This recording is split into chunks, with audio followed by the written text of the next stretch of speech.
this our first example we shall call Jim, the jaywalker, and Fred. We may not get that far tonight, but those are the three of the examples that we're going to be using in here to show you sane behavior, and then that horizon between the two of insane. And this is not the insanity that we're talking about, like what's this, sociopath or psychopath, or no one gets 12 steps in the loony bin.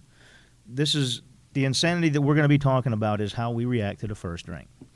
Do you want one? Yes or no? And that we call that alcoholic insanity. And although that phrase is not actually used, there's a lot of people in AA today who just completely miss it. They go, "Oh, my life's getting insane today. I better get back into the steps."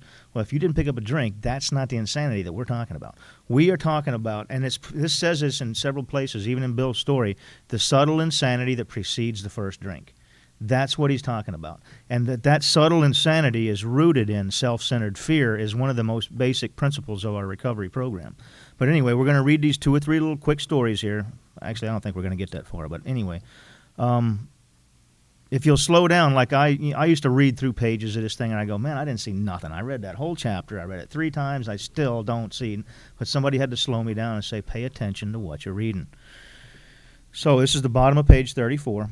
And I'm going to read till we get about 20 minutes, and then we'll open up the second half of the meeting for open discussion. That leaves about 5 minutes apiece, so like I said, prepare your speech. Anyway, just pick something out you want to talk about, or something you'd like to comment on, or pass it, or whatever you want to do. So, how then shall we help our readers determine to their own satisfaction whether they are one of us? The experiment of quitting for a period of time will be helpful, but we think we can render an even greater service to alcoholic sufferers and perhaps to the medical fraternity. So we shall describe some of the mental states that precede a relapse into drinking, for obviously this is the crux of the problem. You see how he's getting right into that, and he's talking about some of the... I would have read right through that and not seen anything. And another thing is, you see how he's constantly saying we. And I'm always hearing people go, this is a we program, this is a we, together we can do it. No, it's not. This is a you and God program, and you better find God or you ain't going to make it. This whole we thing, you see, this is the reason I'm saying that is because people become dependent upon other people. And that is one of the core problems in Alcoholics Anonymous, is dependency upon either overly dependent upon somebody else or overly dominant over somebody else. That's a core human fault, I guess you could call it. But when he says we in here, we go back to that chapter in the beginning where he says that we, the first 100 alcoholics who wrote this book, I'll go back there and read it for you so you don't think it's like my opinion. I go back to forward to the second edition, I think it is. We of Alcoholics Anonymous are more than 100 men and women who have recovered from a seemingly hopeless state in mind and body. To show other alcoholics precisely how we have recovered is the main purpose of this book. So the words "we" in here is not the rehab, the detox, and the whole "we the family" thing. It's cute, and I like it too if you feel a part of. But don't make the mistake of teaching sponsees or learning yourself that you're going to be dependent upon other human beings, because I see a lot of that in AA, and I also don't see them around very long. The idea that you're going to get a group of people's numbers to become dependent upon them. No, you're going to get people's numbers to be there for them. So back to what we were seeing here. So we shall describe some of the mental states that precede a relapse into drinking, for obviously this is the crux of the problem. So, what sort of thinking dominates an alcoholic who repeats time after time the desperate experiment of that first drink? Friends who have reasoned with him after a spree which has brought him to a point of divorce or bankruptcy are mystified when he walks directly into a saloon. Why does he? Or what is he thinking? Of what is he thinking? Sorry. So our first example in these 3 examples here, our first example we shall call Jim. This man has a charming wife and family. He inherited a lucrative automobile agency. He had a commendable World War record. He is a good salesman. Everybody likes him. He is an intelligent man, normal so far as we can see, except for a nervous disposition. He did no drinking until he was 35. In a few years, he became so violent when intoxicated that he had to be committed. On leaving the asylum, he came into contact with us. So this is a story that Bill's given us here of somebody who they had and because they had about, I think Bill had 4 or 5 years when he started writing this book. He had about 4 years of sobriety, him and Bob, and most of the people in AA at that time only had about a year. If you'll read some of the literature, it took those first 2 or 3 years was real slow going, and it wasn't until the Cleveland group came into play. Outside of Akron spawned the Cleveland group, and the Cleveland group is largely responsible for the spread of Alcoholics Anonymous. And many people think that Akron and Ohio or Akron and New York was, but if you'll read the literature, there was a reason why Cleveland was responsible for the large expanse of Alcoholics Anonymous, and that was that they were assigning sponsees. They were overwhelmed with new people coming in, and they didn't know what to do, so they started assigning. They'd say, okay, you've been sober 2 weeks, you get this guy who's coming in the door next. You've been sober 13 days, you get the guy after him. And they would actually assign, and that's what happened to me. That was a turning point in my life, was my sponsor said to me, I can't handle all the people. He had like 49 years of sobriety, and he turned to me, and well, actually 39 at the time, but now he's got like, I think he's got like 52 or something. But anyway, he says to me, he says, you're going to help this guy over here, and there was 2 or 3 of us around him, and he started assigning us sponsees. And that was a turning point in my life, because up to that point, I had just sat around like everybody else, and I go, well, nobody's asked me to sponsor him. I'm in the clear. It's not my fault. No one asked me. We told him what we knew of alcoholism and the answer we had found, which was like step 1 and 2. He made a beginning in step 3.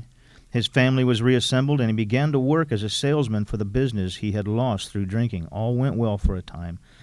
And this is the key point here, but he failed to enlarge his spiritual life. Now remember, in Alcoholics Anonymous, there's several things that we do to get us to this point. That the sole reason for the existence of the first 11 steps is step 12. And that is the definition of what we're doing in step 12, is to enlarge our spiritual life. Remember back in Bill's story where he said, for if an alcoholic failed to perfect and enlarge his spiritual life through work and self-sacrifice for others, he could not survive the certain trials and low spots ahead. So this is the separation point between people who are in chronic relapse, and that, like this guy right here, this is one of these early people that had come along. He failed to enlarge his spiritual life. He made a beginning, but he didn't follow through with it. And so many people in AA, I see them doing that all the time. And just like I did, they sit here and go, but nobody's asked me to sponsor them. My conscience is clear. I'm clear to this. I'm not to blame. No one's asked me.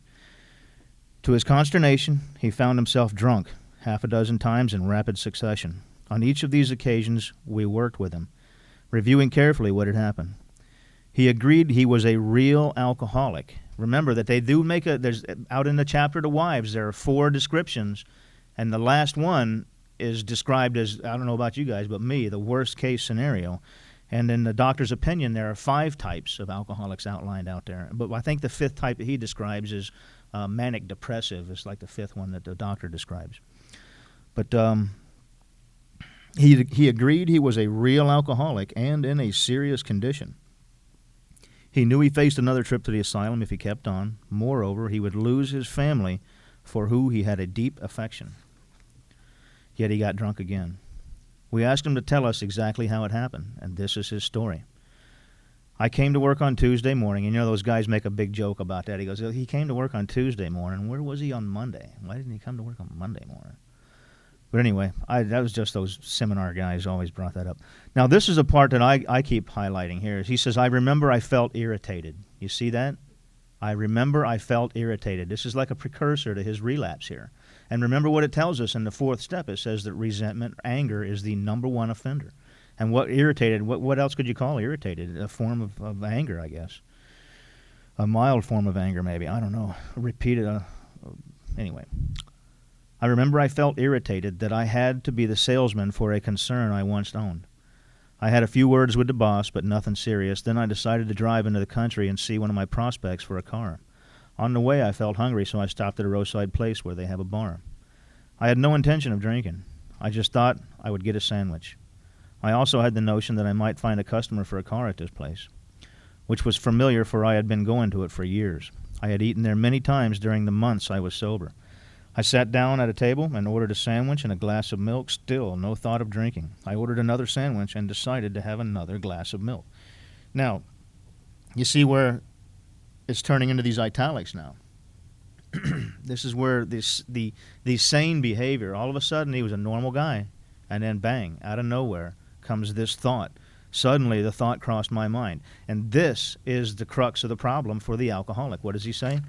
He said, so we shall describe some of the mental states that precede a relapse into drinking, for obviously this is the crux of the problem. The crux of the problem for me is that there's something that drives this insanity. Somewhere out of nowhere in the back of my head comes the thought that I can have one drink. And that's the insanity that we speak of, and we call that alcoholic insanity. This has nothing to do with getting into an argument over a parking spot, or, so many people like here come in here and go, oh, my life's getting insane again. Well, if you didn't pick up a drink, then that's the only insanity that the 12 steps will relieve you of.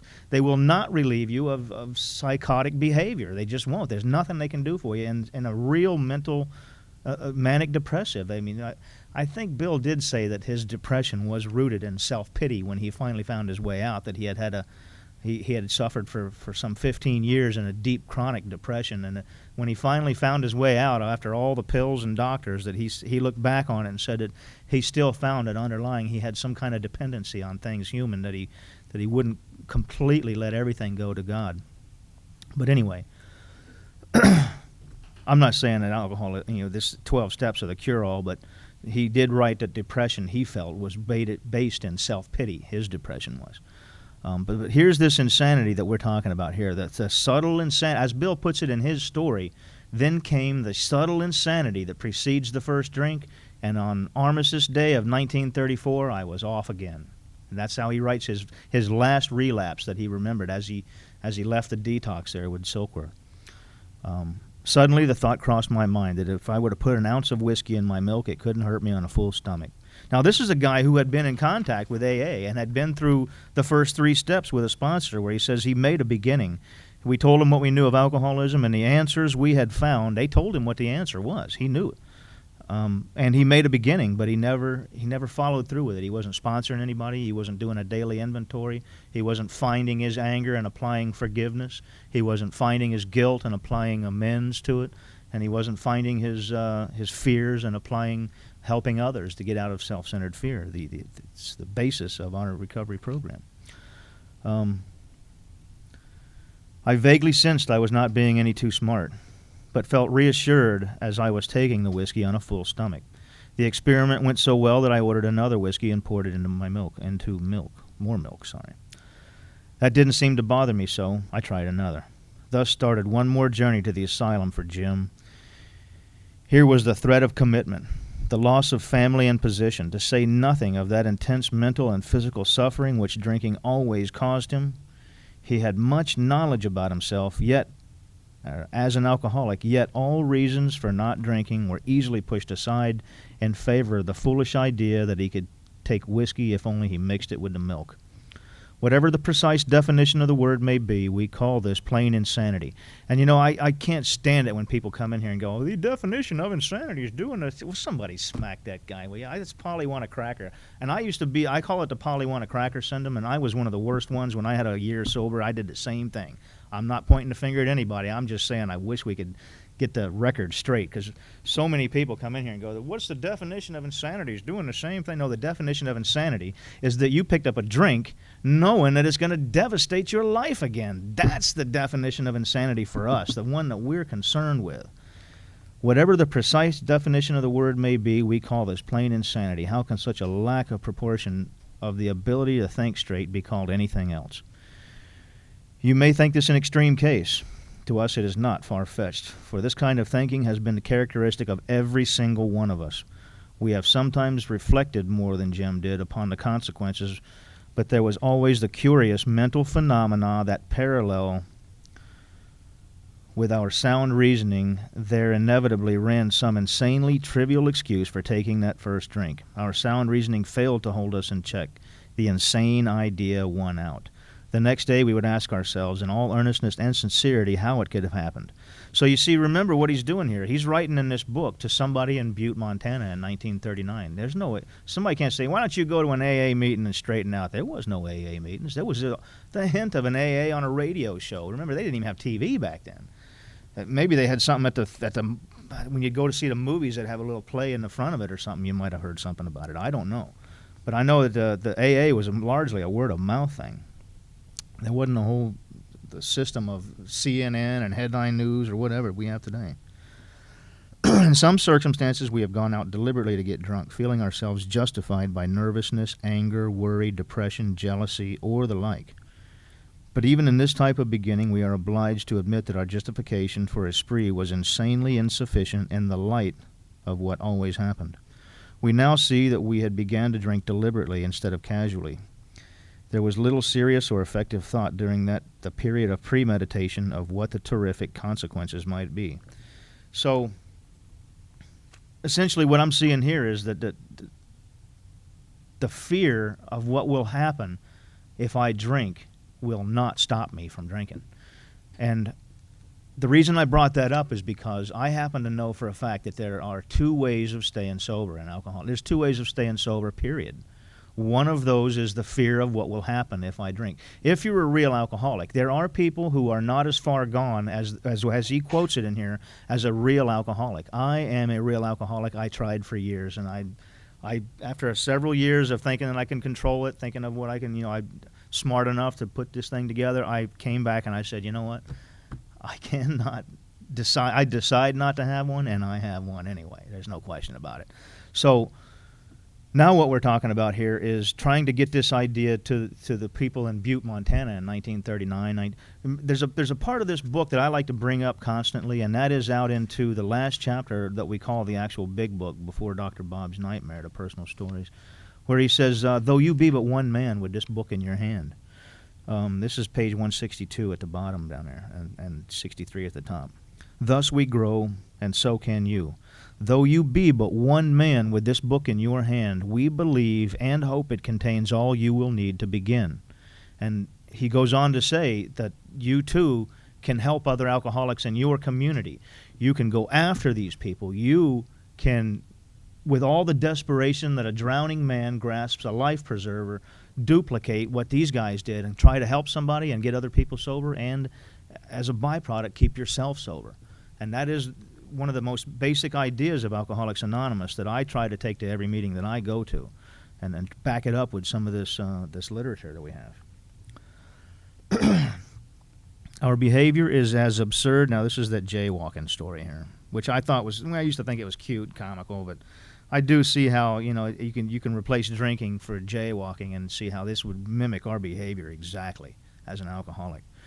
Our behavior is as absurd and incomprehensible with respect to the first drink as that of an individual with a passion, say, for jaywalking. He gets a thrill out of skipping in front of fast-moving vehicles. He enjoys himself for a few years in spite of friendly warnings. Up to this point, you would label him as a foolish chap, having queer ideas of fun. Luck then deserts him, and he is slightly injured several times in succession. You would expect him, if he were normal, to cut it out. Presently, he is hit again, and this time has a fractured skull. Within a week after leaving the hospital, a fast-moving trolley car breaks his arm. He tells you he has decided to stop jaywalking for good, but in a few weeks he breaks both legs. And through the years, this conduct continues, accompanied by his continual promises to be careful or to keep off the streets altogether.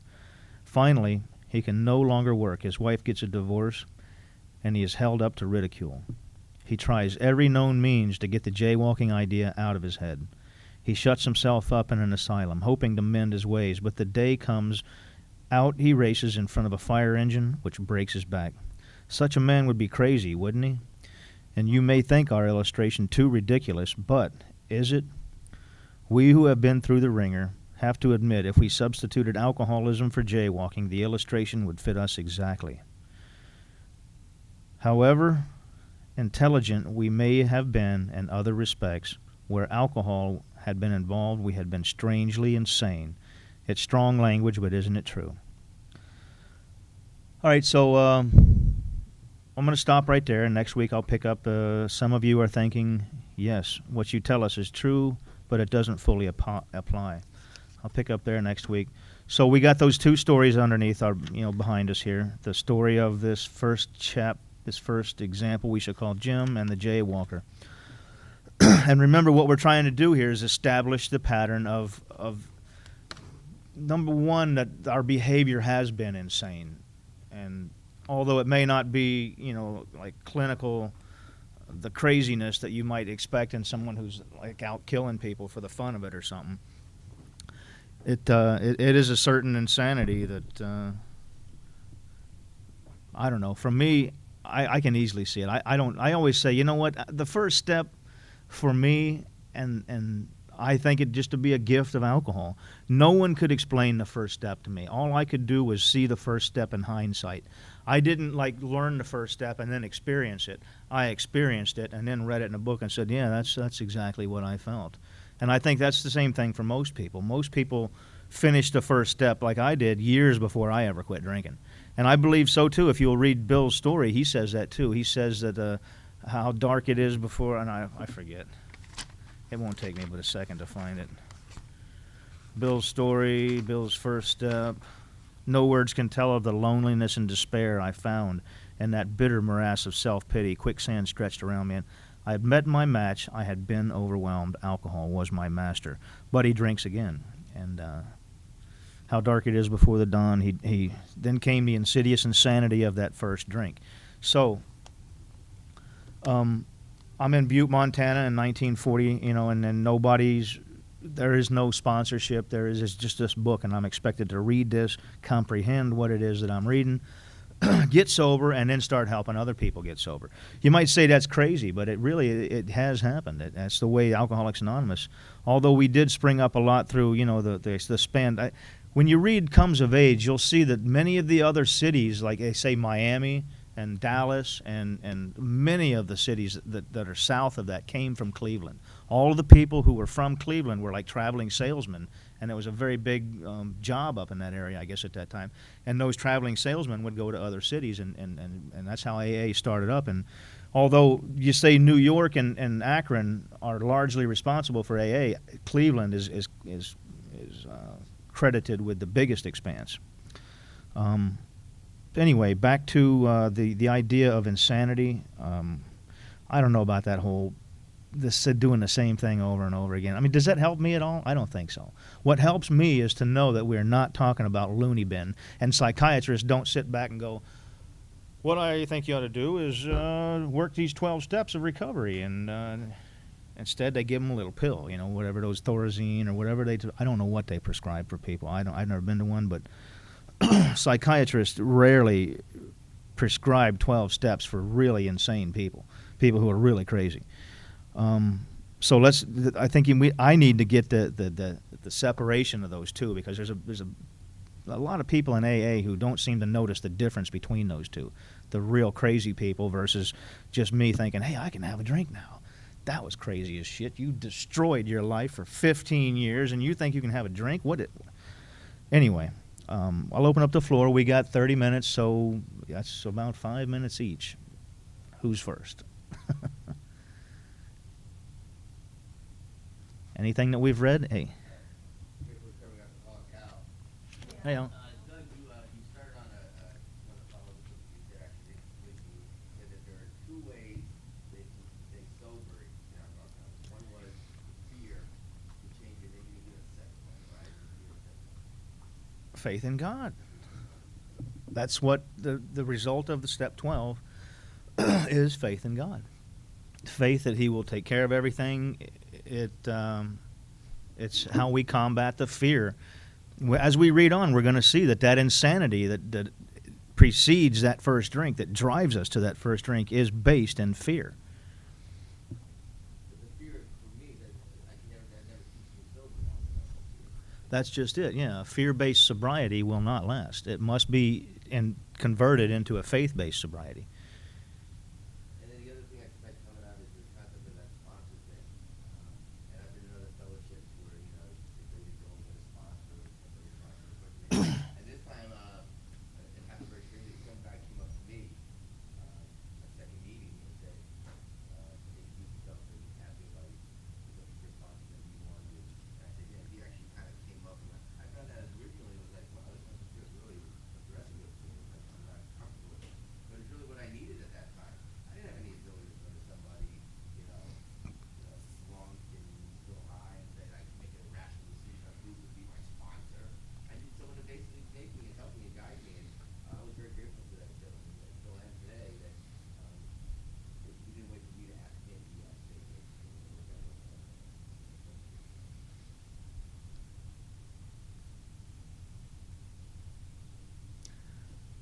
I don't know why you guys are looking around the room. We got 5 minutes apiece, so you may as well just start talking.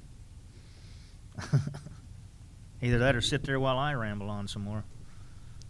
Which I think I'm done.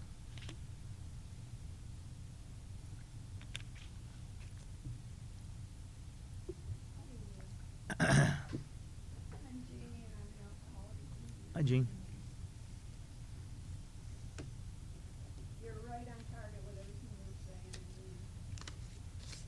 The insanity that I've lived with, and I'll bet I spent 14 years on Prozac because of the deep depression that I had that tormented me constantly. And fortunately been off them for quite a while now. And a few months ago, when I did come back to AA, I know exactly what you're saying. That fear that was in me because life sucks so bad, and my life sucks, and the world didn't have anything to offer. And all I could think of was, is there any place for me to go? And one thing led to another, and I was ready to blow my 22-year sobriety, and I stood in that grocery store, you talk about insane, with a quart of milk in my hand, trying to decide whether to buy that quart of milk because it was low on money or buy a six-pack of beer. And that fear, as rotten as the life was, as crappy as my life was going, and all my friends had left, gone here, gone there, the ones I could really connect with. All I could think of was what AA taught me all those 30 years. There's nothing so bad that it won't make it worse. And I thought about, this is this bad.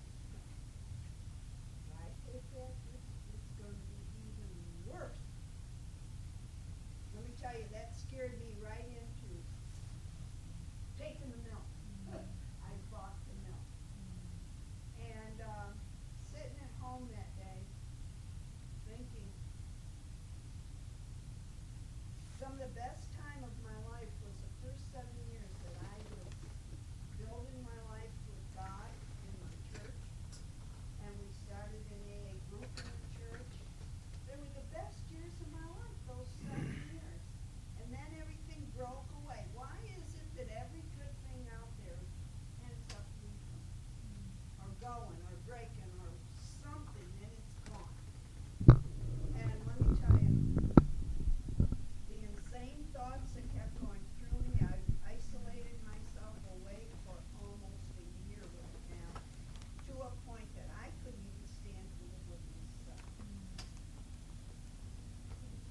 And all I could think of was, who in heck would want me around? I can't even stand having self around. And that fear of taking that drink, knowing full well that it was going to be a whole lot worse because the crack is still going to be there, and now it's going to be covered up by all that alcohol.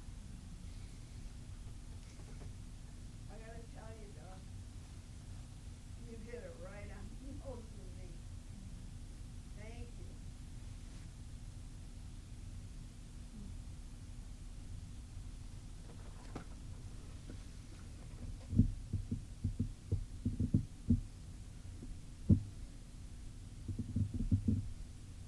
Whose time are we burning anyway? Who's next? All right. I don't know your name. Tag, you're it. I personally don't think there's anything wrong with what you're saying. That's okay. I'll be happy to share. Certainly, I am powerless, not only with alcohol, but in but, you know, I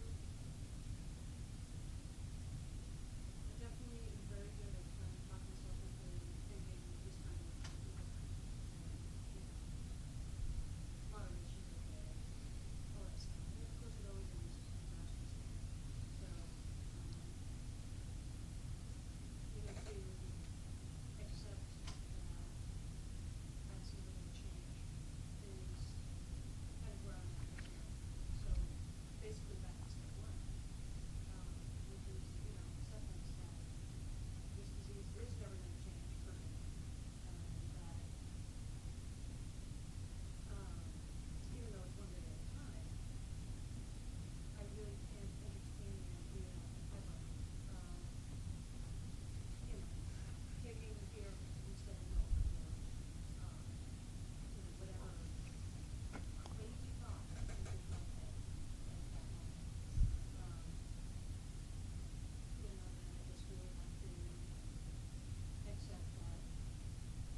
You're it. On the entry, I'm an alcoholic addict. Andrew. For me, when I was in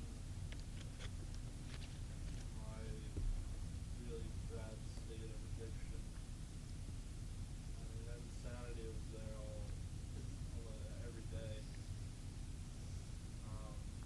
Just, I just remember when I was using. I was at college last year, and I had the chance, a second chance to do good in school, second semester, and I decided to pawn my laptop and say fuck it with school, go and use, and instead of doing the right thing, which, pure insanity when I look back at it. I tried stopping.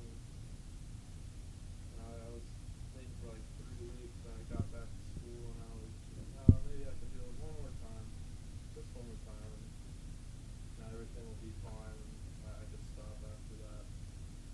And it just set me down on like a 10 times worse downfall. It was pure hell. I hated my life at that point. And I was coming to AA and going through rehab down here, and I'm in a halfway house right now working the steps. But my life is just a lot simpler, a lot better. I just feel grateful today that I'm here. I'm not still out there using or dead or in jail. And today that insanity. Sometimes I get the feeling like, oh, maybe I can do it again, or maybe I can smoke weed, or something like that. I have to just keep on going to meetings, talking to my sponsor, and every day it's getting better and better. And that's all I got.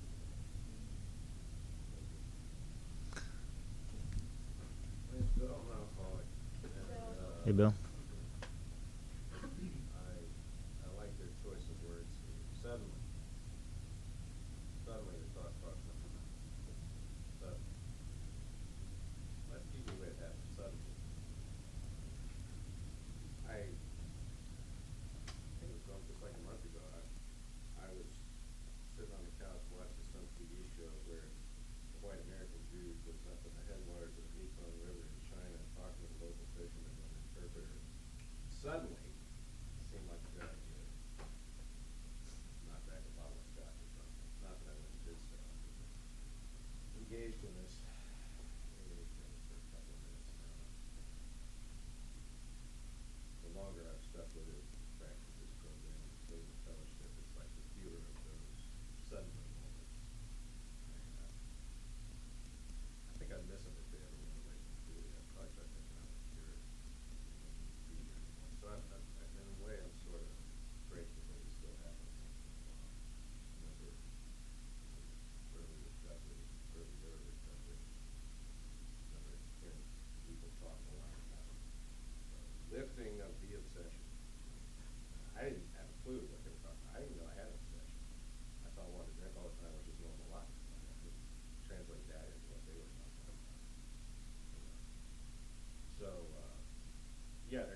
matter so much. I don't remember so much thinking that I was gonna be able to handle it. I just remember completely not caring about the fact that I went out.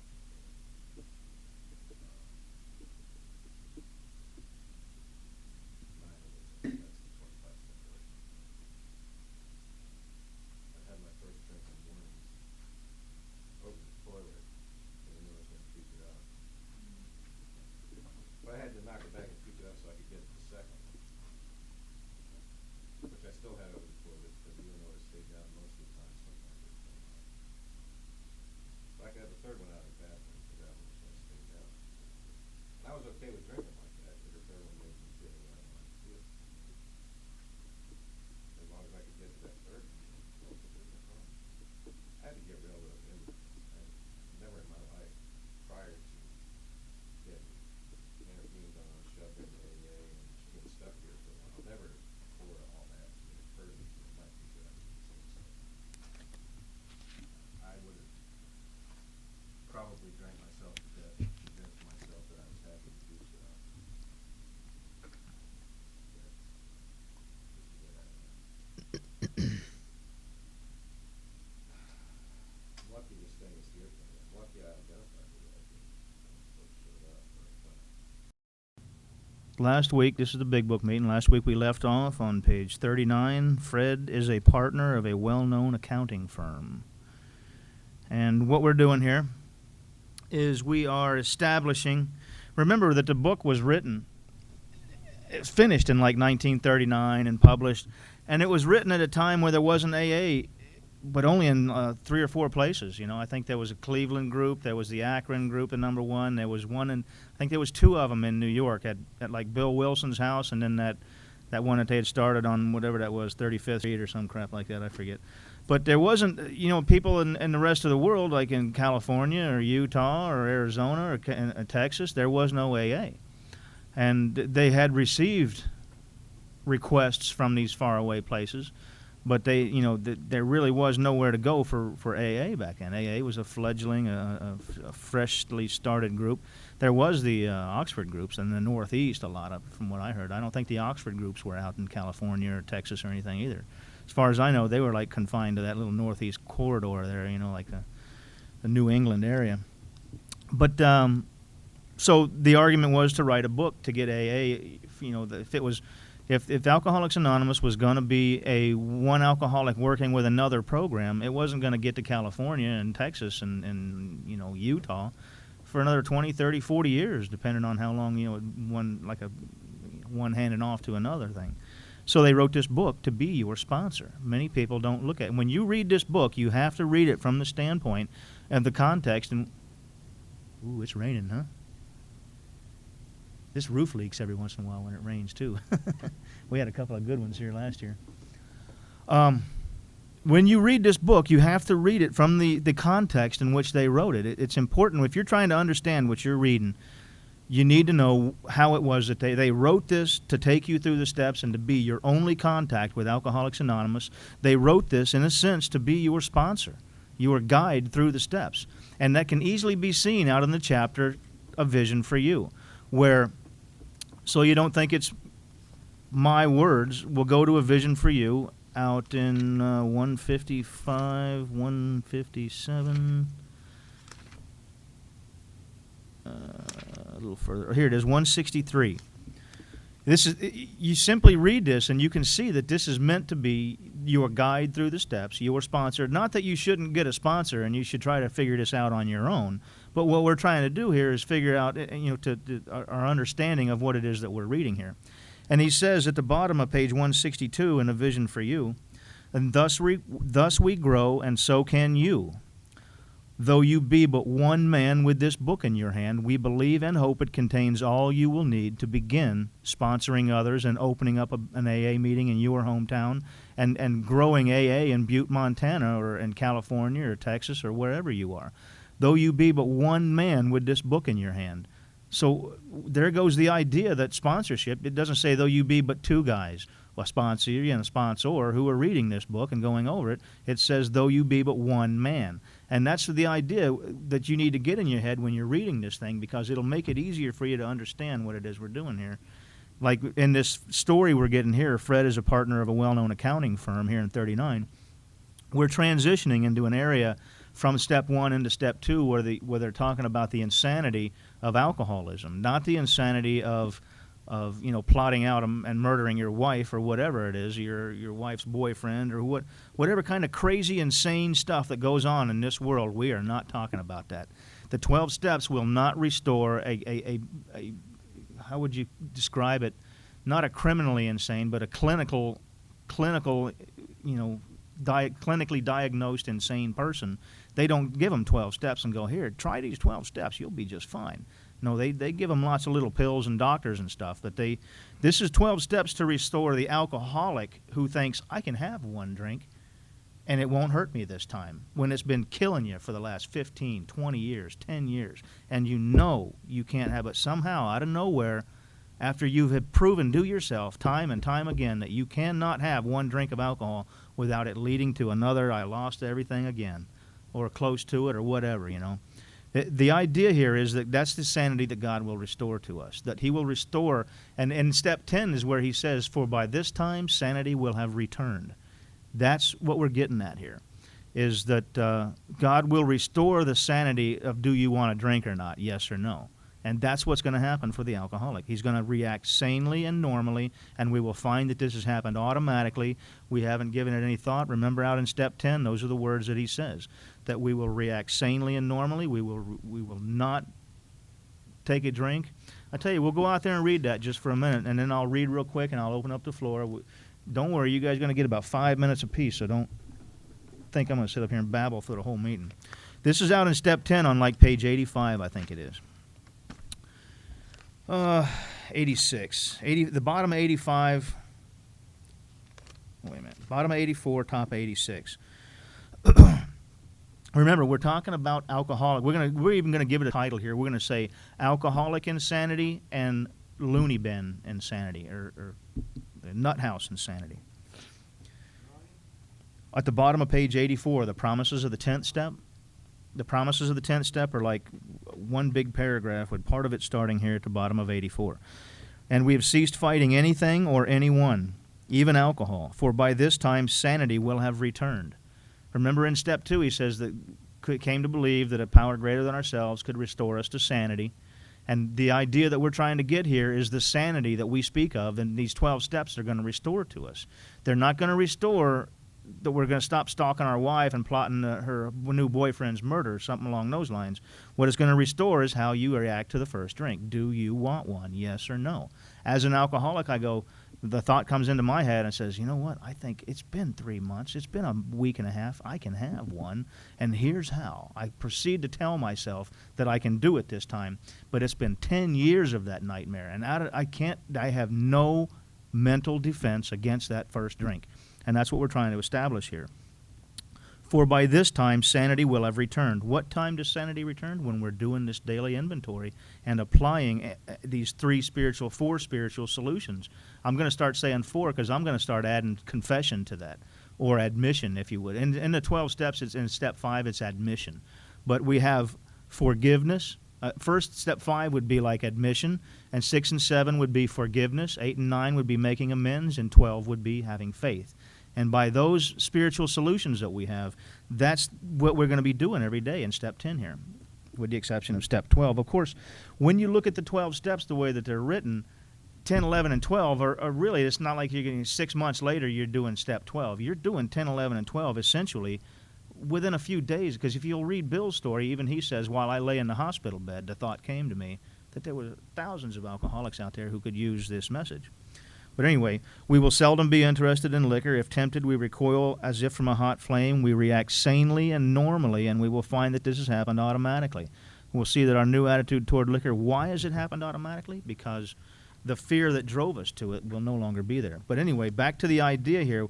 When we're reading these stories of Jim is the first, what's he say when we were reading last week was our first example we shall call Jim. This is the second example. Fred is a partner of a well-known, wait a minute, is that second or third? Did we get the, That's the after. I think that's after this, and so too is the jaywalker, and jaywalker and a man of 30.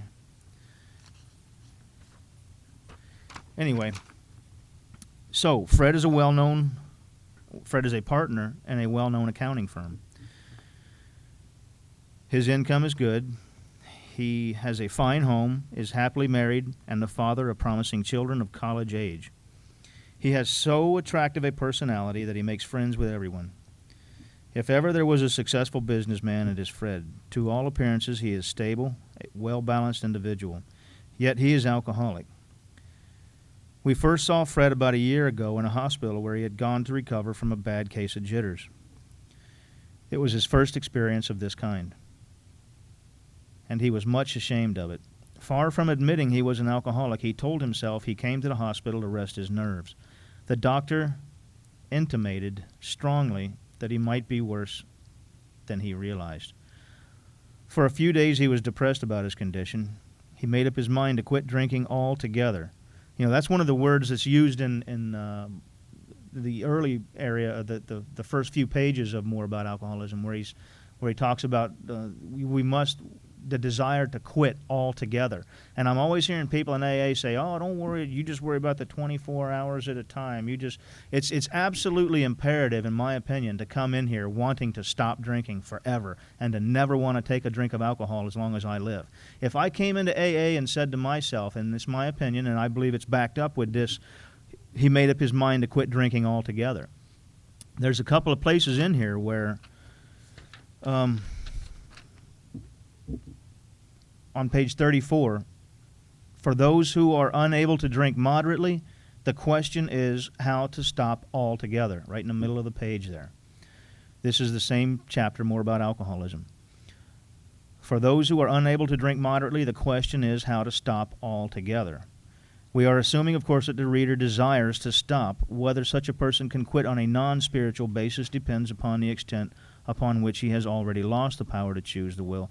But there's another place in here where he brings that up again, the altogether idea. And that's essentially saying to stop forever, for good, never take another drink as long as I live. The doctor, it never occurred to him that perhaps he could not do so. In spite of his character and standing, Fred would not believe himself an alcoholic, much less accept a spiritual remedy for his problem. We told him what we knew about alcoholism. He was interested and conceded that he had some of the symptoms, but he was a long way from admitting that he could do nothing about it himself. He was positive that this humiliating experience, plus the knowledge he had acquired, would keep him sober the rest of his life. And you know what? There's no way that you can get a sponsee that you're working through the steps to get over this lump. And this is the idea here that only alcohol can deliver to us, the idea that there's only two options here. One is to go on to the bitter end, and the other is to accept spiritual help. There is no third. This third option here that he's juggling in his mind, that he was positive that his humiliating experience plus the knowledge he had acquired would keep him sober the rest of his life. Self-knowledge would fix it. If you were a real and there are people like that who come in here. And that's one of the things I like to point out to my sponsees. I say, okay, I happen to know most of the guys I sponsor. Very few of them are people that I've never met before. And I say, you've been bouncing in and out of here for years that I've known you, and you're drinking again.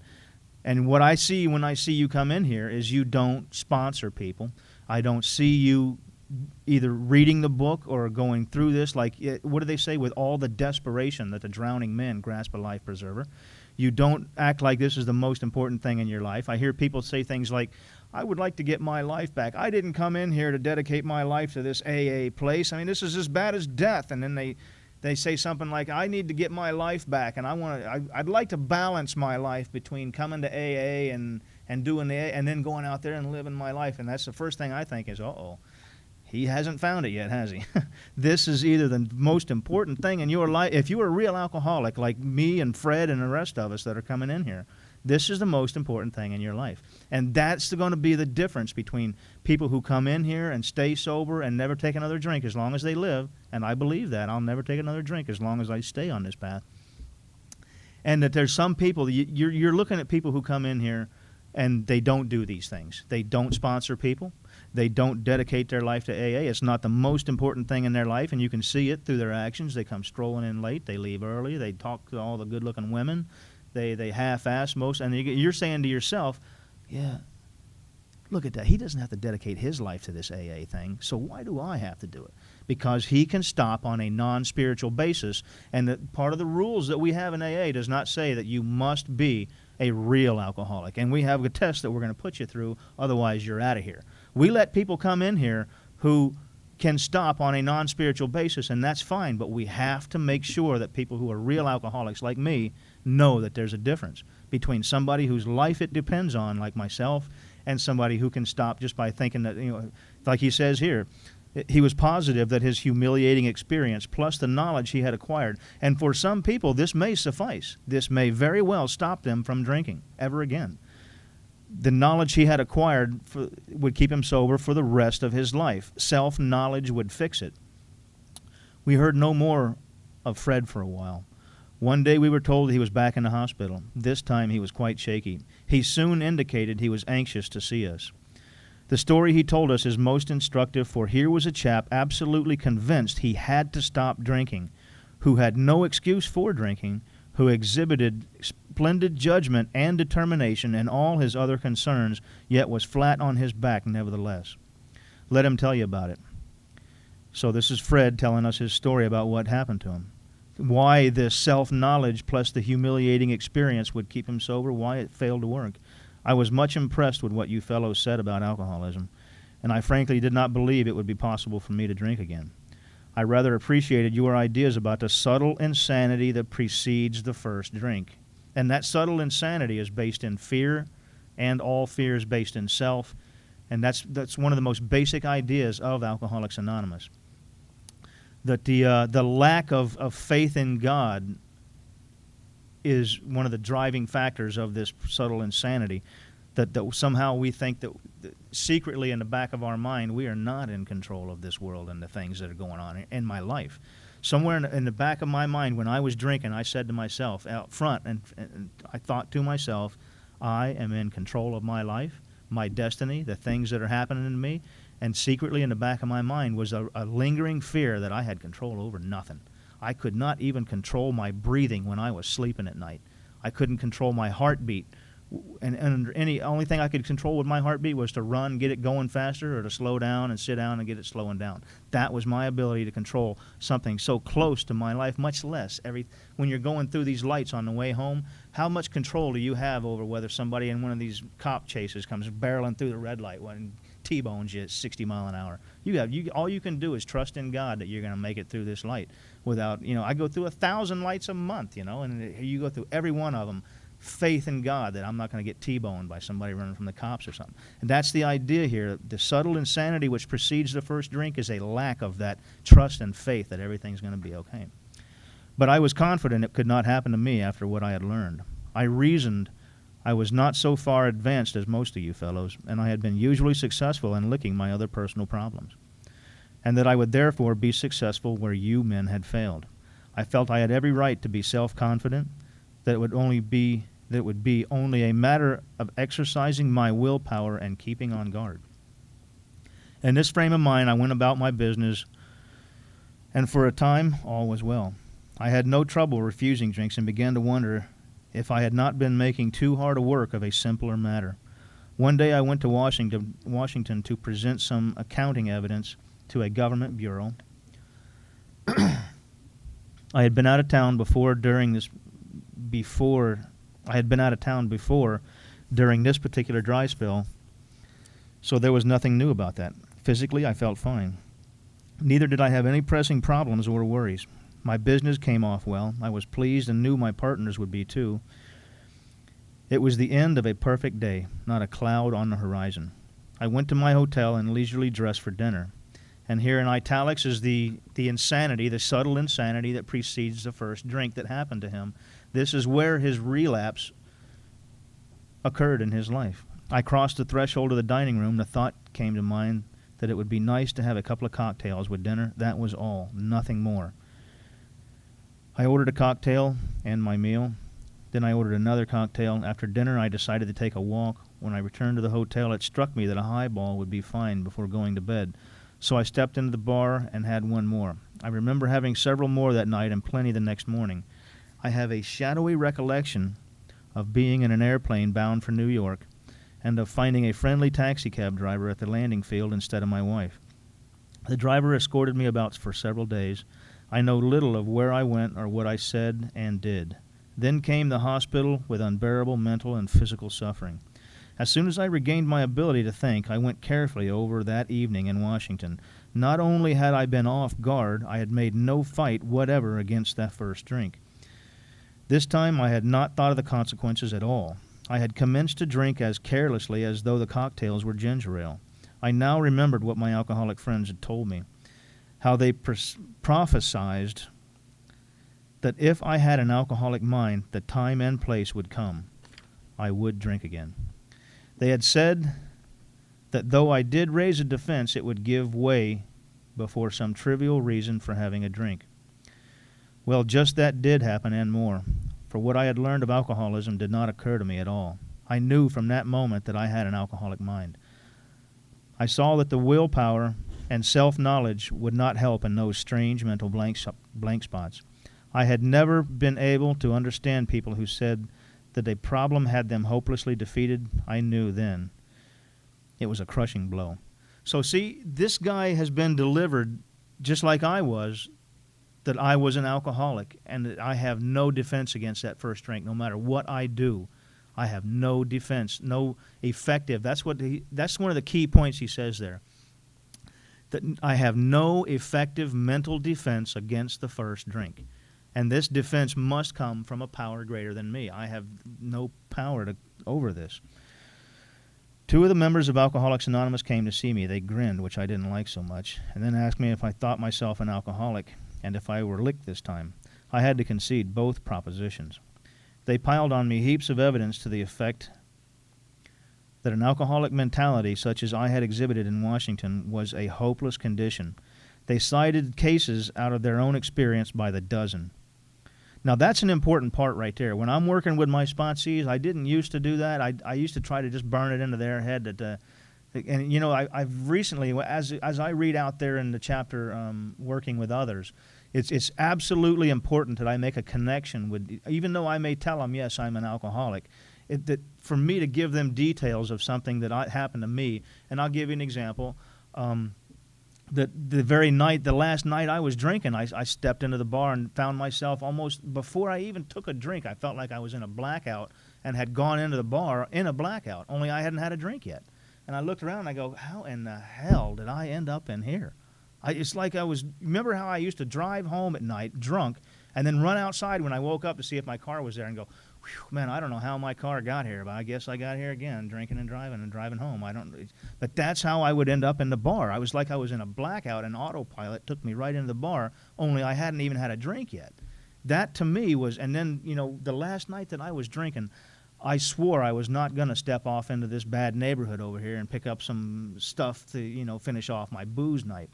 And stories like that, and that was my last night out there. Stories like that I always try to help my sponsees with. It's sort of a connection that we make with those people to help them, you know. Even though the first step can only be delivered to me or them as an individual, it gives me in the story of this, you know, that they are a real alcoholic just like me, a little more credibility when you give them some of their. They cited cases out of their own experience by the dozen. This process snuffed out the last flicker of conviction that I could do the job myself. You see that even though he has been delivered the idea that he's beaten by alcohol, these other 2 guys, 2 of the members of Alcoholics Anonymous came to see me. They grinned, and what did they do? They cited cases out of their own experience by the dozen. This process snuffed out the last. They're helping him along here, even though you cannot give an individual step 1, you can help them understand what it is that they're experiencing, and that without the followed work of 2, 3, 4, 5, and these other steps, which I guess we can help them along, but we can't give it to them. You understand? We can give somebody step 4, but you can't make them implement the daily inventory that's outlined later on. You can't. You know, there's certain things that we can do for other people and certain things we can't. They must do for themselves. But anyway, they outlined the spiritual answer and program of action, which 100 of them had followed successfully. What did they do? Then they outlined, what are you being sarcastic there? Then they outlined the spiritual answer and program of action, which 100 of them had followed successfully. Though had been only a nominal churchman, their proposals were not intellectually hard to swallow. But the program of action, though entirely sensible, was pretty drastic. It meant I would have to throw several lifelong conceptions out the window. That was not easy. But the moment I made up my mind to go through, now this is step 3, right? This is step 3 here. The moment, and I guess you could say step 2 would be back around that, though I had been a nominal churchman, their proposals were not intellectually hard to swallow, with being, do you believe in? That's one of the things I do with all my sponsees now. When somebody says, will you take me through the steps? The first thing I say is like Dr. Bob. I say, do you want to stop drinking? They say yes. I go, do you believe in God? And 99.9% of them say yes. And I read in one of the other books, I can't remember where, but that's what Dr. Bob did with his guys, because he had so many people that he was working with. He wouldn't actually sit them down and explain step 1. He would simply say, do you want to stop drinking? Because I have had a couple of people go, well, having a little trouble, and I'm having some trouble with the little pills or the weed or something, and if I could just kind of like taper off. I go, oh, I got you. It's very rare that somebody doesn't say, yes, I want to stop drinking. But I have had a couple of people, when I say, do you want to stop drinking, where they hesitate for a minute. And I could give you their names, too. You probably know who I'm talking about. And they've been in and out of here, but I'm not going to do that. I'm just going to tell you that I am surprised myself when I see somebody who I know needs to stop and says, if I could just taper off a little bit, I'd be just fine. I really don't want to stop. I just want to But anyway. But the moment I made up my mind to go through with the process, I had the curious feeling that my alcoholic condition was relieved, as in fact it proved to be. So that's like step 3. The moment I made up my mind, made a decision to turn my will and my life over to the care of God. Quite as important was the discovery that spiritual principles would solve all my problems. I have since been brought into a way of living infinitely more satisfying and, I hope, more useful than the life I lived before. Once again, back to the guy who comes in here, and I've heard just as recently as a few days where somebody I know who has some time says, I need to get my life back, man. I've been dead. I've been coming to too many AA meetings. I feel like this AA is the only reason I'm alive. I got to get my life back. And I heard somebody say, well, what life are you talking about? Because remember where your life went to. Just before you came in that door, you were ready to give up. My old manner of life was by no means a bad one, but I would not exchange its best moments for the worst I have now. That's probably a precursor to that, my best moments. You guys hear that thing all the time. My best moments, and I wouldn't give up my worst moments in sobriety for my best moments. That's pretty much what he's saying right there. That's where it came from, I guess. But I would not exchange its best moments for the worst I have now. I would not go back to it even if I could. Fred's story speaks for itself. We hope it strikes home to thousands like him. He felt only the first nip of the ringer. Most alcoholics have to be pretty badly mangled before they really commence to solve their problems. Many doctors and psychiatrists agree with our conclusions. One of these men, staff member of the world-renowned hospital, recently made this statement to some of us. What you say about the general hopelessness of the average alcoholic's plight is, in my opinion, and this is Dr. Silkworth, I'm guessing. So this is many doctors and psychiatrists agree with conclusions.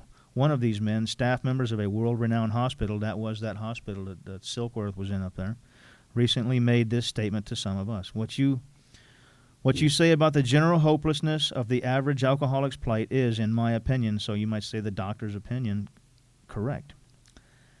As to 2 of you men whose stories I have heard, there is no doubt in my mind that you were 100% hopeless, apart from divine help. Had you offered yourselves as patients at this hospital, I would not have taken you, if I had been able to avoid it. People like you are too heartbreaking. Though not a religious person, I have a profound respect for the spiritual approach. In such cases as yours, for most cases, there is virtually no other solution. Once more, the alcoholic at certain times has no effective mental defense against the first drink, except in a few rare cases. Neither he nor any other human being can provide such a defense, his defense must come from a higher power. All right, so we'll do We Agnostics. Start We Agnostics next week, and We Agnostics is essentially, do you believe in God, yes or no? And it's there's an actual paragraph in there that is dedicated to atheists and agnostics. And remember, some of the things that he points out there, that roughly 50% of the original 100 were atheists and agnostics. But back to the insanity idea, I think for me one of the most important things was to realize and to try to carry that message to other AA meetings, because I sit in this room right here and I hear people say things like, my life's getting insane again. The insanity's coming back into my life. Only, you see, if you haven't picked up the first drink, then the insanity has not come back into your life, because what we're talking about is the subtle insanity that precedes the first drink. And I can understand how people say that there's something wrong, because there was a story about Marty Mann, the first woman to ever get sober, who was sober with Dr. Harry Tebow of this psych ward up there in New York, one of those hospitals there. And what she had said was that she had, when she first got sober, she said, I felt a flash, something went over me, and I felt like I saw the moment of clarity. I saw myself as I really was in the world, and she swore that she would never take another drink, and she was done with this alcohol, and this was different. There was a spiritual thing to it, and like 2 weeks later, because there was no work involved, she never did an inventory. She never did the following, the spiritual solutions, the daily inventory to follow that up, the turning of your life over to God, the helping others through the 12 steps. None of this had taken place, and she came back a couple of weeks and said, look, I know I told you a couple of weeks ago that I would never take another drink, and I felt confident that there was something different about this. The old me is coming back. Something, I can't quite put a finger on it, and you see, that's the failed to enlarge that part where he says in the other story, but he failed to enlarge his spiritual life, and he drank again. So remember, when we're talking about insanity, we're talking about fear, and we're talking about a lack of step 12, because step 12 is how we combat fear in AA. We try to bring others to this God of their understanding, and the idea that you need to be a Zen master at it is, in my opinion, what keeps a lot of people from getting sober. Same thing. There was a time when I was sober, a couple of years, 3 years, and I said to myself, I had people ask me to sponsor them, and I'd tell them, I'm not really the sponsoring type. And I got in a jam. I didn't drink. I ended up getting a sponsor, and he ended up through no doings of mine, he ended up assigning me sponsees, because he was doing that with everybody. All the guys that he sponsored, he was so overwhelmed with people, he would say, you and you, and you and you, and I just had 5 guys at this meeting ask me to sponsor them. I don't have the time, so I will assign my sponsees to you. And that's, fortunately, I came across a guy who did that for me. Otherwise, I would have been one of those people who comes in here and says, the sponsorship thing is, that's for some people, and pushing in chairs is for others, and I think I'll stick to pushing in chairs. Thank you very much. Making coffee, cleaning the place up. But it cannot be done without. You can't do without sponsorship of others. If you are a real alcoholic, it must be done.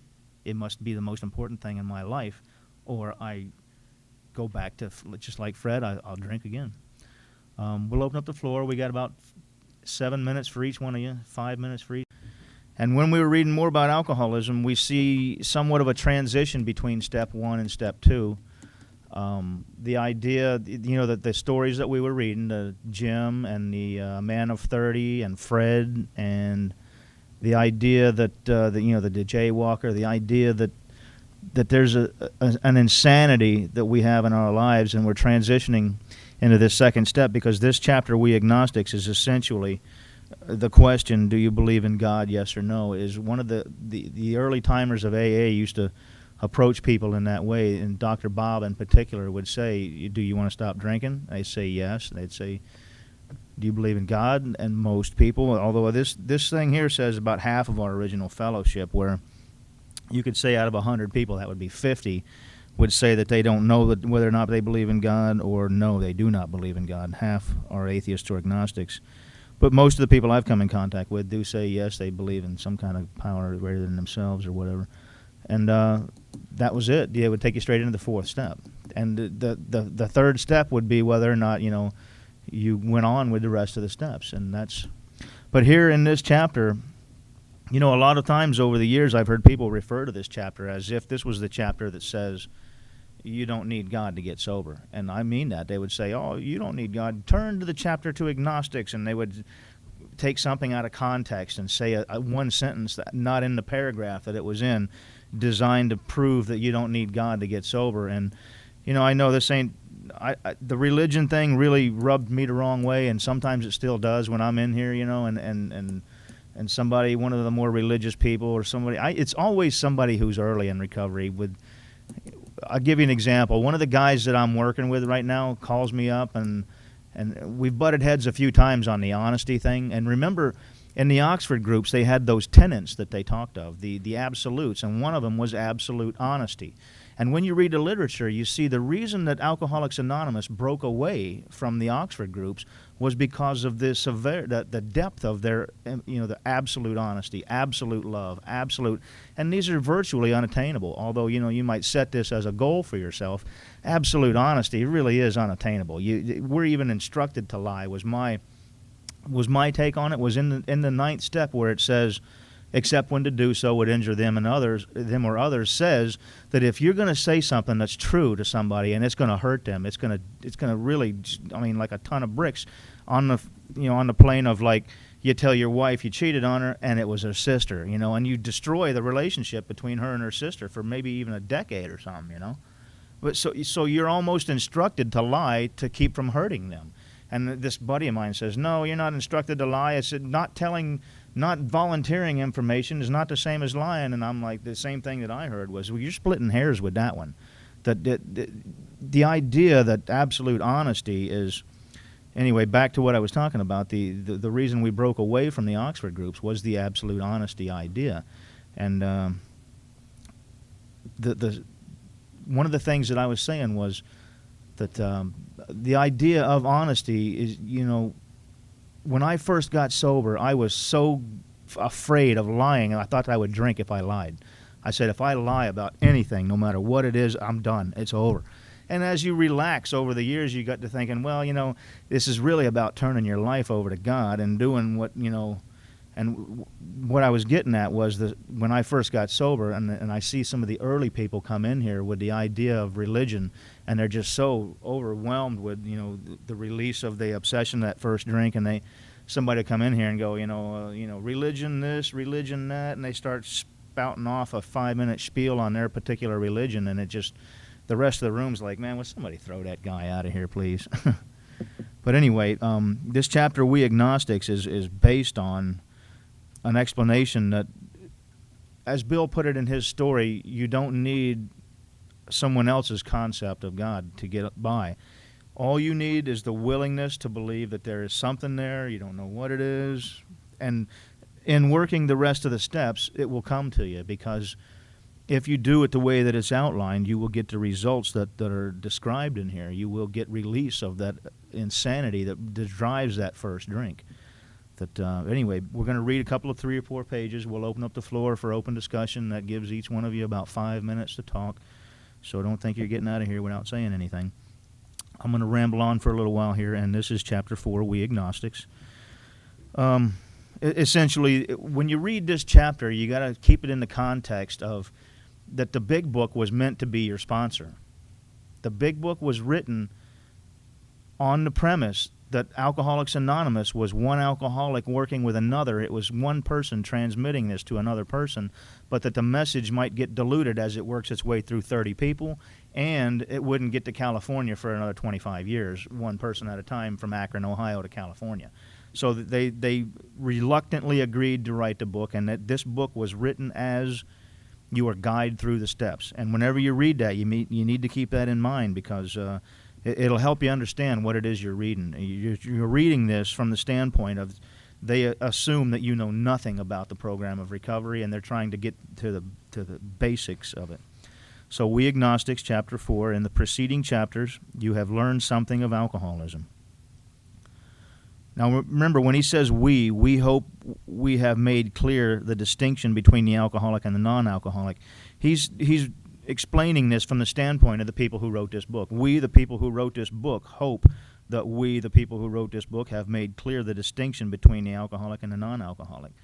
And the reason for pointing that out is the whole we program thing has been so distorted lately in many of the meetings that I go to that it's based on the psychotherapy idea that people can lean upon each other and get what they need from other people. The support group. Oh, you need a support group. You need people.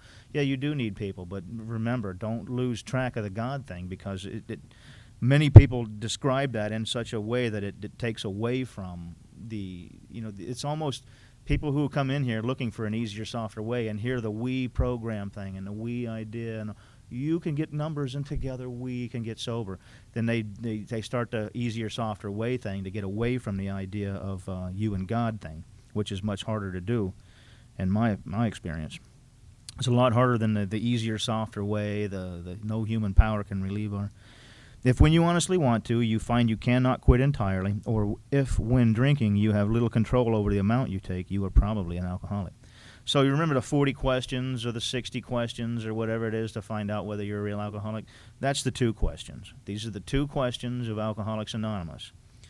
If when you honestly want to, you find you cannot quit entirely, or if when drinking you have little control over the amount you take, 2 questions, you are probably alcoholic. If that be the case, you may be suffering from an illness which only a spiritual experience will conquer. Now remember, he's talking about the idea here that he's up in the top of this. We hope we have made clear the distinction between the alcoholic and the non-alcoholic, and the idea that you may be suffering from an illness which only a spiritual experience will conquer. And this goes back to the same idea that I bring up each week, and that is not everybody in this room is a real alcoholic. And whenever I'm taking guys through the steps, and I say the same thing. When I first got sober, I would come into the room and I would say, well, look at this particular guy. He's working so hard. He's dedicating his life to AA. He's here all the time. It's like his life. How sad is that? And then there's this guy who just comes strolling in every once in a while. He hits on all the women. He's driving a nice car. He's got a company maybe. He's got all this stuff, and he hardly ever does anything around here. He's just half-assing the program, and he's staying sober. But the distinction that I'm not making is that not everybody who comes in here is a real alcoholic like myself. So therefore, it almost brings about the idea of the chronic relapser who comes in here and sees the easier, softer way of the guy who's driving the Corvette and hitting on all the women and coming in late and leaving early. And then there are non-alcoholics. There are people who come in here who don't need this spiritual experience. And a lot of times I'm in meetings and I hear people, and you know what, I do the same thing. When I hear somebody say that, I go, maybe, how pathetic is it that my life is to center around AA and I have to come to this place and I got to help other people. What a pathetic life that is. But here's the option. That pathetic life that I had out there, sleeping behind a dumpster and going from one beer to the next, and I would get sober and get something back in my life and then gone again. That's the only other option. There is no that third option of hanging around here once in a blue moon, driving a Corvette, hitting on the women, and scrolling. That ain't for me, because I am. If that be the case, you may be suffering from an illness which only a spiritual experience will conquer, and that is me. I established that, and what we're trying to do here is explain this to some of the people who come in here. To one who feels he is an atheist or agnostic, such an experience seems impossible. But to continue as he is means disaster, especially if he is an alcoholic of the hopeless variety. To be doomed to an alcoholic death or to live on a spiritual basis are not always easy alternatives to face. But it isn't so difficult. About half our original fellowship were of exactly that type. Half of the original fellowship were atheists or agnostics. At first, some of us tried to avoid the issue, hoping against hope we were not true alcoholics. But after a while, we had to face the fact that we must find a spiritual basis of life or else. And or else is a reference to that nightmare that I keep running away from when I come into that door when I'm in that relapse thing. And I did it for a couple of years. I'm not one of those guys who said, I came rolling in here and never had another drink again. No, I rolled in and out of here for 2 years. In and out, back and forth. So I have some experience in that field there. Perhaps it is going to be that way with you, but cheer up. Something like half of us thought we were atheists or agnostics. Our experience shows that you need not be disconcerted. So essentially what he's saying here is don't close the book and walk away from it now that you realize that the only way out that we have is a spiritual experience, a spiritual way of life, the spiritual experience. And you know, this spiritual experience that they speak of, and the way that I read the steps and the way that I come to it was simply a matter of, like, if you look at it in step 12 where he says awakening, but I've heard and I've been told that the spiritual awakening was changed in those steps by what they called the editorial board back then, which was like 2 or 3 guys that said, "Hey, Bill, change this, change that." They changed a few things, and they have the original draft still somewhere on the internet or something. But the idea that I'm getting at here is that I've had sponsees ask me, what's the difference between a spiritual awakening and a spiritual experience? Well, the difference is he wrote spiritual experience up there, and the editorial board of one of those, I think it's probably one of the anti-God guys, who made him put God as we understand him, because he wrote God flat out, God, God, God. And some of these atheists and agnostics were real turned off by that, just like I am today by the guy who comes in here and tells me all about his religion, and I'm like, we need a bouncer in here for this guy, If you're not here long enough to experience that, you will be. Someday some guy's gonna go off on some religious tirade, and maybe I'll give you an example. Let's say he's one of those religious extremist Muslim guys, and he's going to come in here and talk about the infidels and how he's got 16 virgins waiting in heaven for him if he'd kill us all or some shit. And we're just like, somebody get that guy out of here. That's the same thing to me that I hear when I hear somebody else with any religion that they bring in here. But cheer up, something like half of us thought we were atheists or agnostics. Our experience shows that you need not be disconcerted. If a mere code of morals or better philosophy of life were sufficient to overcome alcoholism, and this is one of the things I see a lot of people make a mistake of. Is, in my opinion, this may be, that some people come in here and think, like I was telling you, that little story about one of the guys I'm working with this absolute honesty thing that he's going on. It was I'll give you an example. It was a job application that he was making a reference to where it says, "Are you a convicted felon, yes or no?" And I said, "Shit, anybody with half a brain's going to write no on there, because if you write yes, you may as well just get up and walk out." I have no idea who's calling me, but they can talk to the machine. And I said, I'd lie in a heartbeat if I thought, if you're not applying for a $150,000 a year job, you can pretty much be assured they're not going to be calling and going, "Is this guy a convicted?" The job applications that I put in, everybody in there is a felon, so it just don't even bother. They're not going to be calling around looking, because we're all felons. Okay, it's maybe not murder or something like that, but we've all had maybe a DUI or something like that. I think DUI is a felony now, isn't it? So there, if you got a DUI, you got to put, "Oh yeah, I'm a convicted felon." And this guy's, going on and on about, "Oh, I can't do that. I'll drink if I put," I'm like, well, okay, you get through it in your own way, and I get. But anyway, back to this mere code. If a mere code of morals or better philosophy of life were sufficient to overcome alcoholism, many of us would have recovered long ago. This isn't about a mere code of morals or a better this is about a complete surrender of your life to God. And the way I perceive it and the way I experience it is my only reason for living from that day on, that I flipped that switch in my head, was to serve God. And it's not one of those things that I can reverse. It's like when you go from that story of going from the cucumber to the pickle. You can never become a pickle again because you've been transformed. And to me, that's the same thing that we're talking about, that the mere code of morals or better philosophy of life is one of the things that many people are working hard at in recovery, and it eludes them, the idea that your reason for living is to serve God, and it's almost like a switch in your head that must be flipped. But we found that such codes and philosophies did not save us, no matter how much we tried. We could wish to be moral. We could wish to be philosophically comforted. In fact, we could will these things with all our might, but the needed power wasn't there. Our human resources as marshaled by the will, were not sufficient. They failed utterly. And I guess I could tell you that's how I came to that conclusion. That I may have tried that mere code of morals. I don't remember much of that, but it was like a long time ago for me. It's been almost 20 plus years. So But I do remember that I didn't have the complete concept of a complete surrender of my life to God. So lack of power, and this is something that many people refer to, this paragraph here. And it's a good one, It's just a pretty good explanation of what we're doing here. Lack of power, that was our dilemma. We had to find a power with which we could live. And you notice that he's not talking about a whole lot of God here. He's talking about power, this whole power greater than yourself thing. We had to find a power by which we could live, and it had to be a power greater than ourselves, obviously. But where and how will we find this power? Well, that's exactly what this book is about. Its main object, this book's main object is to enable you to find a power greater than yourself, which will solve your problem. And what is our problem? Our problem is that we get a week or two of sobriety, and out of nowhere comes that thought in my head that I can have one drink. And that's the insanity that we speak of in step 2. The subtle insanity that precedes the first drink is you can have one. When you know you can't have one, you've been doing this for some time, and you have well established the idea that you cannot have one without it leading to another and another.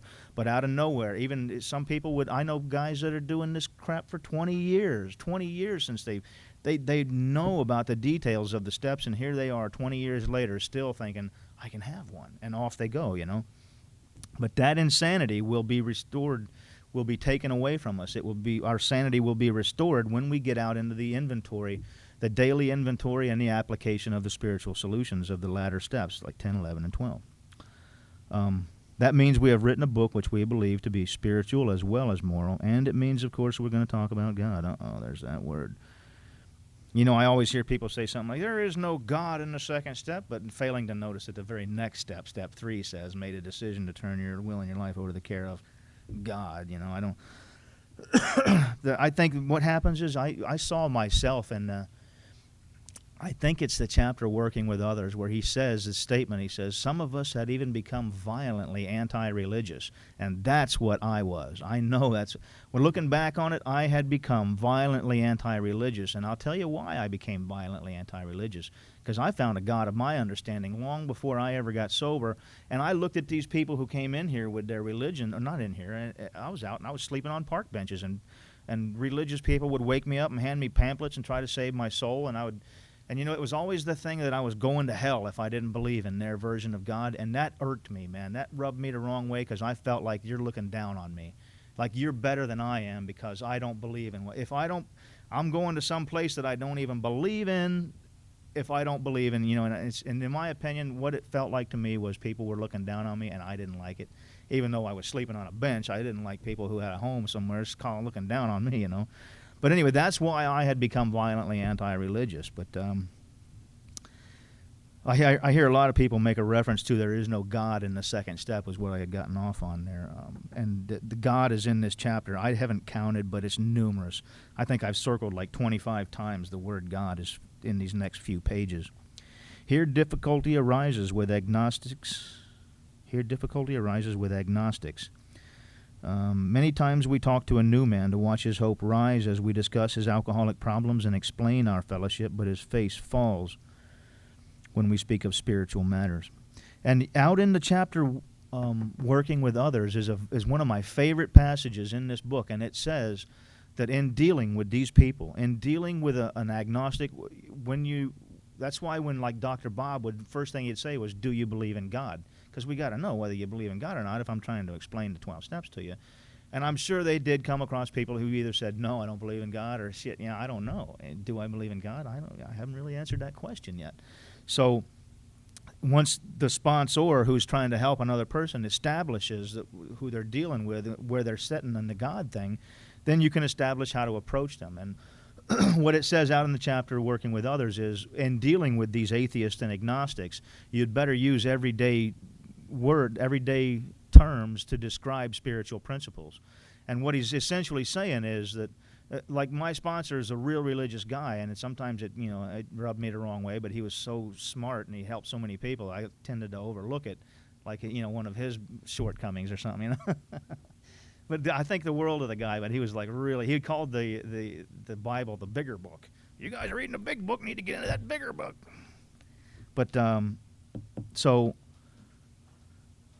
the real world's principles, the real world terms that they're speaking of when you're dealing with an atheist and an agnostic and you're trying to help somebody understand the whole, you got to turn your life over to God thing, is what he used to say, and this is the way a lot of it really is worded, if you'll put it this way, is when you do good things, you're going to feel good about who you are. And that's a real world term in describing how getting close to God. When I do things for God, I'm going to feel this sixth sense, this vital sixth sense. I'm going to feel the presence of a loving Creator in my life through what I do by helping others and thinking of others and doing for others. I will essentially develop this vital sixth sense. The feeling of the presence and consciousness, this God consciousness that they speak of, comes from what you do. And those are the real world terms of describing, not like we're going to sit in a circle and hold hands and pray for Aunt What's-Her-Name to come talk to us in some kind of seance or something. How close you get to God, it manifests in what you do with your life every day. If you do good, you're going to feel good about who you are, and if you do bad, you're going to feel bad about who you are. What does an alcoholic do who feels bad about who he is? Alcohol feels good. We don't really have a decision whether we want to take a drink because it's an inside job type thing. Where was we? But his face falls when we speak of spiritual matters, especially when we mention God, for we have reopened a subject which our man thought he had neatly evaded or entirely ignored. I don't know who, but I didn't have a wife and kids and family and career and job and all that, so I got the whole answer the God question out of the way early. But I have noticed that a couple of the guys that I have worked with over the years who have actually said to me, I don't know, I haven't really contemplated the question of is there a God, yes or no. It's just not one of those things I was doing. I was sidetracked with my career and my wife and kids, and I hadn't gotten to that question, whereas my personal experience, I had spent a couple of years that I had to answer that question, and I was doing a whole lot of smoking and drinking and whatnot. But anyway, these people who haven't answered that question, it seemed to me that they had simply not gotten to it because there were other pressing matters in their life, and they just put the God thing on a shelf somewhere and said, well, we'll get back to that later. The wife and kids need me. The company needs me. Whatever it was that what they were doing at that time. So we had reopened a subject which our man thought he had neatly evaded or entirely ignored. We know how he feels. We have shared his honest doubt and prejudice. Some of us have been violently anti-religious. Oh, there it is. I thought it was out in that other chapter. So that was me. Some of us had been violently anti-religious. To others, the word God brought up a particular idea of him which someone had tried to impress upon them during childhood, which is the religious thing that they associate. Many people do, and I see it in a lot of the anti-God news channels. Like you probably know which ones they are. There's news channels out there that the only time they ever use the word God is to put people who believe in God down, and that word God is not associated. It takes them straight to religion. They can't separate the word God from religion. To them, it's one and the same. And anyway, to others, the word God brought up a particular idea of him with which someone had tried to impress them during childhood. Perhaps we rejected this particular conception because it seemed inadequate. With that rejection, we imagined we had abandoned the God idea entirely. Wait a minute, what do you say?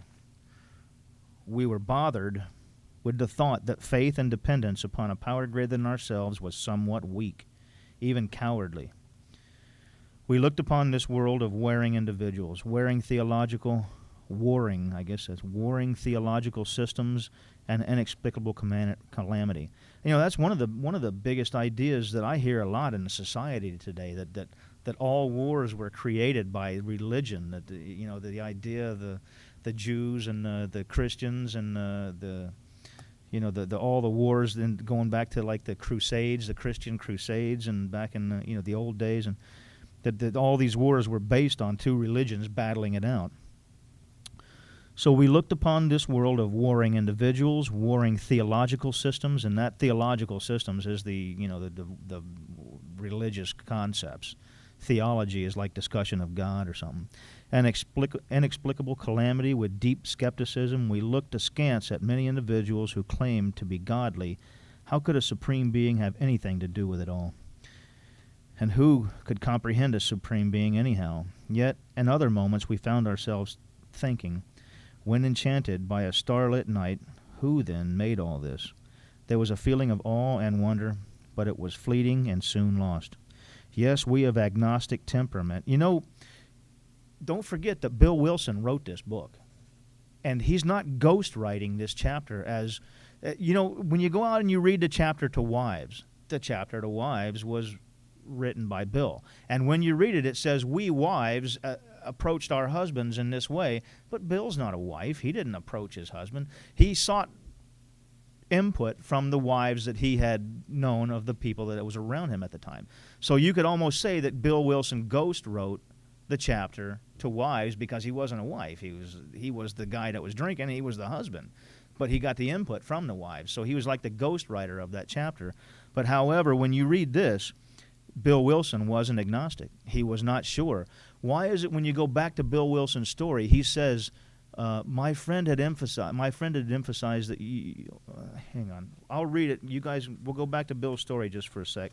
So you don't think that this is page 12 back in Bill's story. My friend suggested what then seemed a novel idea. So this is a paragraph that explains that the guy who wrote this book, the guy who made somewhat, you could say, the founder, we call him the co-founder, but he was really AA number 1, if you'd put it that way. And if it wasn't for him, there wouldn't have been no Dr. Bob co-founder. So this is what he says. My friend suggested what then seemed a novel idea. He said, why don't you choose your own conception of God? So if this guy doesn't believe, if this guy believes in God, why is this something that bothers him? That statement hit me hard. It melted the icy intellectual mountain in whose shadow I had lived and shivered many years. I stood in the sunlight at last. It was only a matter of being willing to believe in a power greater than myself. Nothing more was required of me to make my beginning. So this is flat out proof positive that Bill Wilson was an agnostic. So this is not a ghost-written chapter. This is a chapter written as an agnostic who knows something about it. Okay. If he had written a chapter that said we atheists, he might not have been able, because I think he says I had always believed in a power greater than myself. I mean, I'd go back to that one too, but it's going to take too long. Yes, we of agnostic temperament. Is that where I left off? Yeah. Yes, we of agnostic temperament have had these thoughts and experiences. Let us make haste to reassure you. We found that as soon as we were able to lay aside prejudice and express even a willingness to believe in a power greater than ourselves, we commenced to get results. Even though it was impossible for any of us to fully define or comprehend that power which is God. So that is a statement written by an agnostic who was Bill W., our founder of Alcoholics Anonymous. Much to our relief, we discovered that we did not need to consider another's conception of God. Our own conception, however inadequate, was sufficient to make the approach, and to make the approach to God, obviously, and to effect a contact with Him. Now, don't forget, this contact with God, I come to some of these meditation meetings, and I don't mean to throw people under the bus or talk bad about them, but it seems to me that some people are just completely, it eludes them how to make contact with God. And I had somebody else explain it to me. I have to admit it was kind of a mysterious thing to me too. There was a time when I thought praying and meditating and making a conscious contact with God was similar to sitting in a seance where everybody's holding hands waiting for Aunt Griselda to come down and tell us where the money's buried or something, which some people, even what was it, Hillary Clinton even had some seance to talk to her grandmother or something. So there's a lot of people out there who believe in stuff like that, and that's what I thought. This whole idea, they turn out the lights, they play some kind of whale songs, they sit for like 20 minutes and they count down to some kind of meditation. And my only thought is, how long do you have to meditate? The answer is given to you. And step 11 is the question. Step 12 is the answer. So what does he say here? He says, we commenced to get results even though it was impossible for any of us to fully define or comprehend that power, which is God. We found that as soon as we were able to lay aside prejudice and express even a willingness to believe in that power, we commenced to get results. Where was I here? Oh, here it was. Was sufficient. Our own conception, however inadequate, was sufficient to make the approach and to effect a contact with Him. And the contact that we're trying to get to here is not that seance thing where everybody sits around, turns the lights out, and wail. The contact is that we begin to understand that when I do good things and I treat other people in a loving, caring way, for the lack of a better description. I'm not very fond of that description either, but it's like the best one I can come up with. Being a pig-headed guy or something, you know. But whenever I think of other people and the well-being and the well-being of the people around me, that is how I get close to God. It's not by turning the lights out and waiting for whales to sing a certain song or counting down to some kind of deep meditational state. It's a matter of, see, that thought that you're going to make this conscious contact with God is essentially rooted in what you do with your life every day, not with how long you sit in a dark room waiting for God's presence to enter you, okay? So, as soon as we admitted the possible existence of a creative intelligence or a spirit of the universe underlying the totality of things, we began to be possessed with a new sense of power and direction, provided we took other simple steps. We found that God does not make too hard terms with those who seek Him. To us, the realm of spirit is broad, roomy, all-inclusive, never exclusive or forbidding. To those who earnestly seek, it is open, we believe, to all men. All right, we're going to stop right there. Next week, we'll pick up on the next page, and we're going to open up the floor for each one of you guys gets about 5 minutes to ramble on about what we're reading there. And remember, basically what we're getting to here is this chapter is written for the people who either don't know whether there is a God or say that no, they don't believe that there is, atheists and agnostics. So it's not like you can skip over this chapter. There's a lot of other good stuff in there, but that was the primary reason for writing that chapter, was to help the people in Butte, Montana in 1940 when the book was first released, and your sponsor was the book. Anyway, and that's not a reference to you don't need to get a sponsor. You need to get somebody who can explain the book to you, because when I came in, even today, I have to read stuff repeatedly to let it sink into my head. I read sometimes 4, 5, 6, 8 times the same stuff and comes of age or language of the heart before it actually sinks in, and I start to remember it as a way of explaining recovery to other people. But, okay, so we got 20 minutes. That's about 5 minutes apiece, 4 minutes apiece. You first. We'll work our way around. Thomas. You were talking about how I remember when I was confirmed. I was born and raised Catholic. I was at my confirmation as a believer, and I fought believing in God. And then all of a sudden, I'd be a reborn Christian, and then I'd have my doubts again. So I mean, I was messed. And what I'm trying to think is, I mean, what I'm wondering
Now, remember the chapter We Agnostics is written from the standpoint of someone who was an agnostic, not like the chapter to wives where Bill Wilson sort of ghost writes as a wife. He got input from wives, but it was written by Bill, and it appears to be written by the wives of alcoholics when you're reading it. And the chapter to employers, and they're seemingly ghost written, whereas when we look back at Bill's story, Bill said that Ebby's statement that he could choose his own conception of God, it hit him hard, and it melted the icy intellectual mountain in which he had stood and shivered for years, and he had stood in the sunlight at last. It was a clear statement that Bill Wilson wasn't sure whether there was a God or not. He still had not answered that question. So when he wrote this chapter, We Agnostics, he wrote it as an agnostic, not to people who are agnostics. But one of the things that we do point out in this chapter is that from the Oxford groups, we got the idea that we don't teach religion. Remember, the Oxford groups were a very religious group. What do they call it? Back to early Christianity is what they were teaching, but they didn't place that idea into the heads of the people that they had tried to help. Their deal was to help anybody. It didn't matter what they believed in. So that's one of the things we take from that Oxford groups that's really helpful to us, is that we don't teach religion because we're the ones who are handicapped by it. It limits how many people you can help. And that was the idea that the Oxford groups had that if they're just going to help the Christians, then that cuts off literally 1/3 or almost half of the people that they come in contact with, who are either atheists or agnostics or of another religion that they didn't. Only thing we teach is that whatever God it is that you believe in, we're going to show you how to get in touch with that God as we know it to be, that we believe that God wants us to do things for others. So we're at the top of page 47, and he writes, When therefore we speak to you of God, we mean your own conception of God. This applies too to other spiritual expressions which you find in this book. Do not let any prejudice you may have against spiritual terms deter you from honestly asking yourself what they mean to you. At the start, this was all we needed to commence spiritual growth, to effect our first conscious relation with God as we understood Him. Afterward, we found ourselves accepting many things which then seemed entirely out of reach. That was growth. But if we wished to grow, we had to begin somewhere. So we used our own conception, however limited it was. We needed to ask ourselves but one short question.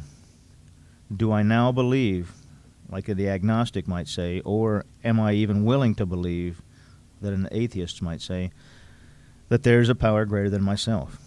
As soon as a man can say that he does believe or is willing to believe, we emphatically assure him that he is on his way. It has been repeatedly proven among us that upon this simple cornerstone a wonderfully effective spiritual structure can be built. Now, the way I understand it and the way I've experienced it, that's one of the things I've learned over the years, is the best way that I can try to teach somebody else how to, what did he say, to effect our first conscious relation with God. The feeling that, because that's one of the things that we're said to get from these 12 steps is the feeling of the presence of a loving Creator in our lives, the consciousness of God's presence and the power of God. And then that's one of the things that the 12th step does. Is that, remember, whenever we're working through any one of these steps, and we're working around step 2 right now, the whole "do you believe in God" idea. Because when I read some of the literature of the early AA, the amount of work put into the second step really amounted to the question, do you believe in God? The first step amounted to, do you want to stop drinking? They would say yeah. And the second step was, do you believe in God? And hopefully they said yeah. And okay, let's start making a list of the things that are blocking you from God. I don't see any details. And the reason I say that is because I had 2 guys that had a lot of time. The first guy had like 20 years. The second guy had like 41 years, who actually formally took me through the steps. And I've been through the steps dozens of times in other formats, meetings, and anyway. But the idea that we're going to gain this conscious contact with God first has to start with the idea that you are not God in step 1, and that there is a God in step 2. And Out in the chapter, We Agnostics, Bill writes that in dealing with these people, these atheists or agnostics, and in the future, as the 12th step puts it, my job is to be where I can be of the most assistance, stay on the firing line, and God won't let you down. And where you can be the most help is these people who don't believe in God or don't know that there is a God. So one of the things that we're learning from this chapter is how to deal with people who, in the future, either if that's this problem that you are having now, or if it's a problem that you run into somebody who has this problem, and you say, okay, I got a sponsee now who says he doesn't know if he believes in God. How are you going to deal with this person? So this is one of the reasons this chapter was written. And the reason I say that is because when I first got sober, I wasn't aware of it, but I had heard people make mention to this chapter as somewhere in this chapter was a reference to you could get sober without God. But that's not what it says. It says, as soon as men can say he does believe or is willing to believe. And that was probably the latter half of that, because you got this first guy down packed. This atheist, this agnostic guy says that he does believe now, or the atheist guy may be saying that he is willing to believe that there may be something out there. We emphatically assure him that he is on his way. And at that point, you go on with the rest of the steps. And as this person that you're dealing with goes through the steps, they will get what it is that's outlined. You will lose interest in selfish things and feel the presence of a loving Creator in your life as you live a life of service for others. Anyway, that was the great news to us, for we had assumed we could not make use of spiritual principles unless we accepted many things on faith, which seemed difficult to believe. When people presented us with spiritual approaches, how frequently did we all say, I wish I had what that man has. I'm sure it would work if I could only believe as he believes. But I cannot accept as surely true the many articles of faith which are so plain to him. So it was comforting to learn that we could commence at a simpler level. Besides a seeming inability to accept much on faith, we often found ourselves handicapped by obstinacy, sensitiveness, and unreasoning prejudice. Many of us have been so touchy that even casual reference to spiritual things made us bristle with antagonism. This sort of thinking had to be abandoned.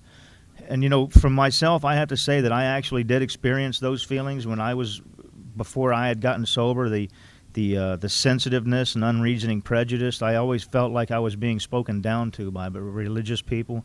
And that's where I made the connection, was the whole God thing. And I didn't separate God from the religion that I had experienced.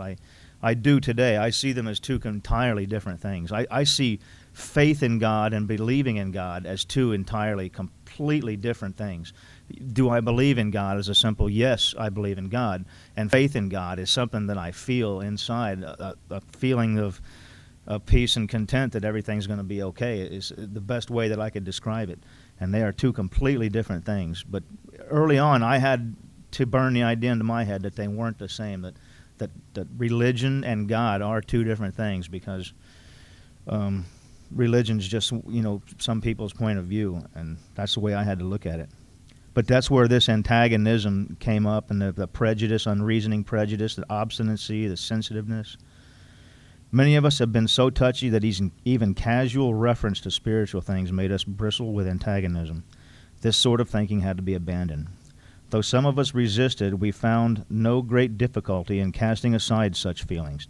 Faced with alcoholic destruction, and that's what made me change my mind. I don't know about you guys, but I didn't come in here not believing in God, but I did come in here not having faith or trusting in God. I thought it was sort of a you're on your own thing, But it was this idea that, faced with alcoholic destruction, that in my opinion turned my life around and turned the lives of so many people around me around. That it took me all the way to the end of my alcoholism before I actually became willing to say, okay, what's the God thing? Let me hear it. We'll give it a shot before I'm out of here. But faced with alcoholic destruction, we soon became as open-minded on spiritual matters as we had tried to be on other questions. In this respect, alcohol was a great persuader. It finally beat us into a state of reasonableness. Sometimes this was a tedious process. We hope no one else will be as prejudiced for as long as some of us. And I don't know about you guys, but I think this may be one of the ideas here See, I happen to be working with some people who have been struggling for more than decades, maybe even a decade and a half to 2 decades of being in AA and going in and out. And it's just for some reason those people end up with sponsors who are said to, have a little more time, a little more knowledge because, they just work their way through the other sponsors. Those guys couldn't help me, maybe you can. So I end up with, I would have to say, at least 7 or 8 people who are what I call the worst case scenarios. And this is what I think that they're struggling with, is this prejudice that it finally beat us into a state of reasonableness. Sometimes this was a tedious process. We hope no one else will be prejudiced for as long as some of us were. That for as long as some of us were is a reference to these almost decades that some of these people are going through. And anyway, it's one of the things that I struggle with is why did I get it after 5 years of what I call absolute hell? But I know these people that I have going through literally decades, 2 decades of nightmare, of just homelessness and jail and drunk. And the reader may still ask why he should believe in a power greater than himself. We think that there are good reasons. Let us have a look at some of them. The practical individual of today is a stickler for facts and results. Nevertheless, the 20th century readily accepts theories of all kinds, provided they are firmly grounded in fact. We have numerous theories, for example, about electricity. Everybody believes them without a murmur of a doubt. Why this ready acceptance? Simply because it's impossible to explain what we see, feel, direct, and use without a reasonable assumption as a starting point. Everybody nowadays believes in scores of assumptions for which there is good evidence but no perfect visual proof. And does not science demonstrate that visual proof is the weakest proof? It is being constantly revealed as mankind studies the material world that outward appearances are not inward reality at all. To illustrate, the prosaic steel girder is a mass of electrons whirling around each other at an incredible speed. These tiny bodies are governed by precise laws, and these laws hold true throughout the material world. Science tells us so. We have no reason to doubt it. When, however, the perfectly logical assumption is suggested that underneath the material world and life as we see it, there is an all-powerful, guiding, creative intelligence right there, our perverse streak comes to the surface, and we laboriously set out to convince ourselves that it isn't so. We read wordy books and indulge in windy arguments, thinking we believe this universe needs no God to explain it. Where our contentions were true, it would follow that life originated out of nothing, means nothing, and proceeds nowhere. Instead of regarding ourselves as intelligent agents, spearheads of God's advancing creation, we agnostics and atheists choose to believe that our human intelligence was the last word, the alpha and the omega, the beginning and end of it all. Rather vain of us, wasn't it? Now, when you read some of the other literature, primarily I'm talking about the back of Comes of Age. There's psychiatry, religion, medicine looks at AA, religion looks at AA is in the back of that book. And there's some real good stuff in there about what psychiatrists see, because you know that the psychiatrists have been studying alcoholics all along, the whole time we've been in AA and before AA. And, back to the beginning of, I guess, where psychiatry started, they've been sitting us down somewhere and trying to crack open our heads and say, why do these people do what they're doing? What is it? How come we can't help them? How come? And they're trying to figure out how they can help us and what's wrong with us all along. You know that, right? So in some of the literature in there is very detailed explanations by psychiatrists as to why alcoholics drink. And some of the things that all alcoholics have in common are noted in there. And one of the things that is noted as something that all alcoholics have in common is an omnipotent feeling of almost a godlike ego that these alcoholics have. And what they were noticing has happened to these alcoholics as they get them was they would be smashed by alcohol and their ego would be just completely broken down to nothing, virtually just non-existent anymore, to the point that they might lay down and die if it wasn't for the fact that the ego restores itself. And that was one of the most common things that they had found. And one of the things that I've noticed is that what the psychiatrists say is that they would do nothing to keep this ego from restoring itself back to this as spearhead of God's ever-advancing creation. We agnostics and atheists choose to believe that our human intelligence was the last word, the Alpha and the Omega, the beginning and the end of all. Rather vain of us, wasn't it? And that is, in a sense, and when you read on in the big book here, we'll see that selfishness and self-centeredness is the root cause of alcoholism, driven by fear. And the way I've experienced that fear was this lingering fear in the back of my head that I might not be in charge of everything. Because that, although I know today that it was a childish, uneducated way of looking at the world that I was in, I didn't know that then. And someone who's found his way out of it, I can look back in hindsight and say that may very well be some of the trouble that people that are coming in behind us are experiencing. You know, people who are just now starting to drink right now may be coming into AA 10 years from now, and they're going to be going through the exact same thing that I went through. Am I the Alpha and the Omega, the beginning and the end of all, instead of seeing myself as the spearhead of God's creation? And that's pretty much what it amounts to today. But the deflation of the ego, and then, you see, because that's what the deflation of the ego for me says, well, I guess you're not in charge of anything. So maybe there is something else out there that is in charge.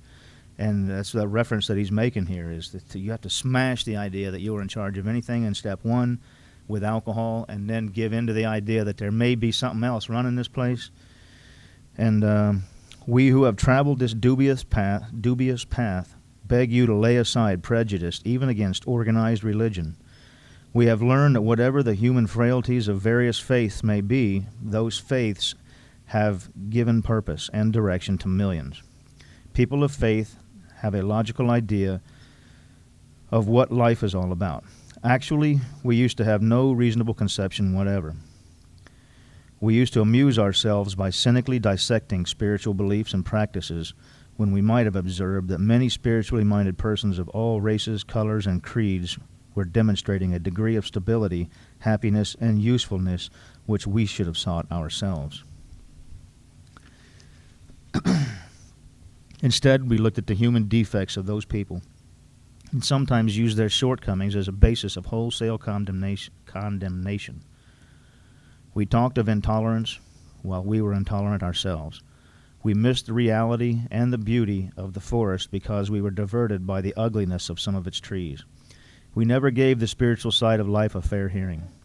In our personal stories, you will find a wide variation in the way each teller approaches and conceives of the power which is greater than himself. And, you know, I have many people, although I haven't gone back there and read all those stories, I have heard many people make reference to the fact that when you go back into those personal stories in the back, to me, when I read them, I see like drunkalog. I heard somebody say, just go to the last 2 pages of every story and read those last 2 pages, and that'll probably benefit you better than the drunkalog of the first 8 pages of each story, you know. But I highly recommend reading those. I've only read like maybe 6 or 8 of them, but I know for a fact there's a lot more back there than that. I usually read like Bill or Dr. Bob's Nightmare and Bill Dobson's story and the AA number, the Devil May Care chap. Okay, whether we agree with a particular approach or conception seems to make little difference. Experience has taught us that these are matters about which, for our purpose, we need not be worried. They are questions for each individual to settle for himself. But there is one idea that we have, and that is a life of service to others. In Bill's story, he wrote, if he failed to enlarge his spiritual life through work and self-sacrifice for others. And that's how we perceive Step 12. Step 12 in itself is a life of work and self-sacrifice. And when someone asks you to sponsor them, you have to sacrifice your time and say, well, you know, I was going fishing Saturday, and I had this other thing planned, and I was going to sleep late and then go see a movie or eat something. You have to say no. You have to put all that aside, and it's time for you to live a life of work and self-sacrifice for others. And we believe that this is God. That is one idea that we do believe applies to everybody. That's how Alcoholics Anonymous works, by the way. On one proposition, however, these men and women striking agreed. Every one of them has gained access to and believes in a power greater than himself. This power has in each case accomplished a miraculous, the humanely. Now remember, he's referring to the personal stories in the back there. He just brought up there. This power has in each case accomplished the miraculous, the humanely impossible. As a celebrated American statesman put it, let's look at the record. And I got a friend who loves to say that. Hey, look at the record, you know. But anyway,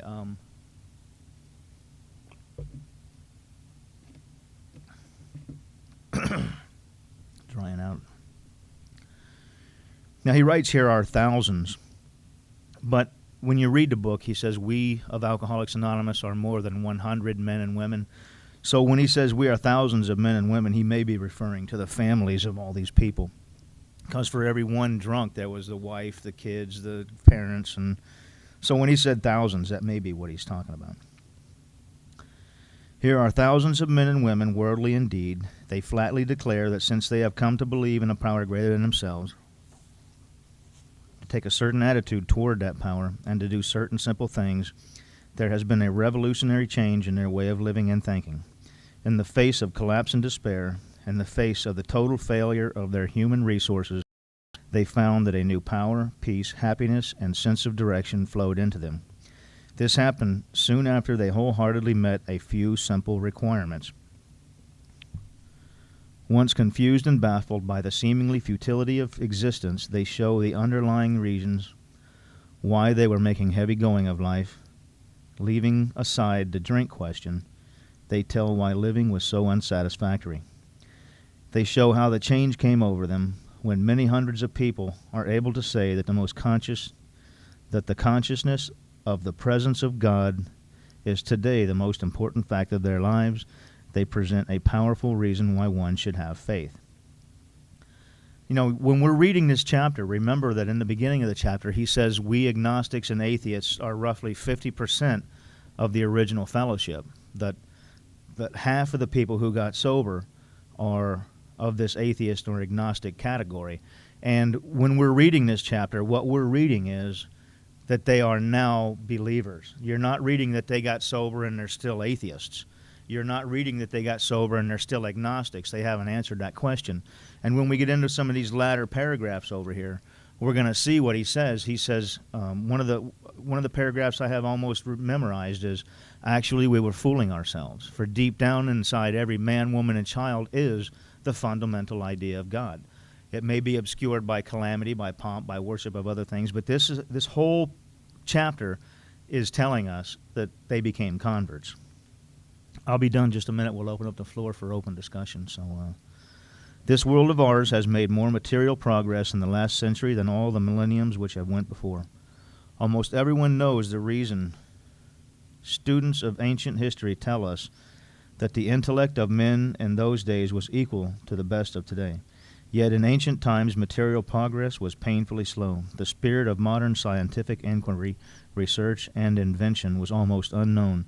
In the realm of the material, men's minds were fettered by superstition, tradition, and all sorts of fixed ideas. Some of the contemporaries of Columbus thought a round earth preposterous. Others came near putting Galileo to death for his astronomical heresies. We asked ourselves this: are not some of us just as biased and unreasonable about the realm of the spirit as were the ancients about the realm of the material? Even in the present century, American newspapers were afraid to print the account of the Wright brothers' first successful flight at Kitty Hawk. Had not all efforts at flight failed before? Did not Professor Langley's flying machine go to the bottom of the Potomac River? Was it not true that the best mathematical minds had proved man could never fly? Had not people said God had reserved the privilege for the birds? Only 30 years later, the conquest of the air was almost an old story and airplane travel was in full swing. But in most fields, our generation has witnessed complete liberation of our thinking. Show any longshoreman a Sunday supplement describing a proposal to explore the moon by means of a rocket, and he will say, I bet they do it. Maybe not so long either. Is not our age characterized by the ease with which we discard old ideas for new, by the complete readiness with which we throw away the theory or gadget which does not work for something new which does? We had to ask ourselves Why we shouldn't apply to our human problems the same readiness to change our point of view. We were having trouble with personal relationships. We couldn't control our emotional natures. We were prey to misery and depression. We couldn't make a living. We had a feeling of uselessness. We were full of fear. We were unhappy. We couldn't seem to be of real help to other people. Was not a basic solution to these bedevilments more important than whether we should see newsreels of lunar flight? Of course it was. Now there's one good idea for you. Full of fear, we were unhappy, we couldn't seem to be of real help to other people. You know, that's almost the fundamental idea behind recovery from alcoholism, is to write down our fears, ask God to remove them, direct our attention to helping others. When we saw others solve their problems by a simple reliance upon a spirit of the universe, we had to stop doubting the power of God. Our ideas did not work, but the God idea did. The Wright brothers' almost childish, simple faith that they could build a machine which could fly was the mainspring of their accomplishment. Without that, nothing could have happened. We agnostics and atheists were sticking to the idea that self-sufficiency would solve our problems. When others showed us that the God sufficiency worked for them, we began to feel like those who had listened to the Wrights could never fly, insisted the Wrights could never fly. Logic is great stuff. We liked it. We still like it. It is not by chance that we were given the power to reason, to examine the evidence of our senses, and to draw conclusions. That is one of man's magnificent attributes. We agnostically inclined would not feel satisfied with the proposal which does not lend itself to reasonable approach and interpretation.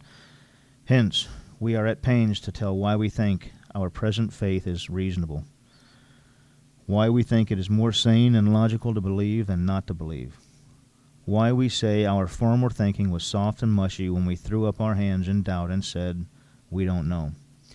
So when we became alcoholics, crushed by a self-imposed crisis, we could not postpone or evade. We had to fearlessly face the proposition that either God is everything or else he is nothing. God either is or he isn't. What's your choice to be? We're going to stop right there. And, you know, I've got that circled as the test for the second step. When we became alcoholics, crushed by a self-imposed crisis, that it was this very idea of the first step that drives me to the second step. The first step being I finally come to the conclusion that I am not in control of my life. I can't even control my drinking. So then lies the question, if I'm not in control, then who is? Is when we became alcoholics, crushed by a self-imposed crisis, this self-imposed crisis being, you know, the loss of the job, the jail, the homelessness, all the things that happen to us alcoholics when we've been drinking for. We could not postpone or evade. We had to fearlessly face the proposition that either God is everything or else he is nothing. And this is a simple question, and it is that, do you believe in God? When I read in some of the other literature where he just, you know, it's flat out that they just say, you know, do you want to stop drinking? And that's pretty much if you say yeah. Because I have to tell you, I have run into a couple of people who said, well, you know, I'm having a little trouble. I want to burn a doob on the weekend and maybe a beer every once in a while. And I say, well, you know, I don't know what to tell you then. That was the wrong answer, you know. The answer was, yes, I want to stop drinking. But I have run into a couple of people, and I was surprised, I have to tell you. I'm scratching my head, and I go, I happen to know this particular individual, and your life is pretty bad. And that was the wrong answer to that question. The answer to the question is, yes, I want to stop drinking. And the second question is, do you believe in God? And that is what that paragraph says. God either is or he isn't. What's your choice to be? God either is or isn't. Do you believe, yes or no? So remember that I was bringing up a minute ago, out in the chapter Working with Others is a particular paragraph that says when you're dealing with these people, when you come across somebody who's atheist or agnostic, you don't want to arouse any of this this violently anti-religious attitude. So you don't want to make reference to religious things. You want to stick to the spiritual things. You want to, and one of the things he points out is that we do have in Alcoholics Anonymous a way of describing spiritual principles by using everyday language. How I experience that and how I read it in the book is that, number one, selfishness and self-centeredness is the root of my troubles, and it is driven by 100 forms of fear, what I do is I make a list of these things that are blocking me from a life of service to others and a life in which I live for sacrifice for others. And it is by doing things for others and not expecting something in return that I begin to feel a sense, like I said, a God consciousness, a sense that this power greater than myself is here. And it is by doing for others that I feel the presence of God, and that's all there is to it. You don't think your way into faith in God. You have to work your way into through the 12th step of helping others. Getting close to God is working with others through the 12 steps, both in my life and helping them live it into their lives. So with that, we got like 25 minutes. That's plenty of time for everybody. So as long as someone doesn't go off on a tirade like I do, rambling on, we got plenty of time. We started over here last week. We'll go with this side.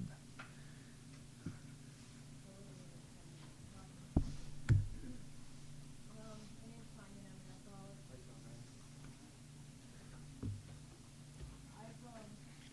been having problems believing in a doctor. The hard part for me was to get rid of my ego. You know, like you were mentioning that, yeah, we were all crushed when we came into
Hey, Joe. It's funny, I just got my job back in Publix, and I was working at that supermarket before that, but I was in the parking lot, and Jehovah's Witness lady came up to me. No, I respect anyone's religion or anything they're into. So I talked to her, and she handed me like 4 books to read, little magazines. And I started reading them, and the one thing it talked about was kind of like how they do here in Bigfoot about electricity. They talk about a cell, how complex it is, and the nucleus and the DNA and the RNA and how it works and how the walls like to shove electric energy fluid in and there's a whole system to it and just the building block of light. And the whole point was how did something come from nothing? There's no cells, no nothing. How the heck did like they give another good example of like a human being makes a robot. The robot didn't make itself, it was produced by intelligent design. And it's kind of like you were saying about something about us, that there had to be somebody who started this all. And I'm not into that religion, I have my own religion. But I'm also spiritual too. And yeah, I think I told her if I'm looking for God, and to be willing and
Hey, Tom.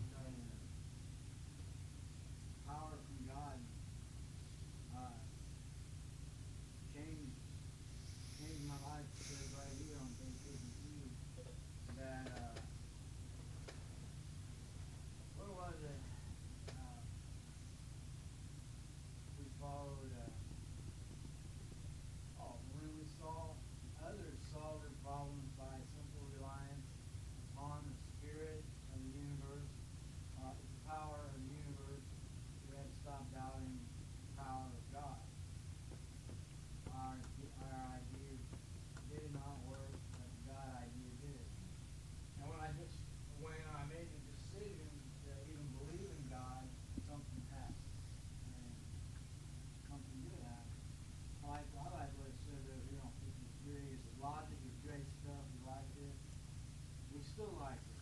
It's not by chance we were given the strength to reason, or the power to reason, to examine the evidence of our senses, and to draw conclusions. Well, when I was out there, I didn't reason my senses or anything. I just did. I went to drink. And that's all I wanted to do, drink. If I even found strength to go to work, I could make money from drink. You know, I mean, I just live to drink. Now I believe in this power of the universe, which is God. The thing to work on is clearing away the stuff that blocks me from Him, so I can do what I should have been doing the whole time. You know, I should have been serving others, and that's what God wants me to do. When I'm full of self, I'm being selfish and dishonest, angry, and afraid, I'm being blocked from God. And I can't do anything for Him. I'm not good for anybody else. Not good for myself.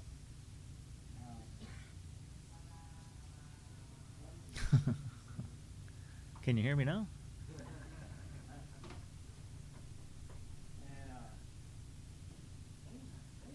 since I was sober, man, it's great. I mean, the last 21 years, I've had some bad days. You know, like Robert was saying, and you know, it's nothing like when I was out there drinking.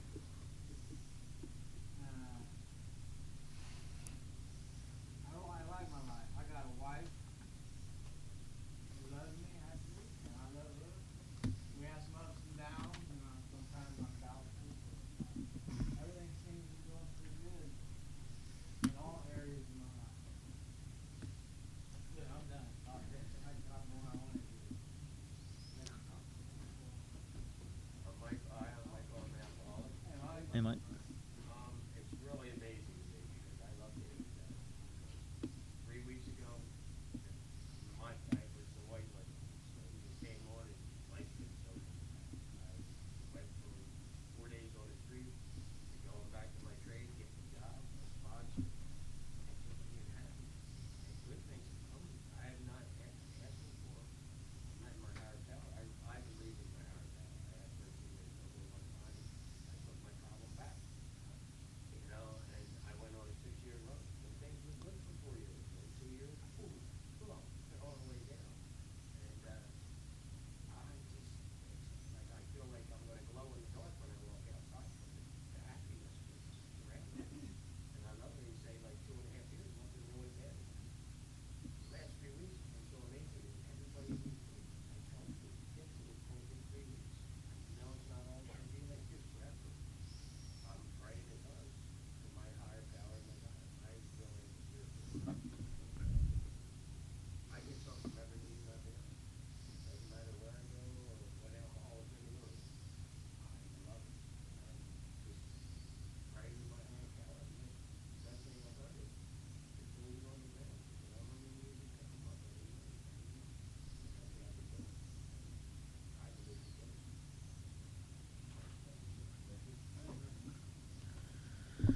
Okay, can we have a volunteer to hand out the chips? Oh yeah, when I talk alcoholic, Hey, Tom. we got a chip system here. First chip is friendship. Would anyone like to give up the fight? No way. Sign. mic. Anybody want to feel white? All right. Next one is silver chip for 30 days. All right, cool. And yellow is 60 days. Red is 3 months. Purple is 9 months. And hey, I got 21 years this month. Put your name back here if you got a year this month, and we will celebrate it with cake and stuff. Funny ride and all that stuff. The promises of the ninth step.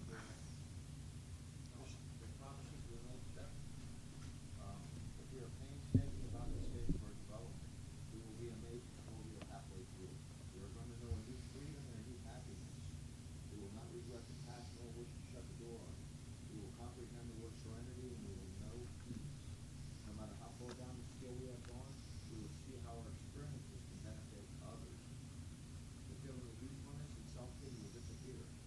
We will lose interest in our self-esteem and gain interest in our fellows. Self-seeking will slip away. The whole attitude and outlook upon life will change. Fear of people and economic insecurity will leave us. We will intuitively know how to handle situations with ease of action.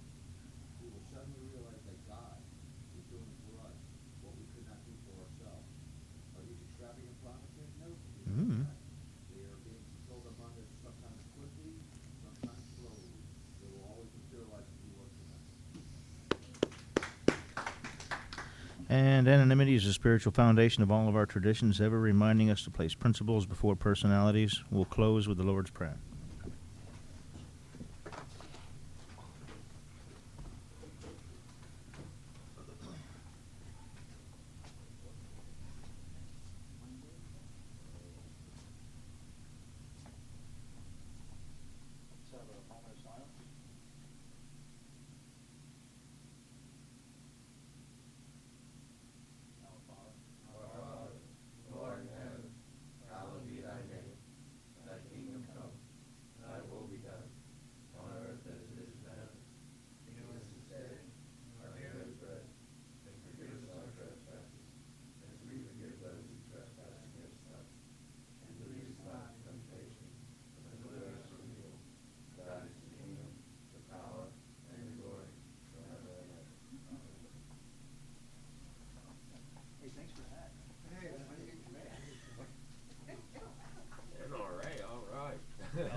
Can I get a signature on this side? The old Herbie Hancock? Where at? This one here. Right there? Of course, I'm making my own sheets. Right there? Yeah, that's good. All right, man. Have a nice day.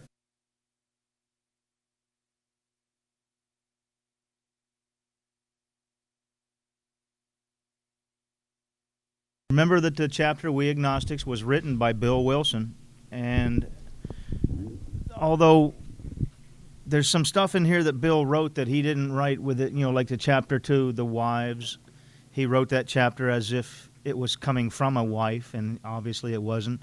It's coming from Bill. But this chapter, We Agnostics, was written by a man who was an agnostic. Bill Wilson didn't know whether there was a God or not when he had met Ebby Thatcher. His quote was, "That statement hit me hard." His friend Ebby Thatcher said to him, "Why don't you develop your own conception of God? You don't have to subscribe to someone else's idea of God. You can come up with your own idea." And he said that statement hit him hard, that it had melted the icy intellectual mountain in whose shadow he had stood and shivered for many years. And this chapter has the word God in it. I don't know, but at least 40 times. So I've heard people make, the reason I say that, because I've heard people make reference to the fact that you don't need to swallow the idea of God just yet. But then there's step 3 says, made a decision to turn our will and our lives over to the care of this God. We're right in the middle of the page here on 53 where this is what I've come to know as the test for the second step. And when I read the other literature, like Dr. Bob and the Good Old Timers, AA Comes of Age, Pass It On, and you see any reference to the first 3 steps in there, that the reference that I came across was that most of the time they just sat down and asked you, do you want to stop drinking? And if you said, yes, I want to stop drinking, that was step one. You had done step one. And if you said, they would say to you, do you believe in God? And most people would, roughly 50% of the people would say yes, and that would have been step two. And this is the question of the second step, the test for the second step, right in the middle of the page here. And remember that this chapter was written with the idea behind it that 50% of the first 100 alcoholics were of atheist or agnostics temperament, as he wrote, and they became converts. Now they believe that there is a power greater than themselves. Not that they got sober without a power greater than themselves. And the reason I bring that up is because I've heard in many meetings over the years people make a reference to this chapter saying that you don't need God to get sober. Go to the chapter We Agnostics and you'll see. And that's not what this chapter says. This chapter says we became converts. And now we believe that there's something there. Well, we don't know what it is, but there's something there. But here he says, when we became alcoholics, crushed by a self-imposed crisis. And this I've come to know as the second step, the test for the second step. A self-imposed crisis we could not postpone or evade, and that would be along the lines of like jail, divorce, unemployment, homelessness, liver failure, something bad. We had to fearlessly face the proposition that either God is everything or else he is nothing. God either is or he isn't. What's our choice to be? This is an absolute. There's no, well, maybe, there is no middle of the road there. However, when you come across people who don't know whether they believe, it is instructed to tell them just to go on with the rest of the steps. And it's not like we have to stop here and now we can't go on until you say, yes, you believe. It's, anyway, this next paragraph here has this phrase that I've come to be so fond of over the years of this bridge of reason. And to me, this was a very important thing for me in my life. I'm just going to speak for about the first 30 minutes and we'll open up the floor. I had to give each person about 2 or 3 minutes to speak. About 9 o'clock, I'll open up the floor for open discussion. This next paragraph here, it brings up the idea of this bridge of reason trying to lead me to the land of faith in God, that somehow intellectually I can find my way to God just by thinking my way or it taking place solely in my head. And the reference that he's making here is that just like we do here, in the front of the desk here, it says faith without works is dead, that no amount of this reason will bring me to faith. It must be brought about through my action. Step 12 is the action that we talk of that brings faith in God. And you'll see in this paragraph where he makes a reference to that he had been over the bridge of reason many a times, but it just doesn't go far enough. The bridge of reason will not lead you to the land of faith. You must take the leap and do this life of sacrifice for others in order to receive what it is they say you're going to get. He says, arrived at this point, we were squarely confronted with the question of faith. We couldn't duck the issue. Some of us had already walked far over the bridge of reason toward the desired shore of faith. The outlines of the promise of the new land had brought luster to tired eyes and fresh courage to flagging spirits. Friendly hands had stretched out in welcome. We were grateful that reason had brought us so far, but somehow we couldn't quite step ashore. Perhaps we had been leaning too heavily on reason that last mile. We did not like to lose our support. That was natural, but let us think a little more closely, without knowing that had we not been brought to where we stood by a certain kind of faith? For did we not believe in our own reasoning? Did we not have confidence in our ability to think? What was that but a sort of faith? Yes, we had been faithful, objectively faithful to the God of reason. So in one way or another, we discovered that faith had been involved all the time. We found, too, that we had been worshipers. What a state of mental gooseflesh that used to bring on. Had we not variously worshipped people, sentiment, things, money, and ourselves, and then, with a better motive, had we not worshipfully beheld the sunset, the sea, or a flower? Who of us has not loved something or somebody? How much did these feelings, these loves, these worships have to do with pure reason? Little or nothing, we saw at last. Were not these things the tissue out of which our lives were constructed? Did not these feelings, after all, determine the course of our existence? It was impossible to say we had no capacity for faith or love or worship In one form or another, we have been living by faith and little else. Imagine life without faith, where nothing left but pure reason. It wouldn't be life. But we believed in life, of course we did. We could not prove life in the sense that you can prove a straight line as the shortest distance between 2 points, yet there it was. Could we still say the whole thing was nothing but a mass of electrons created out of nothing, meaning nothing, whirling to a destiny of nothingness? Of course we couldn't. The electrons themselves seemed more intelligent than that. At least so the chemist said. Hence we saw that reason isn't everything. Neither is reason, as most of us use it, entirely dependable, though it emanate from the best minds. What about people who prove that man could never fly? One of the things that you can see here that he's trying to do is dispel the idea that science can bring us to God. That one of the things that we're going to be burning into our head later on into these steps is that the action of the 12 steps must manifest in our lives. The people that you see falling around you that don't stay sober are the people that do not help other people through the 12 steps. That the 12 steps has a certain added benefit, that there's life of service to others outside of AA, and it's going on all around us, but it's not keeping people sober. That I've heard a lot of people come in here and say they've been to the church and it worked for a while, but then it eventually failed them. And that they've been to the doctors and that it worked for a while, but it eventually failed them. But here in Alcoholics Anonymous, we have a certain activity that we perform, which is to work with others through the 12 steps. And when we get later on in the steps, I'll try to go into some of the details as I understand it of the benefits of that, which essentially are humility and ego deflation. The certain humility of an acknowledgement that there is a God and I'm not it, by bringing others to this God is the most pure form of ego deflation that we have, and that's why we use this in Alcoholics Anonymous. Yet we had been seeing another kind of flight, a spiritual liberation from this world. People who rose above their problems. They said God made these things possible. And we only smiled. We hadn't seen spiritual release, but like to tell ourselves it wasn't true. Or we had seen spiritual release, but like to tell ourselves it wasn't true. Now this paragraph here is the paragraph that I've got highlighted as being the paragraph as a statement of fact that these people, and if you go back to the first page of this chapter, We Agnostics, he says roughly 50% of the first 100 alcoholics, so that's like 50 out of every 100 are either atheists or agnostics. They don't know, or they say there is no God. And this is a statement that these, as Bill wrote it himself, that they became converts, that there was some idea of God in their head, and they have it. He says here, actually, we were fooling ourselves, for deep down in every man, woman, and child is the fundamental idea of God. It may be obscured by calamity, by pomp, by worship of other things, but in some form or other it's there. For faith in a power greater than ourselves and miraculous demonstrations of that power in human lives are facts as old as man himself.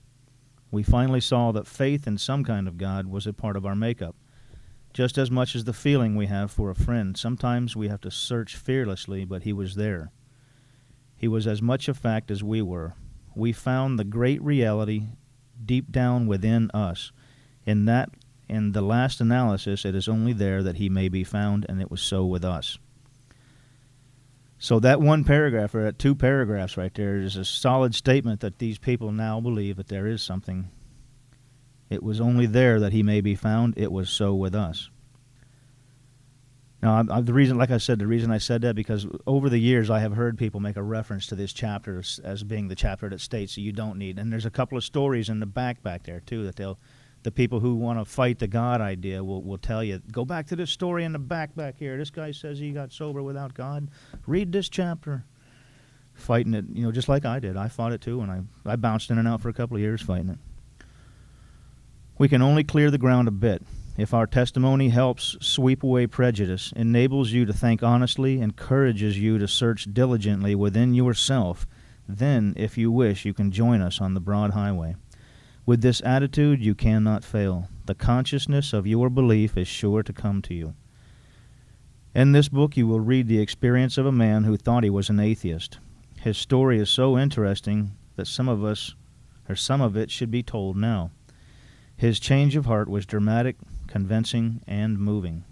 Now, this isn't Bill's story. I think this is one of those stories in the back Somebody had mentioned to me that this is Bill Dobson, which is AA number 3, that third guy that got sober. Our friend was a minister's son. He attended church school where he became rebellious at what he thought an overdose of religious education. For years thereafter, he was dogged by trouble and frustration, business failure, insanity, fatal illness, suicide. These calamities in his immediate family embittered and depressed him. Post-war disillusionment, ever more serious alcoholism, impending mental and physical collapse brought him to the point of self-destruction. One night when confined to a hospital, he was approached by an alcoholic who had known a spiritual experience. Our friend's gorge rose as he bitterly cried out, "If there is a God, he certainly hasn't done anything for me." But later, alone in his room, he asked himself this question: is it possible that all the religious people I have known are wrong? While pondering the answer, he felt as though he had lived in a hell. Then, like a thunderbolt, a great thought came. It crowded out all else. Who are you to say there is no God? This man recounts that he tumbled out of bed to his knees. In a few seconds he was overwhelmed by the conviction of the presence of God. It poured over and through him with the certainty and majesty of a great tide at flood. The barriers he had built through the years were swept away. He stood in the presence of infinite power and loved. He stepped from the bridge to shore. For the first time, he lived in conscious companionship with his Creator. Thus our friend's cornerstone fixed in place. No later vicissitude has shaken it. His alcoholic problem was taken away that very night years ago. It disappeared. Save for a few brief moments of temptation, the thought of drink has never returned. And at such times a great revulsion has risen up in him. Seemingly he could not even drink if he would. God had restored his sanity. And now that's a reference to, when you're talking about sanity versus insanity and Alcoholics Anonymous, I like to use the analogy of, I've never heard of a psychiatrist prescribing 12 steps of recovery to someone who's got, some kind of antisocial behavior or some kind of true mental illness. A truly mentally ill person, these 12 steps will not help you. And many people come in here and they make a reference to, my life's getting insane again, so I thought I'd come back to a meeting. When that's not the insanity that we speak of in AA. We're talking about how you react to the first drink. Knowing that drink has devastated me over and over again, has taken me to jail, I've lost everything repeatedly. A number of times I've gotten up to get get things back and then crashed down again.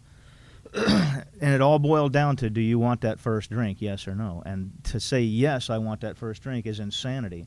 And that's the insanity that we deal with here in Alcoholics Anonymous. We don't deal with screaming and yelling at other people. I mean, we do have a way of doing an inventory to get rid of anger and fear and guilt, the three things that we say block us mostly from a life of service for others. But essentially, the true insanity that people may be speaking of like, I don't know, what would be manic depressive. I mean, Bill has a chapter that he wrote in this other book about his deep depression and how he battled it for 15 years. But anyway, when we write that God has restored us to sanity, we're talking about how we react to the first drink. There's no situation that I've come across in the 20 years that I've been sober has ever made me even contemplate. I run across a buddy of mine some years back, and he says, man, I was dropping the wife off at the airport so she could go home, and I was coming home from the airport, and I thought, oh, man, I stopped to get gas in the wrong area of town, and he just shakingly came back to AA going, man, I barely made it.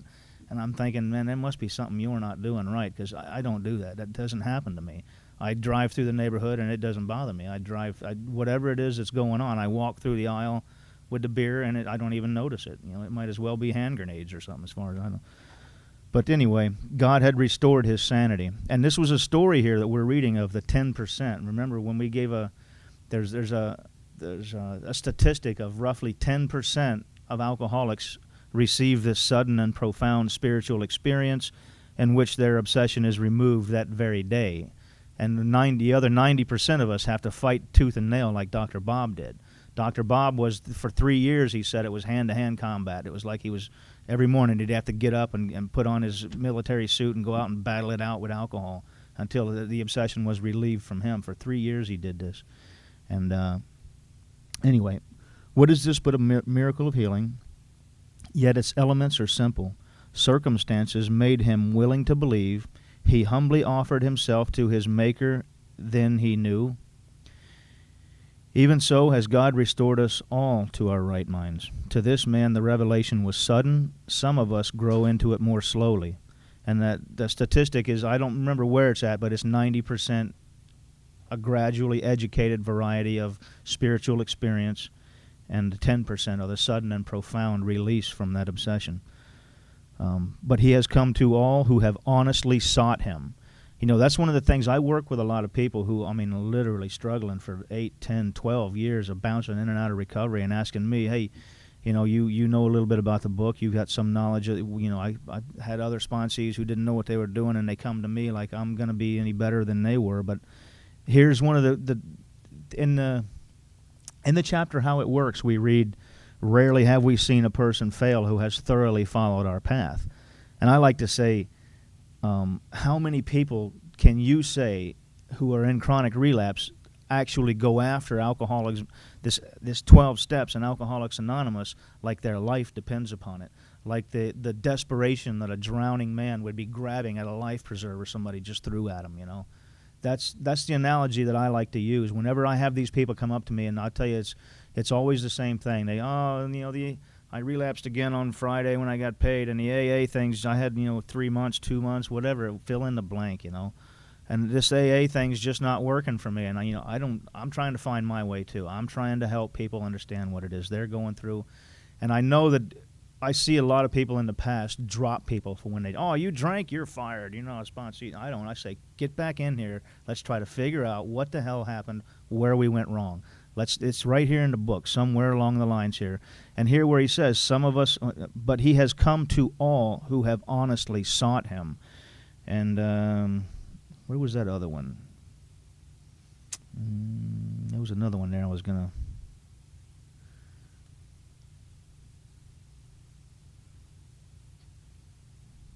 Anyway, that's a pretty good analogy there. He has come to all who have honestly sought him. When I come across a lot of these people who are in chronic relapse, my question to them is, so you were to the point now, we had gotten through the 12 steps and you were doing a daily inventory. And they say, well, no, not really, but, and you were with this inventory. And if you'll read the 4th step, he keeps writing repeatedly, we turn back to that list, for it held the key to our future freedom from alcoholism. And repeatedly, like 3 or 4 times, he says that we are to turn back to that list and apply those spiritual solutions to those lists that we made. And an idea that we're going to be implementing this like brushing your teeth every day. You don't say, well, I brushed them 6 months ago. You have to do it every single day. And that's the same answer with every person who's ever gone. I've never had anybody relapse and come back and say, well, yeah, I was doing an inventory and I had applied those spiritual solutions. I was working with others through the 12 steps and I drank anyway. It's always, they drift away a little further, and somewhere along the lines, I always try to keep people around that 3rd step, because for me, the 3rd step was a turning point in my life. When in my head, I finally realized to flip that switch and say, well, my only reason for living from here on out then is to serve God and to do what God wants me to do. And I know it sounds creepy, but it ain't that big a deal. It means now I have to be there for the people in my life, my family, the people I work with, the people I am in AA with. That's all that means. Instead of being here to take what I can from AA, I'm here to put what I can into it. I'm here to give my time and give my experience with the 12 steps and to try to explain this to people who don't understand it. And then I'm always hearing other people say, I'm just going to the meeting to get what I can out of it, and take what you need and leave the rest and go. And that's a bad piece of advice, because that's essentially a piece of advice that is keeping you locked into the idea of selfishness that is the root cause of our alcoholism. This last little thing here. When we drew near to God, he disclosed himself to us. And that's been a pretty much... that's the experience that I've had too, that I honestly sought God in my life, because to me there was only 2 options, and that was to drink or this sobriety thing. There was no... I tried the controlled drinking thing, and it just didn't work. But that was my personal struggle, and I think that may be, a lot of times what we're reading in this book is the history of AA. We're reading the history... I'll give you an example. In 3 different places in this book, in the foreword to the 2nd edition, the entire foreword is all about Bill Wilson is on the edge of a drink. He's standing outside of a bar, and there's a telephone over here. Bar, telephone. He picks up the phone. He finds a drunk to work with. It's Dr. Bob. That whole forward to the second edition is that story. Then you read Bill's story. Most of Bill's story is about him being on the edge of a drink and finding Dr. Bob and finding somebody to work with. Huh? Bill's story, yeah. And the entire chapter of Vision for You, the whole chapter is nothing but, it's like 15 pages of the story of Bill is standing outside that bar again. He's on the edge of a drink. He's got 6 months of sobriety, and his sobriety, essentially, when you read it, you can see that his sobriety is over. It's over. He's going to drink. But no, he finds somebody to work with, and he stays sober again. And that's the birth date of Alcoholics Anonymous, by the way, when he kept Dr. Bob sober that night. But it's so simple, and it's, you read it over and over, and you're like, I've heard that Bill and Bob story, blah, blah. But you don't understand. The Bill and Bob story is either your story or it's not. You see, you get in here and you start helping other people and you stay sober and you never drink again, or you get in here and you hang out and you kick your feet up and you go, I don't have to, why do I have to work so hard at that AA thing? Here's a guy over here who's got his own business. He hits on all the women, comes in late, leaves early. You see, not everybody who comes in here is a real alcoholic. Not everybody who comes in here. We don't screen people when they walk through that door. Hey, you're not a real alcoholic, man. You got to go. Anybody that wants to stop drinking is welcome in here, but not everybody's life depends on them staying off of alcohol, and mine does. So when I see those guys coming in here and hanging out, I try to tell everybody else in the room, make sure that you notice that not everybody in here is a real alcoholic, that people can come in here and sponsor no one for a decade. They don't help anybody. They don't do any. When you ask them, what are the details of the fourth step, they go, you just make a life story. There's a brief reference to life story in step 5, but it's not. It's a search for what blocks you from God. The third step was a decision to turn your life over to God. The fourth step was a search to find what blocks you from turning your life over to God. And I always put it in a reference of step 12. I always say, the end result of all of these steps is step 12. It's where they're taking you. And where step 2 lies in that one, if you didn't notice, that whole chapter, We Agnostics, is step 2. With a little bit of the previous chapter, more about alcoholism, I think it was, yeah. More about alcoholism dealt with, the last 4 or 5 pages dealt with sanity versus insanity. Remember where the guy says, I thought, the thought crossed my mind I could put an ounce of whiskey in my milk and it wouldn't hurt me. What are you, frickin' nuts? I mean, that's crazy. And he's got all kinds of little areas in there where these people, 1 minute they're normal people, and the next minute there's a drink in their hand, and they're going, what the hell happened? Where did it come from? And what we're saying in AA is there's a driving force behind that. That the idea that out of nowhere I find myself with a beer in my hand and looking around going, where the hell did that come from? I never made a conscious decision to pick up a drink, and there I stood with a drink in my hand. I had no control over it whatsoever. And we're saying in here that there's a driving force behind that, and that's what we're going to get to, and that driving force is fear. This is a faith-based recovery program on the idea that fear is the driving force behind that magical day when you wind up with a beer in your hand. And we're going to combat that fear with the program of action that we have in here. And to get there, you have to first say that, number 1, step 1 essentially is, and you can see this in the third step. I'll take you out there real quick. The third step is on, actually it's like most of how it works. About the first 5 pages of how it works is step 3, but this is toward the end of it here on page 62. On the bottom of page 62, he says, this is the how and why of it. First of all, we had to quit playing God. It didn't work.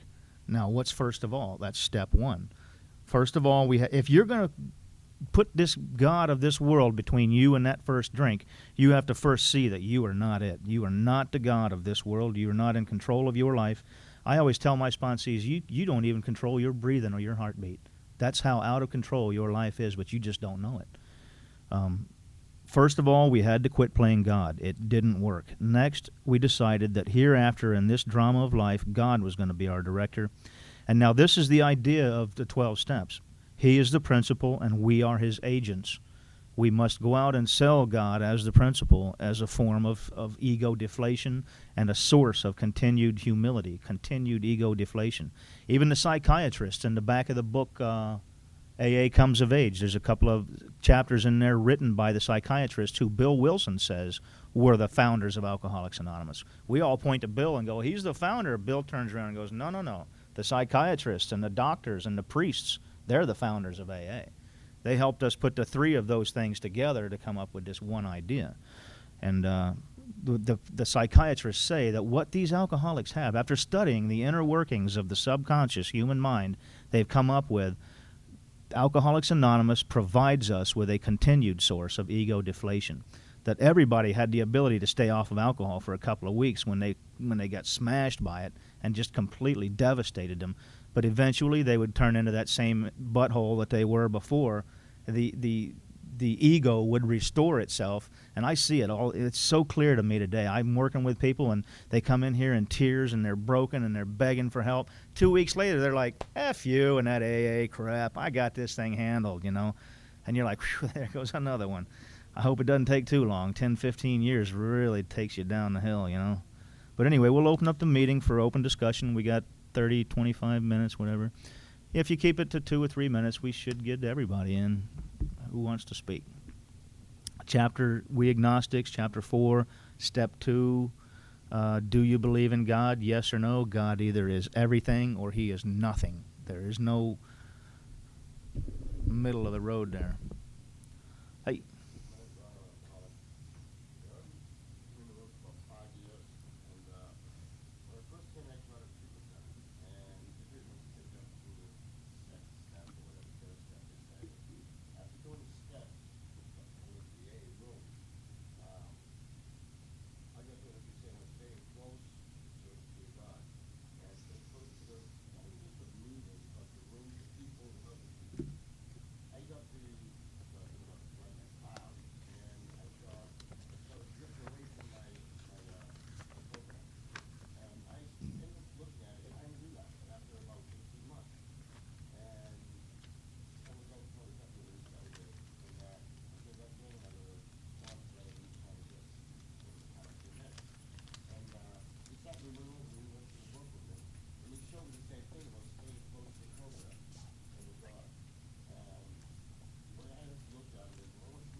Is that a question? Yeah.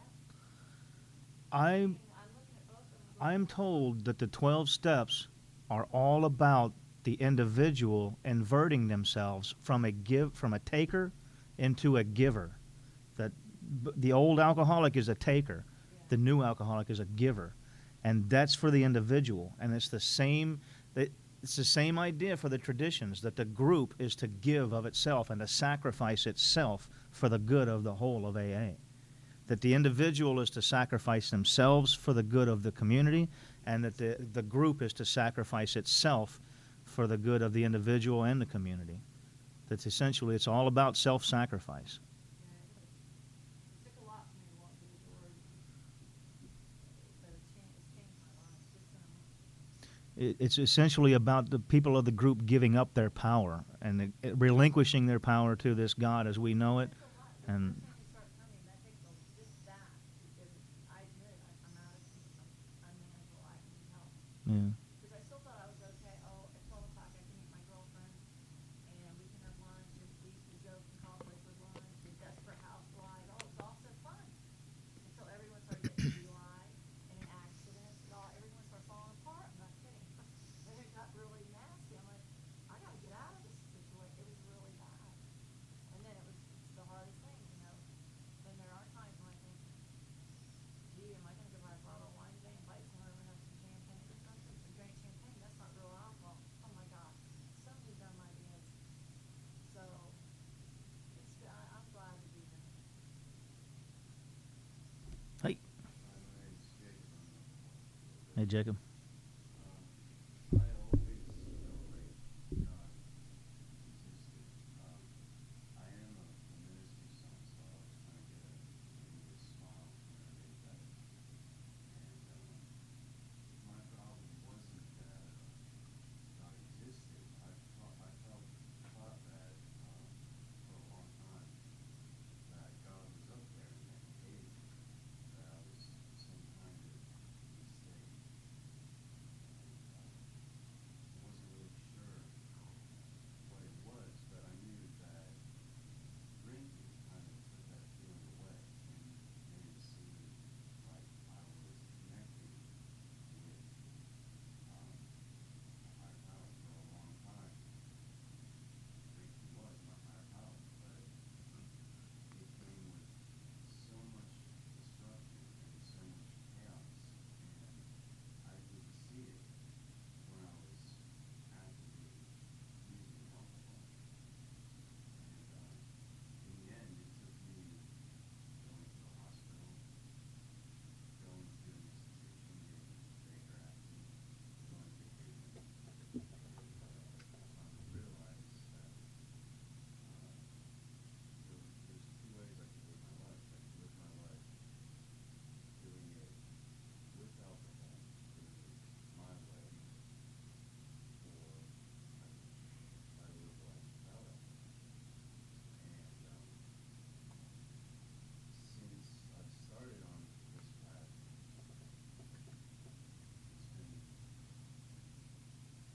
it's become clear to me that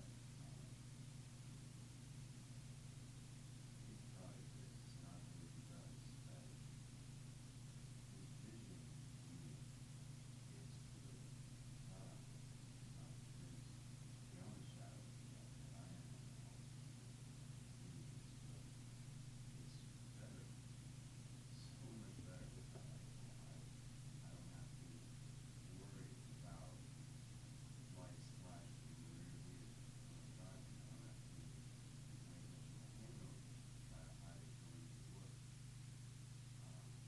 I have a relationship with my dad that never was the case for years. All of it, I owe to this program. And I've still got a lot of things to learn, and I really appreciate your treatment of these things, because there's a lot of wisdom in here. There's very good stuff. That I'm trying to do what I've done. Hey, Dave.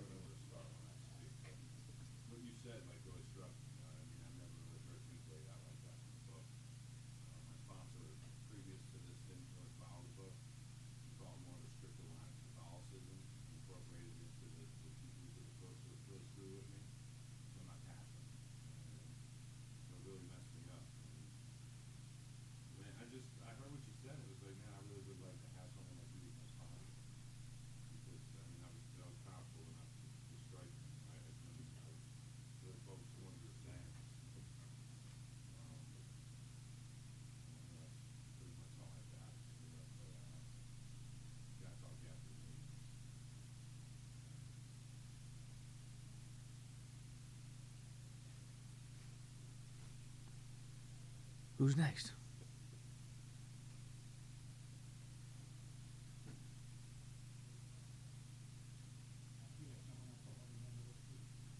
Hey, Felix.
facilitate the reading, we are on the beginning of how it works.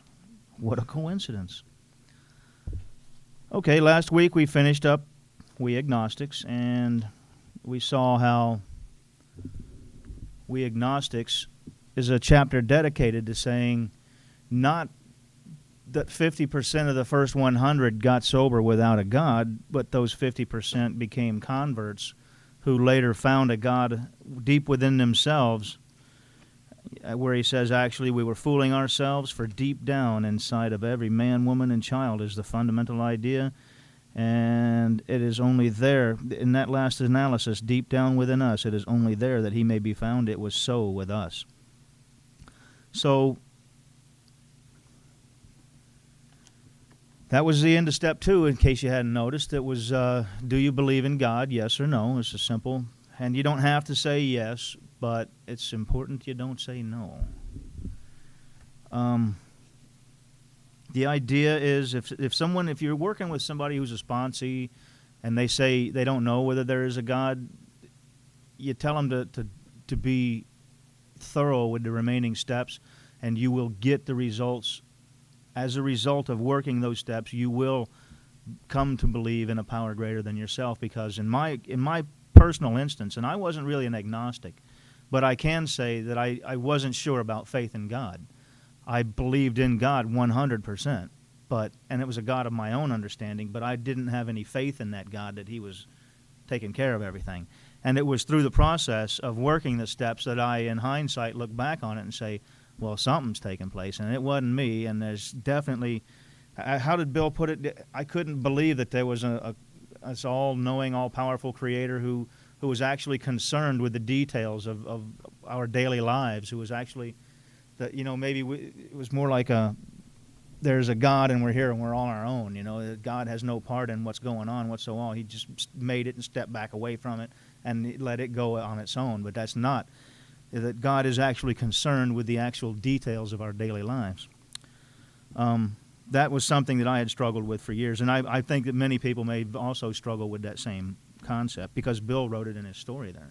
It's in Bill's story, the man who invented this, or not invented it, but put it together, put the 3 ideas of religion, medicine, and psychiatry together to come up with this program. But here we are at how it works, and tonight we're going to read couple of pages. I'll babble and then open the meeting, so you guys are going to have plenty of time to talk.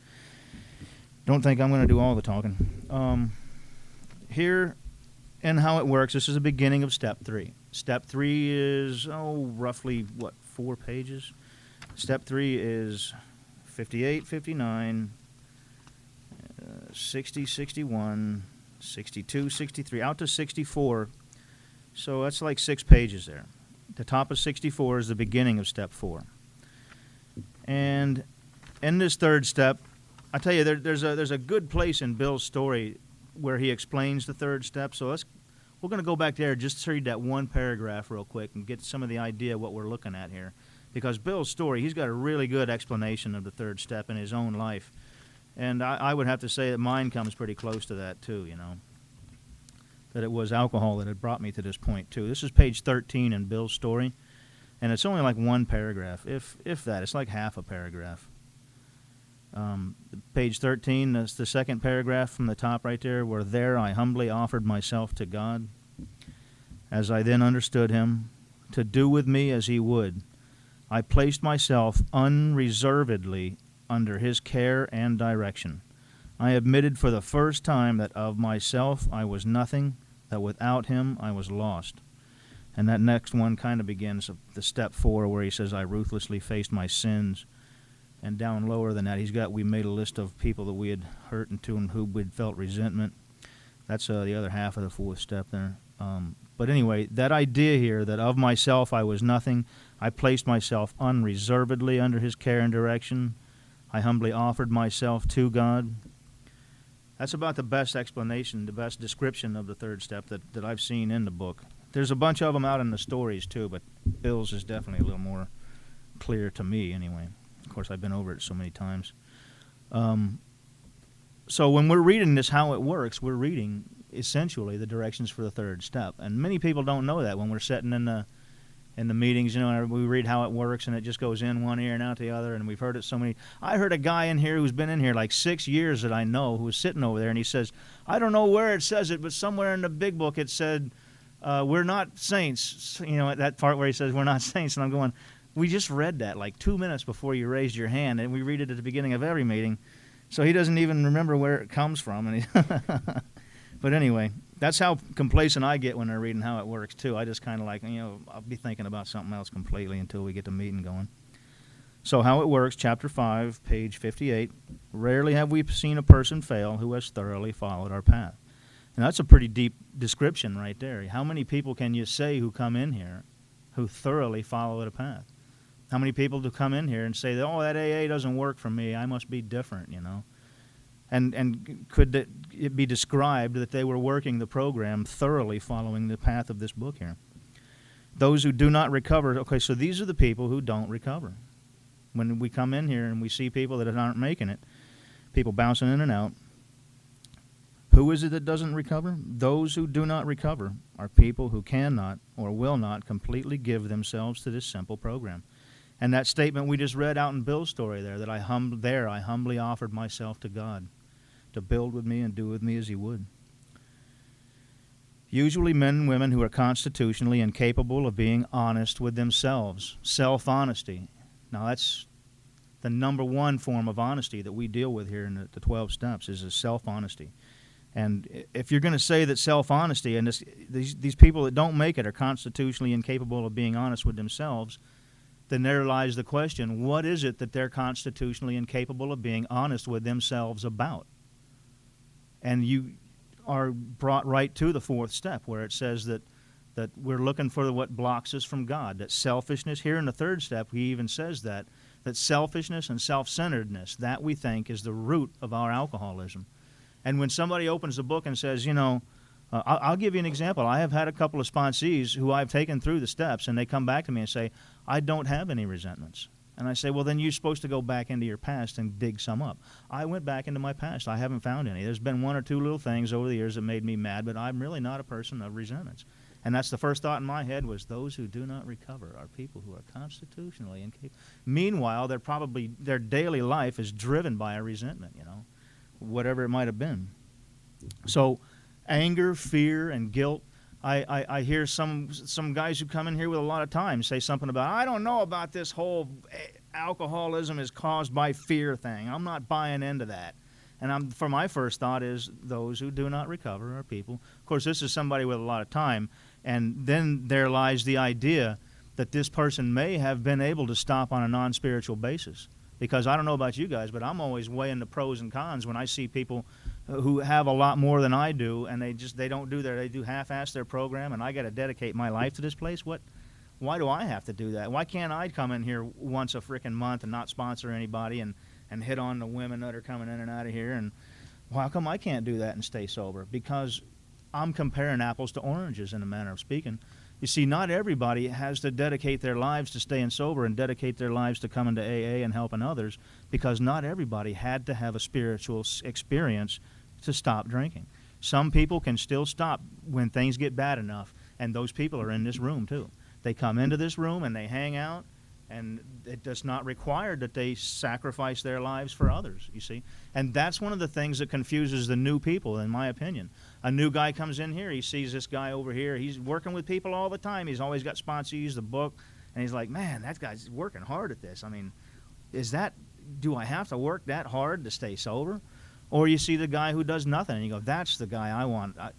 I want to be like the guy who comes in here and half measures it, and they're making a mistake in that not everybody who comes in here is a real alcoholic. Some people are still capable of, when things get real bad, they just stop, but they're still in here with the rest of us. It's not like we got some kind of a test that you got to take, and we say, well, that guy, he's not a real alcoholic. You got to go, man. You know, nobody does that.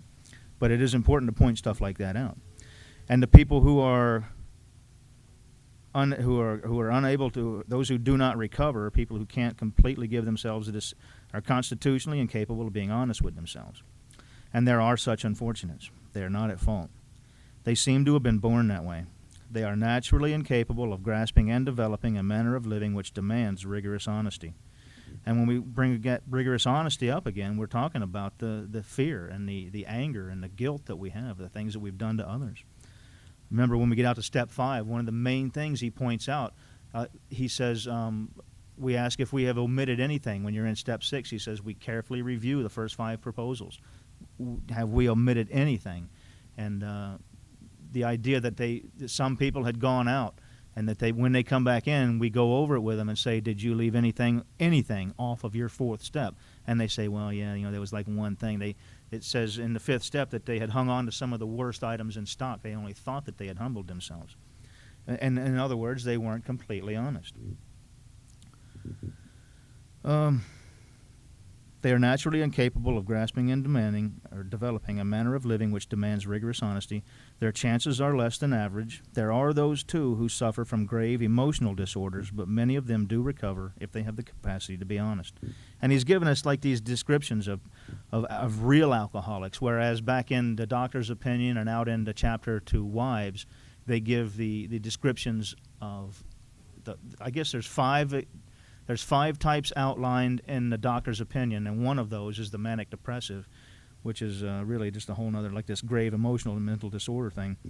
And out in the chapter to wives, there's 4 types, and that is the guy who drinks an occasional binge drink, and the guy who's in the gutter and he's been there for years, out to number 4 out there. If you'll read it, Bill gives a pretty good description of the 4 types of alcoholics that we come in contact with. And when he gives those 4 types in the chapter to wives, he actually mentions the fact that the first 2, maybe even the first 3, are still capable of stopping on a non-spiritual basis. That is that worst case scenario guy who absolutely has to have a spiritual experience. There's no other hope for him. There are those, too, who suffer from grave emotional and mental disorders, but many of them do recover if they have the capacity to be honest. So this is a reference to the stories out in the back of the book. Our stories disclose in a general way what we used to be like, what happened, and what we are like now. If you have decided that you want what we have and are willing to go to any length to get it, then you are ready to take certain steps. At some of these we balked. We thought we could find an easier, softer way, but we could not. With all the earnestness at our command, we beg of you to be fearless and thorough from the very start. Some of us have tried to hold on to our old ideas, and the result was nil until we let go absolutely. When I see that, we let go absolutely, what I hear is we let go of the idea that we're in control of our lives anymore. We let go of, we turn in all things to the Father of light. Let me give you a couple of out here after the 3rd step prayer, he says, this is 63 in the middle of the page here, a couple of pages away from where we were there. We thought well before taking this step, making sure we were ready, that we could at last abandon ourselves utterly to God, to Him. Let's see, there's another one. That would have been back in Bill's story, the other good one where he says, I humbly offered myself to Him. And I'm not going to go back there, but anyway. Remember that we deal with alcohol, cunning, baffling, powerful. Without help, it is too much for us. But there is one who has all power. That one is God. May you find Him now. Half measures availed us nothing. We stood at the turning point. Now, I don't know about you, but when I see half measures, that could pertain to any one of or all of the steps ahead that lie ahead here. But to me, half measures pertains to the 3rd step, because these particular pages are dealing with the 3rd step. The beginning of this chapter, how it works, is the beginning of the directions for the 3rd step.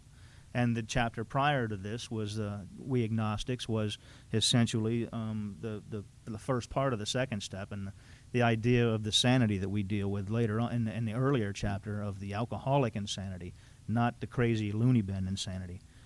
That the 12 steps of Alcoholics Anonymous won't help people who are really insane. It's just the insanity that we deal with that, yes, I'll have one drink. Well, where the hell did that come from? That's the alcoholic insanity. You look around the room going, was that some kind of voice in the back of my head? Oh, what do you mean I can have one drink? I don't know about you guys. I never said I could have one drink. I just ended up looking in my hand and finding a beer there and going, what the hell? It's like autopilot or something, like driving my car home in a blackout. I would end up drinking, only I was not in a blackout. Half measures availed us nothing. Now, this is a big one. We stood at the turning point. We stood at the turning point in our lives of, am I going to continue on the path I'm on of drinking and staying sober for a week and drinking and getting sober for a month, off to jail, breaking up with the next girlfriend, losing everything again? Stood at the turning point, and we asked his protection and care with complete abandon. That was the other one I was thinking of there. We asked his protection and care with complete abandon, and until we let go absolutely. Those are pretty powerful statements right there. Complete abandon, not partial abandon. That's one of the things that I've tried with some of the guys that I'm working with, and some of the guys that I really don't work. I got a couple of guys I sort of semi-sponsor. They call me on the phone, and we're not formally sponsee, but it's always AA stuff we're talking about, you know. And this third step is one of the things I always try to return to. Is for me, it was like he says here. I stood at the turning point of my life, and I made a complete decision to surrender my life to God, and that's all there was to it. And he even says in here that the depth of this is, it's hard to explain to somebody else. And the way I put it, and when I say it in a meeting, is my only reason for living from here on out is to serve God. And I got no problem with that now, because what's the option? The option is back out there in the firing line? The hell with that. I mean, I know in here we talk about the firing line of helping people that are in the gutters. You know, that's the firing line we speak of when it comes to helping people. But I was literally at the end of my life, I tell you that. So that's when I see the two choices. And remember back in the chapter, There Is a Solution, I think it was, where he says we had but two alternatives. One was to blot out the consciousness of that intolerable situation as best we could, and the other was to accept spiritual help. And there's only two choices here. So when you come to this third step, the depth of this, we asked his protection and care with complete abandon, is, to me, it's hard to understate something like that. This, in my opinion, is the turning point in my life, and it may very well be the problem that some of these other people that I'm dealing with and that I see other people dealing with and coming in and out of AA are struggling with. I know that I've taken a couple of people through all 12 steps, and they drink again, and they look at me and they go, "What went wrong?" And I said, "Well, let's sit down. Did you leave anything off of your fourth step? If you don't want to tell me, you got to tell somebody, whatever it was." And they say, "No, I cleared everything up." And I go, "Well, just keep that in mind." And then we go back to the third step, and I say, "Are you sure that you asked, that you feel within your heart that your only reason for living from this point on is to serve God, and that you're going to ask his protection and care with complete abandon?" We thought well before taking this step, making sure we were ready, that we could at last abandon ourselves utterly to God. It's not a light statement there. And back here in Bill's story where he says, I'll get quicker at flipping back here in a minute, or I'll start remembering that. That's what I'll do. No, that's a little... Bill's story in the third step he's got back here is, "There I humbly offered myself to God as I then understood him to do with me as he would. I placed myself that's the sentence I'm going to remember right there. I placed myself unreservedly under his care and direction. I placed myself unreservedly under his care and direction. Half measures availed us nothing." These are all references to this third step and the depth of that third step. And remember not to compare apples with oranges when you see somebody come in here and half-ass the AA program and stay sober for 5 years, 10 years, 15 years.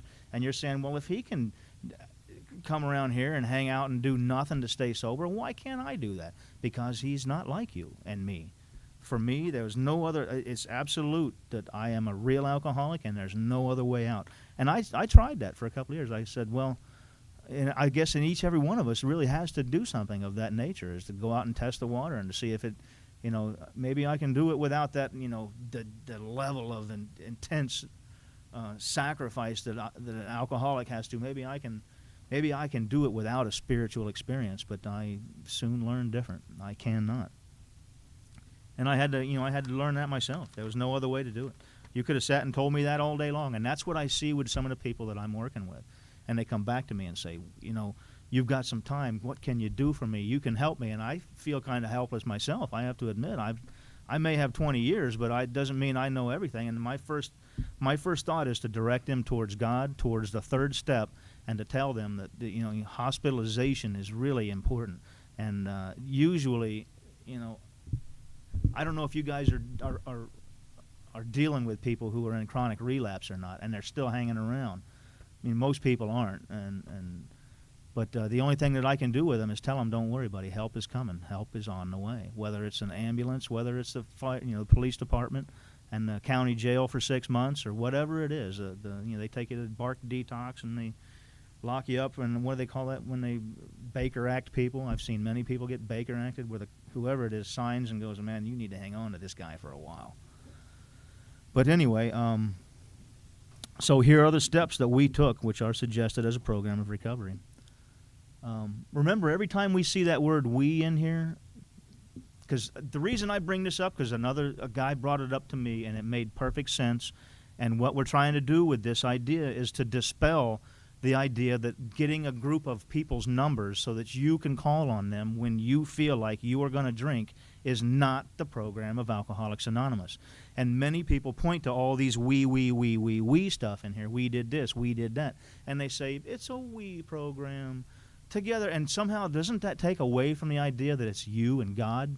That you need to find a God of your understanding and get in touch with that God. And the only reason you get these people's numbers is maybe you might need some help and direction in the steps, or you might need somebody to help them, somebody that you can be there for. That's what I always say. Yeah, you get all the people's numbers you want to, but you need to invert that whole "I need you" thing.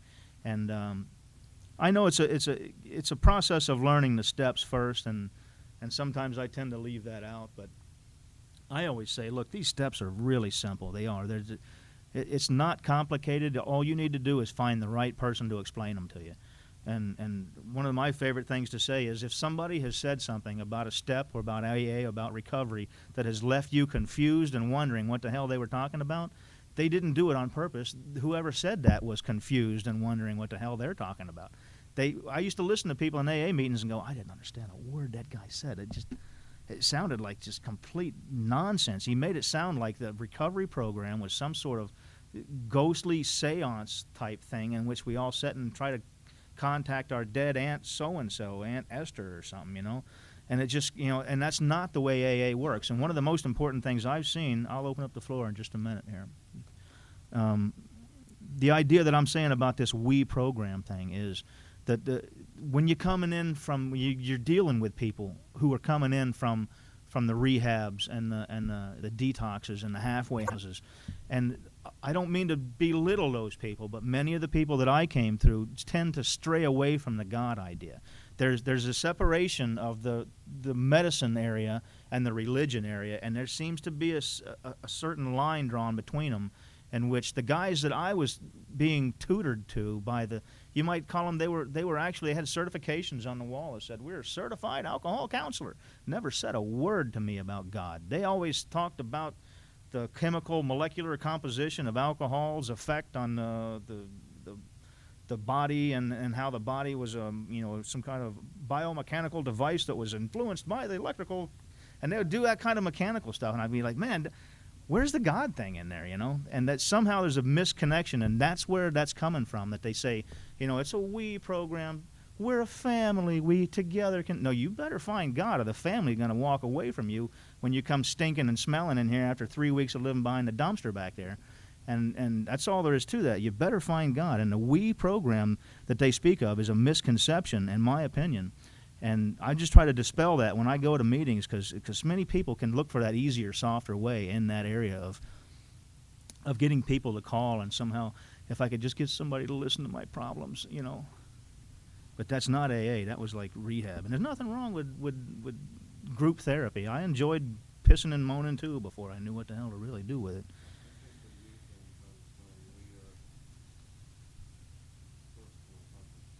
Yeah, that's what I was getting to there. We is found back in the foreword where it says we of Alcoholics Anonymous are the first 100. So whenever you see we in here, you remember that we, the first 100, here are the steps that we, the first 100, took. We, the first 100, admitted we were powerless. And we'll pick up there next week and try to get a couple of more pages in. But remember, we're dealing with the third step and how it works. And most people don't point that out when we're doing that and reading that in the beginning of the meeting or anything. But anyway, we got 30 minutes for open discussion. That's about 5 minutes for each one of you. when we're reading how it works at the beginning of every meeting, we're reading the directions for the third step. At the end of how it works, he says, being convinced we are at step 3. And here in how it works, where he says, we stood at the turning point. We asked his protection and care with complete abandon. That's a description of step 3. And half measures availed us nothing is a reference to half measures at turning your will and your life over to the care of God will avail you nothing. Half measures don't avail you half of turning your will over to the care of God. Half measures avail you nothing. And real quick, just to go back to Bill's story again, and like we're in the third step, and I think one of the best descriptions of step 3 is, Bill being so much better at most of us at putting what he was feeling into words here. On page 13 in Bill's story,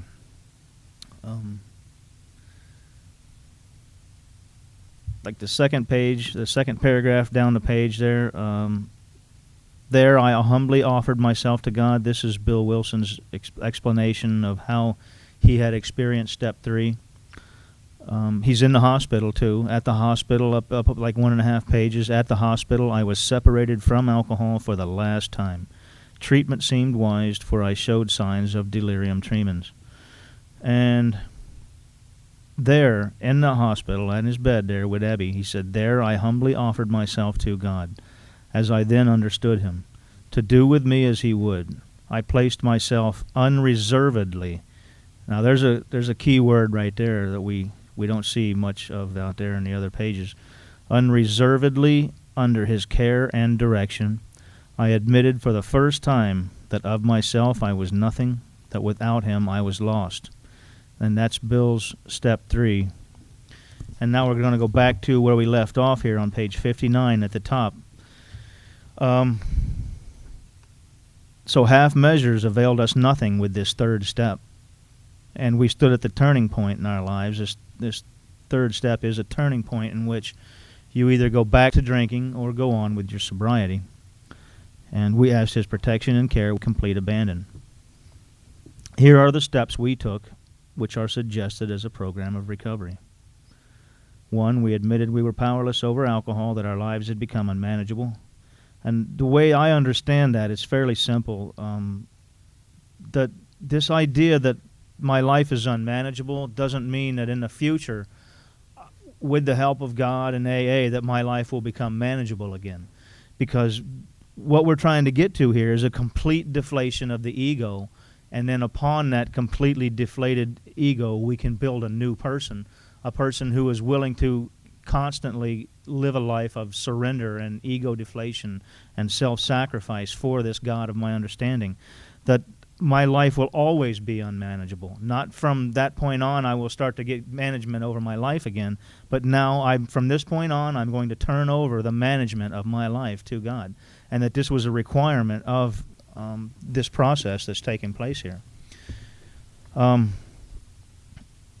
way I remember hearing Bill and Bob and some of the other literature was a simple question. They would ask you, do you want to stop drinking? There was no breaking the words down into their syllables like I see a lot of people doing today.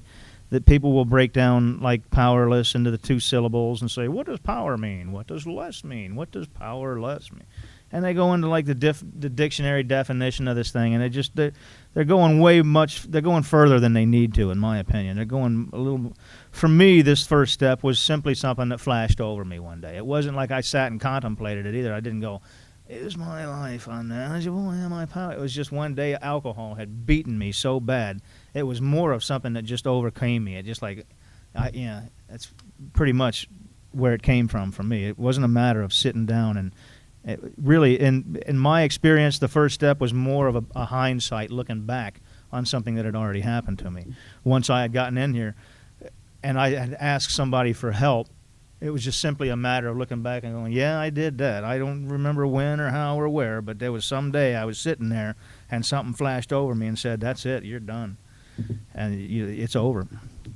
And then this, like I said, Bill and Bob would the only thing that they would say to the sponsees that they were taking through, because remember, there were thousands. It says Bob had sat at the foot of thousands of alcoholics at that hospital that he was in, at that place where he was working with people, with Sister Ignatia when he left that Akron City Hospital over there.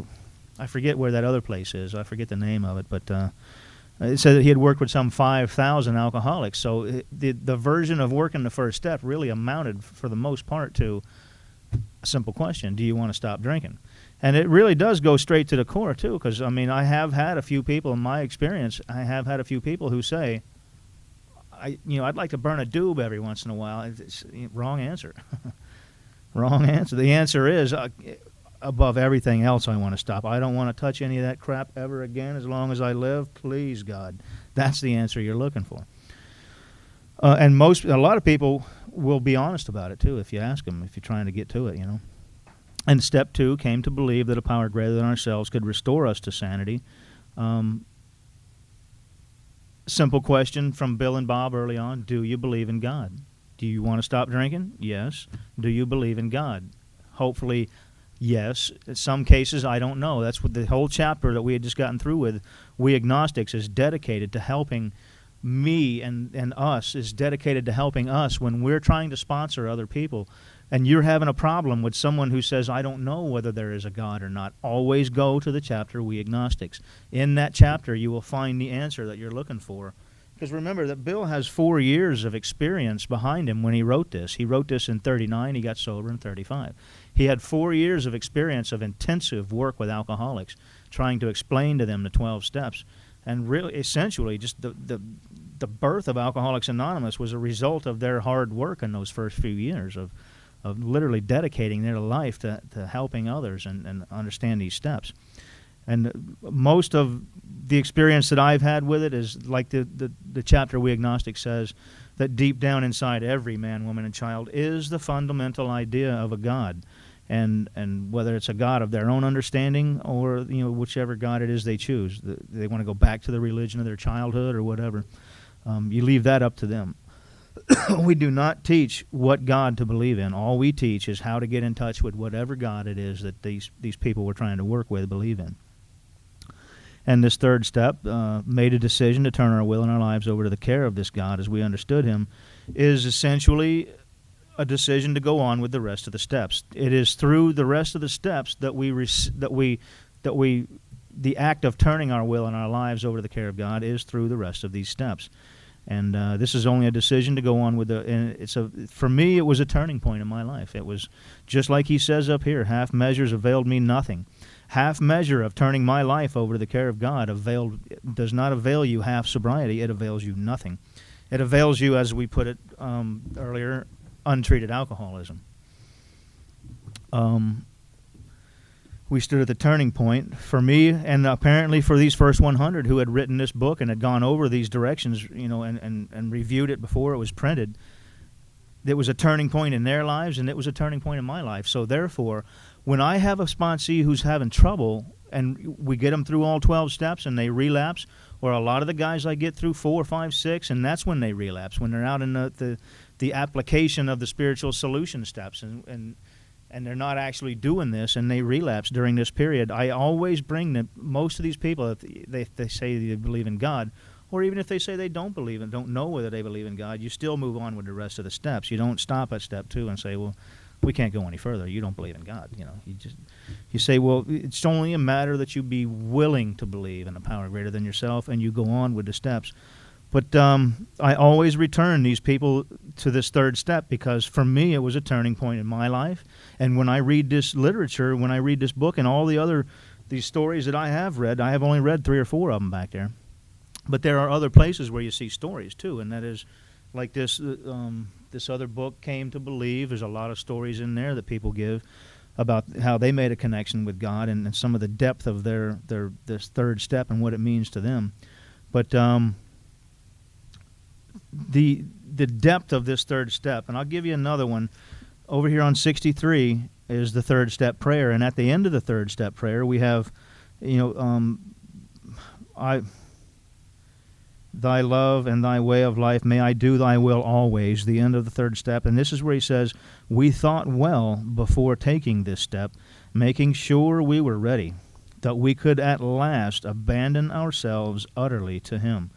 Now, abandon ourselves utterly to him is a very deep statement right there. Doesn't say abandon an hour of our day to God, and I'll give you an hour a day for these AA meetings, God, and that's it. I get the other 23, and no, abandon yourself utterly to God, along with half measures availed us nothing, not half measures availed us half sobriety, and we stood at the turning point, and as Bill put it back there, of myself, I am nothing, without him, I am lost. So having made this decision, as it says in the fourth step, it'll have little permanent effect unless at once followed by these remaining steps. And in these remaining steps, we find the spiritual solutions of forgiveness, faith, and amends, on the premise that anger, fear, and guilt are the three things that block us from this. You make a decision to turn your life over to this God, and now in step 4, one of the things that hung me up was that phrase, moral inventory. We made a searching and fearless moral inventory of ourselves.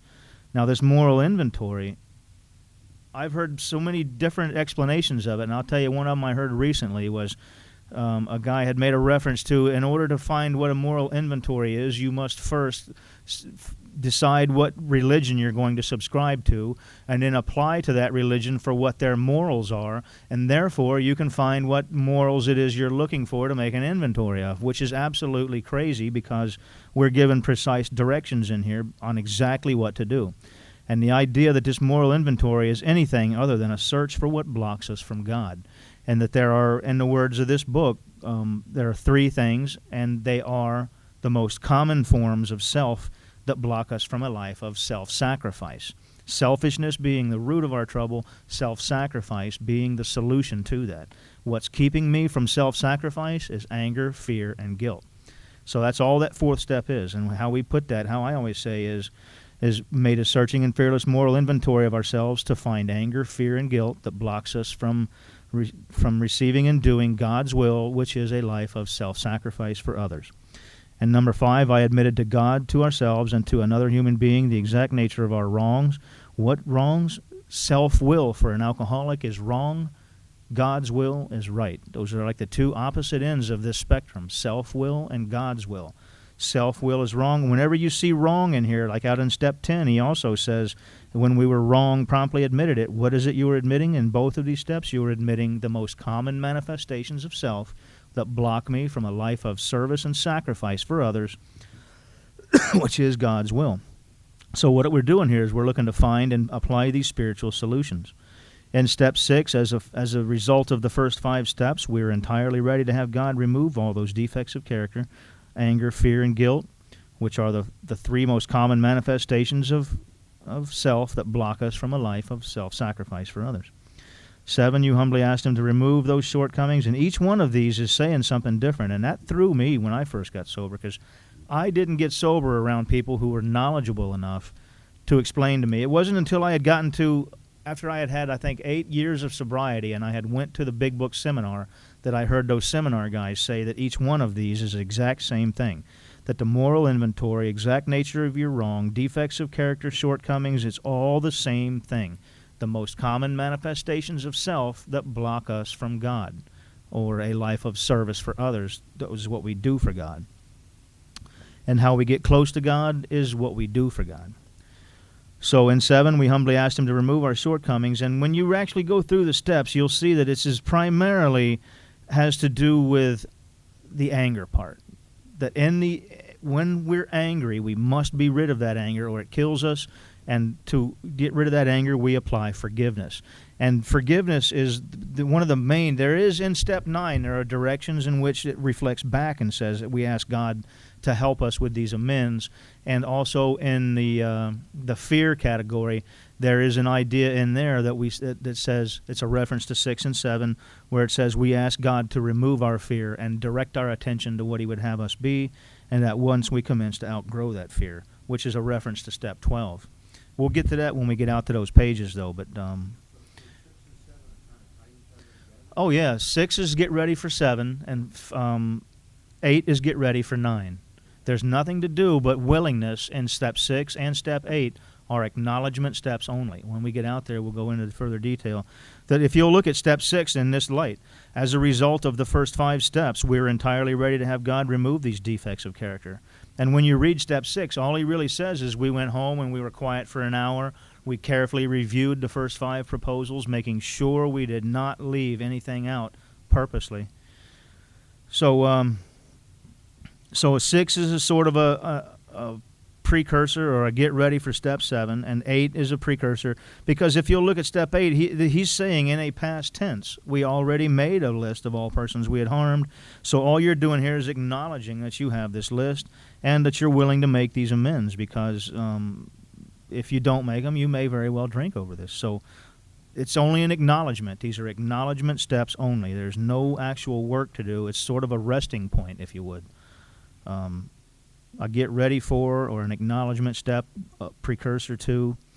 And step 9 made these direct amends to such people wherever possible, except when to do so would injure them or others. Now, except when to do so would injure them or others is an almost, in my opinion, in the way I understand it, is an instruction. If you're going to lie to protect somebody, to keep from hurting them, and I've heard other people say, well, not volunteering the truth, it really isn't lying. And for me, that's splitting hairs. I believe, and I've heard somebody else that I look up to say that if it's to protect somebody, we are instructed to lie, to keep from hurting them. You understand?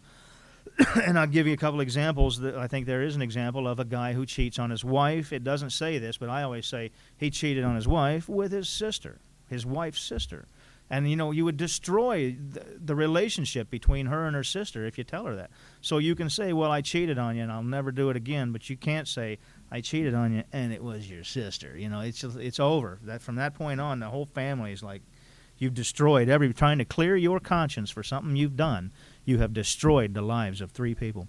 So you are almost to protect others, except when to do so would injure them or others, is a reference to not volunteering that information. But if you're saying that that's not lying, that's splitting hairs, in my opinion. That's sort of something you do to clear your own conscience. But in my opinion, we are instructed to lie when we are to protect somebody from the pain of what we've done to them. And step 10 is 4 through 9 every day. Continue to take this inventory. When we were wrong, we promptly admitted it. Remember, the step 5, admitting, I don't really count that as one of the spiritual solutions that we have, but looking back on it, I think I'm going to start adding that to my spiritual solutions list, which is faith in forgiveness when we're angry, making amends when we've harmed others, and faith in God when we're afraid, when our fears dominate us, and admission of these guilts. I'm going to start adding that to. I'm thinking about that right now, and lately these last few months or a couple of years, making this confession or admission one of the spiritual solutions, because it's absolutely necessary that we admit these things.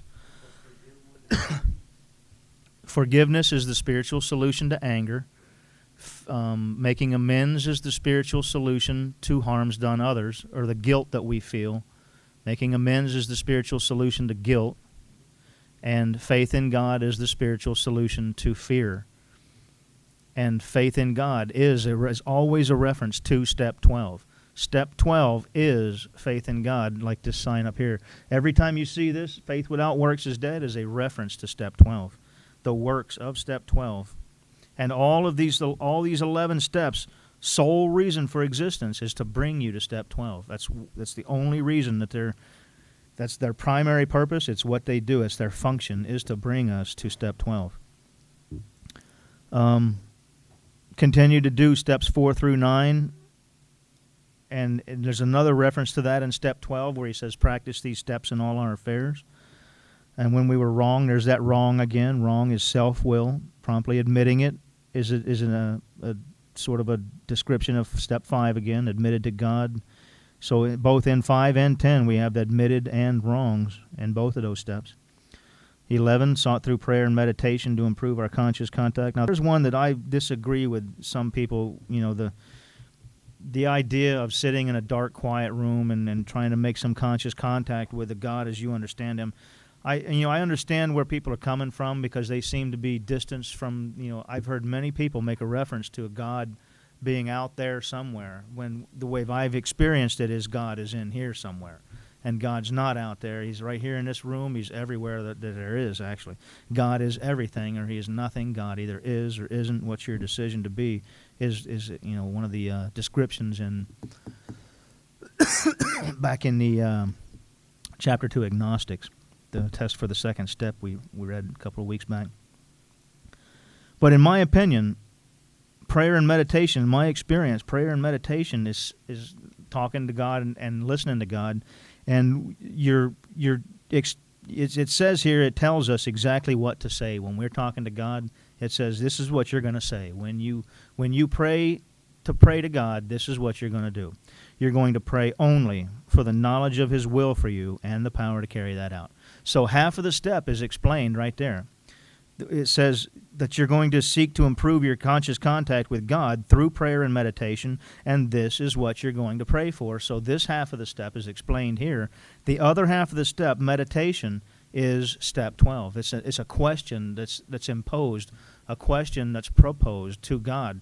What do you want me to do? I pray only for the knowledge of God's will for me and the power to carry that out, which is, in my opinion, in my experience, implying that I am turning to this God of my understanding, having just done these prior 10 steps and gotten rid of my anger, I've gotten rid of my guilt, and I've gotten rid of my fear, and I've asked God to help me with it, and I've got the details of the steps in there, and we'll get onto them later on as we work our way through these pages. And there's a question posed to God, what do you want me to do? And the answer is step 12. Step 12 is as you sit in this dark room waiting for the words of God in the way I've described it is God does not speak to me. He doesn't talk to me through other people either. What happens is I take my best educated guess at what it is I think God wants me to do. And being that I've just gone through those first 10, 11 steps, I now have the added advantage of being free of what blocks me from what I think God's will is, which is a life of service for others. I've gotten rid of those 4 most common manifestations of self, and then I've directed my attention and said, what do you want me to do, God? Unlike some people have, I don't have a direct connection with God. Nobody has a direct connection to God. What we do is we take our best educated guess at what it is we think he wants us to do. I don't think he wants us to do crazy things like hurting people and lying and cheating and stealing. I don't think that that's God's will for me. It may be God's will for some people, but not for me. For me, I think God's will is, and it comes to me from being here for a while, is the 12th step. That's the answer to step 11. So how long I always say, how long do you have to sit in a dark room and waiting for the answer to God's will when it's given to us? That the answer to the question in step 11 is step 12. And he says, what happened? He died?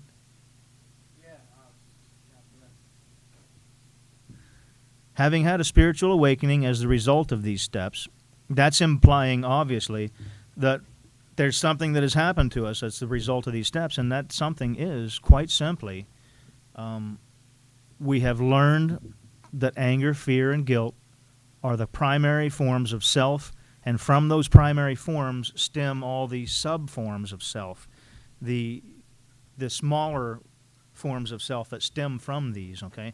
So by bringing these 3 primary forms of self under control, the spiritual solutions that we have, that's the spiritual awakening that's the result of these steps. It's not like you're saying, I used to believe that somehow there was a connection. You know how when people sit around in a seance and they're trying to talk to ghosts, or they're trying to bring up their dead aunt and ask her where she hid all the money or something like that.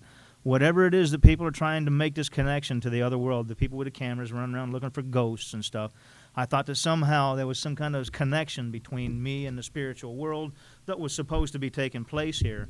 And my experience with it is not that there's another world that we make a contact with. Everything resides within this world with us.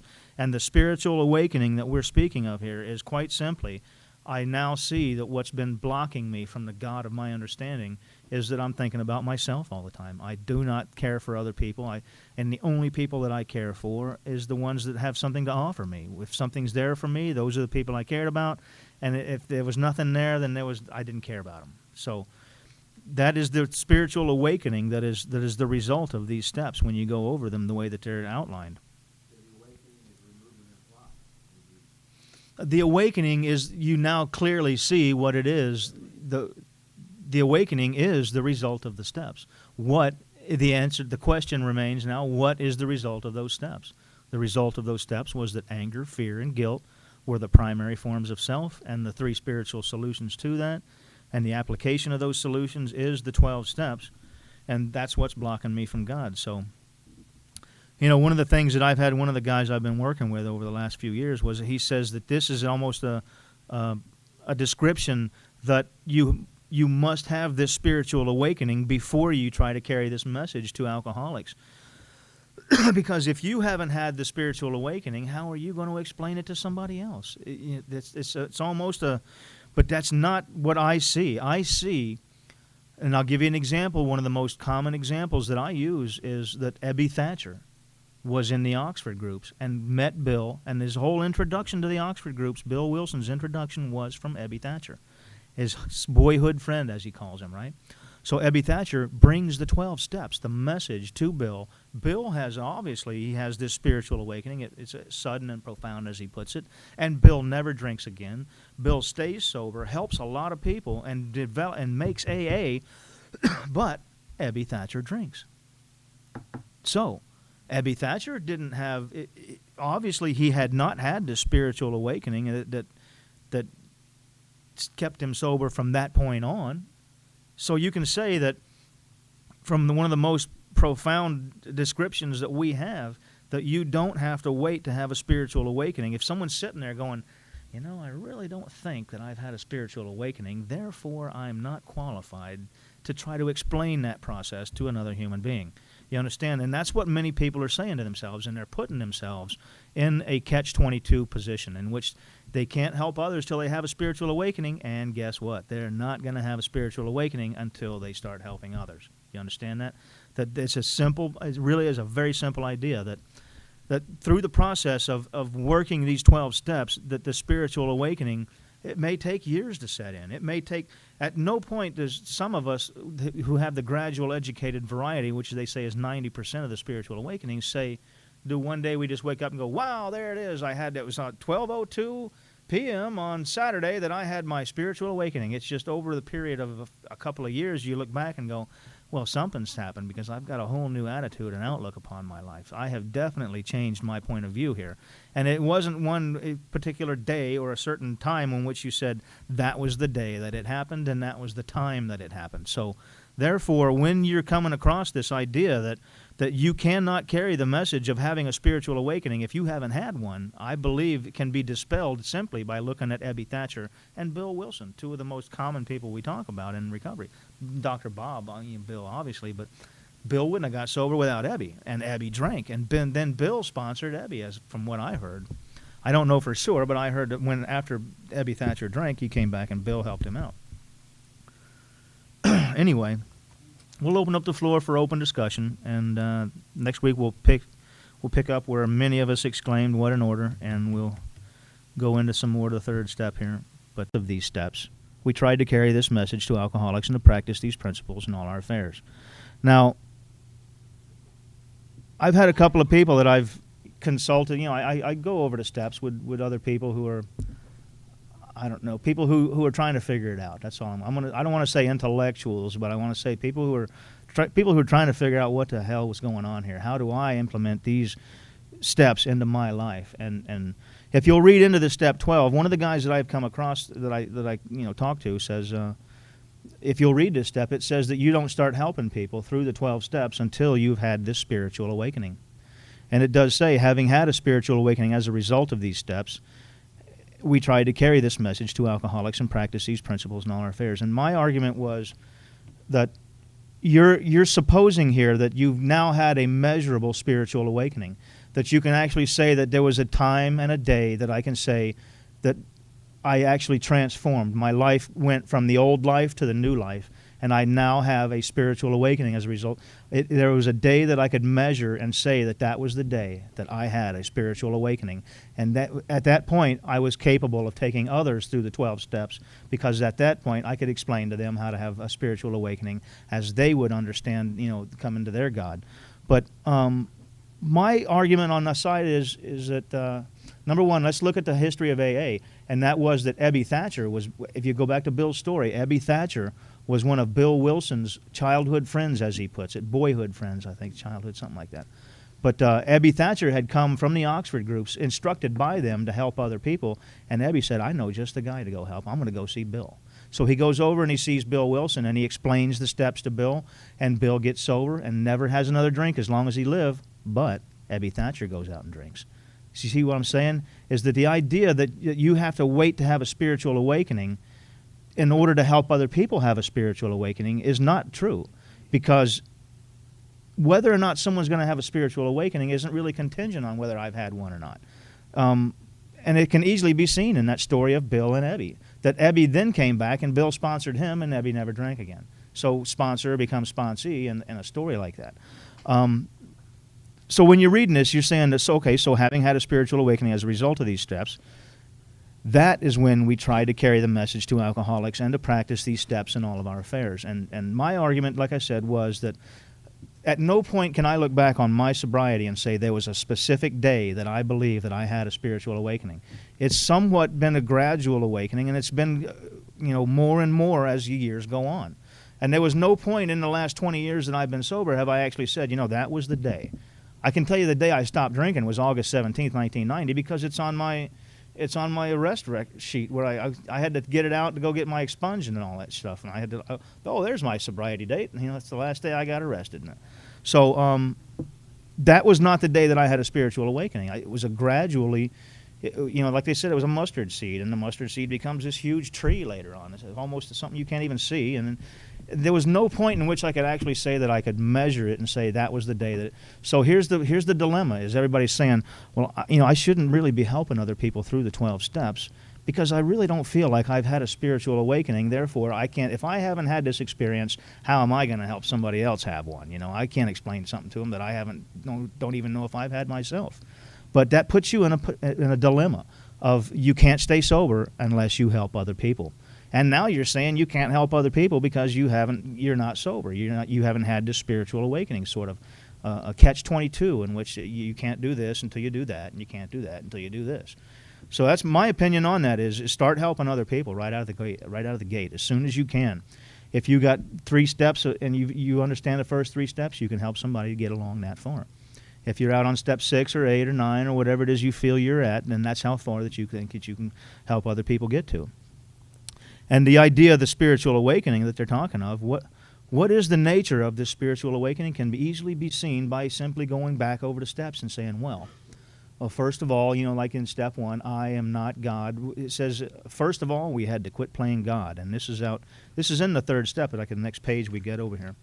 First of all, this is the how and why of it. First of all, we had to quit playing God. And that's the idea behind step 1, is complete ego deflation.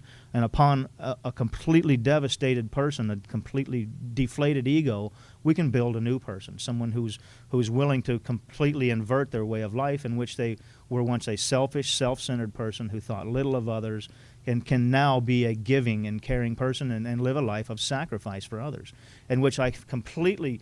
one description says a set of principles that once the guiding forces of someone's life, I've now been completely cast aside for a whole new set of principles and guiding forces to guide them in their life.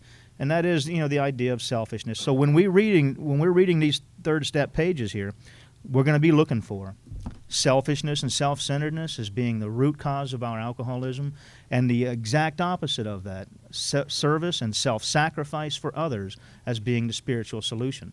And that's why back in Bill's story where he said, I ruthlessly face my sins, we don't deal with sin in AA. And nowhere in this book will you see anything like, some of the stuff you see in the 12 and 12, like the 12 horsemen of the bewilderment and fear and whatever that is, and they got the 11-step prayer as a St. Francis of Assisi guy. There's a lot of religious stuff in the 12 and 12, and I don't want to badmouth it, but to say that it was almost co-written by Bill Sponsor, who was a what was it, Jesuit priest. It was Father Ed Dowling of the Jesuit ministry or something like that.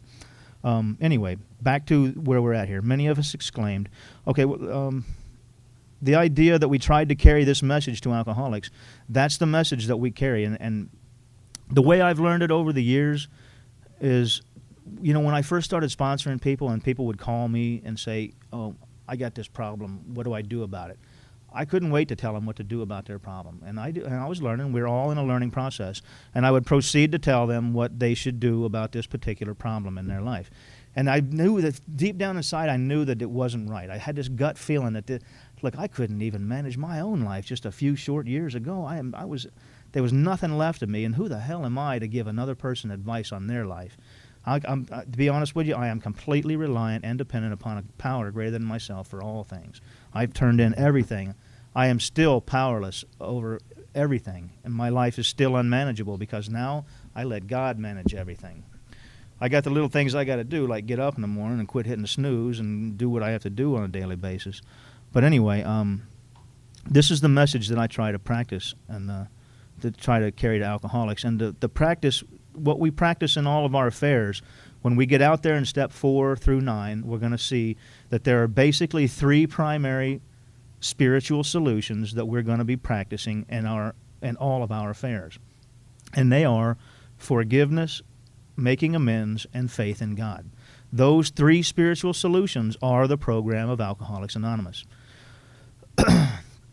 And those are the things that I'm supposed to be practicing in all my affairs. And one of the things I heard a guy say this in a meeting years back, and I'm going to say the same thing because when I heard him say it, I said, you know what, that's really accurate.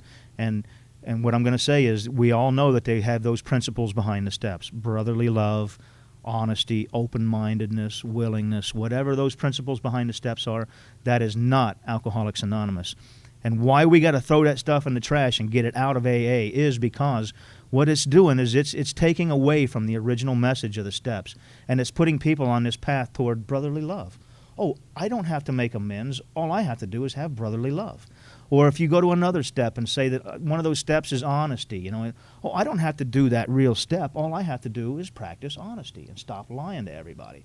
Or any one of those steps that you come to and see where they write some kind of principle that's behind it, to where you can say, oh, now I can safely ignore the actual work outlined in that step and focus primarily on this principle that they say lies behind the step. And what I'm trying to say is that's doing more damage to Alcoholics Anonymous than it is good. Because everybody's out, even I was looking for an easier, softer way. When I first started sponsoring people, I said, you know what? I don't want to sponsor people. That's hard work. Who wants to, somebody says, will you help me through the steps? And you go, oh, God. You know what? No. This weekend I had something planned. I was going fishing, and then we're doing this, and we're going to have dinner, and we're going to see a movie. And, that's the first thing that comes to my mind is, if there's an easier, softer way out of the hard work of these 12 steps, I would probably have taken that. But fortunately, I had a sponsor who was sponsoring people, who was assigning sponsees to other people. As he knew that someone was capable of sponsoring someone, he would grab one of the guys who goes, will you help me, and pair him off with one of the guys he was sponsoring. So, well, now, you don't see a lot of that kind of activity in AA today. It's sort of akin to early Alcoholics Anonymous. There's a story in AA Comes of Age about the Cleveland group. And the third group was Cleveland. Akron was number 1, New York was number 2, and Cleveland was number 3. And the number 3 group was largely responsible for the spread of Alcoholics Anonymous. They had 10 times the success rate that Akron had. They had 10 times the success rate that the New York group had. And they told you that they admitted flat out largely that Cleveland was responsible for the spread of Alcoholics Anonymous. And he goes on to say why. Because they were so overwhelmed, and Cleveland was such a big town at the time, and so many people coming in. Akron was a small town, and where New York was, it wasn't a small town, but they weren't exactly overwhelmed like Cleveland was. I guess maybe there was more alcoholics in Cleveland or whatever, I don't know. But what he writes is that the Cleveland group was so overwhelmed that they were actually getting to the point that they would assign sponsors. As they would come in the door, they'd go, oh, you're a new guy? Well, this one's got 2 weeks, he can help you. And then as that guy would get 2 weeks, the next guy in the door would go, oh, you're a new guy? Well, this guy's got 2 weeks, he can help you. because the people who had 2 or 3 years at the time, was the old timers, had 15, 20, 30 guys they were working with, and they were just overwhelmed and they couldn't do it. So they had this method of bringing the new people coming in through the door and lining them up and saying, okay, you guys with these guys, and that's why they had such a large success rate. That the more people actually worked with others to try to help them get sober, the more people were staying sober. And that's one of the basic ideas that I had heard anyway. Let's start reading a little bit. I'm gabbing too much. Many of us exclaimed, what an order. Now remember, when we see this we and many of us, who is many of us? Is the people who wrote the book. The first 100 alcoholics who wrote the book.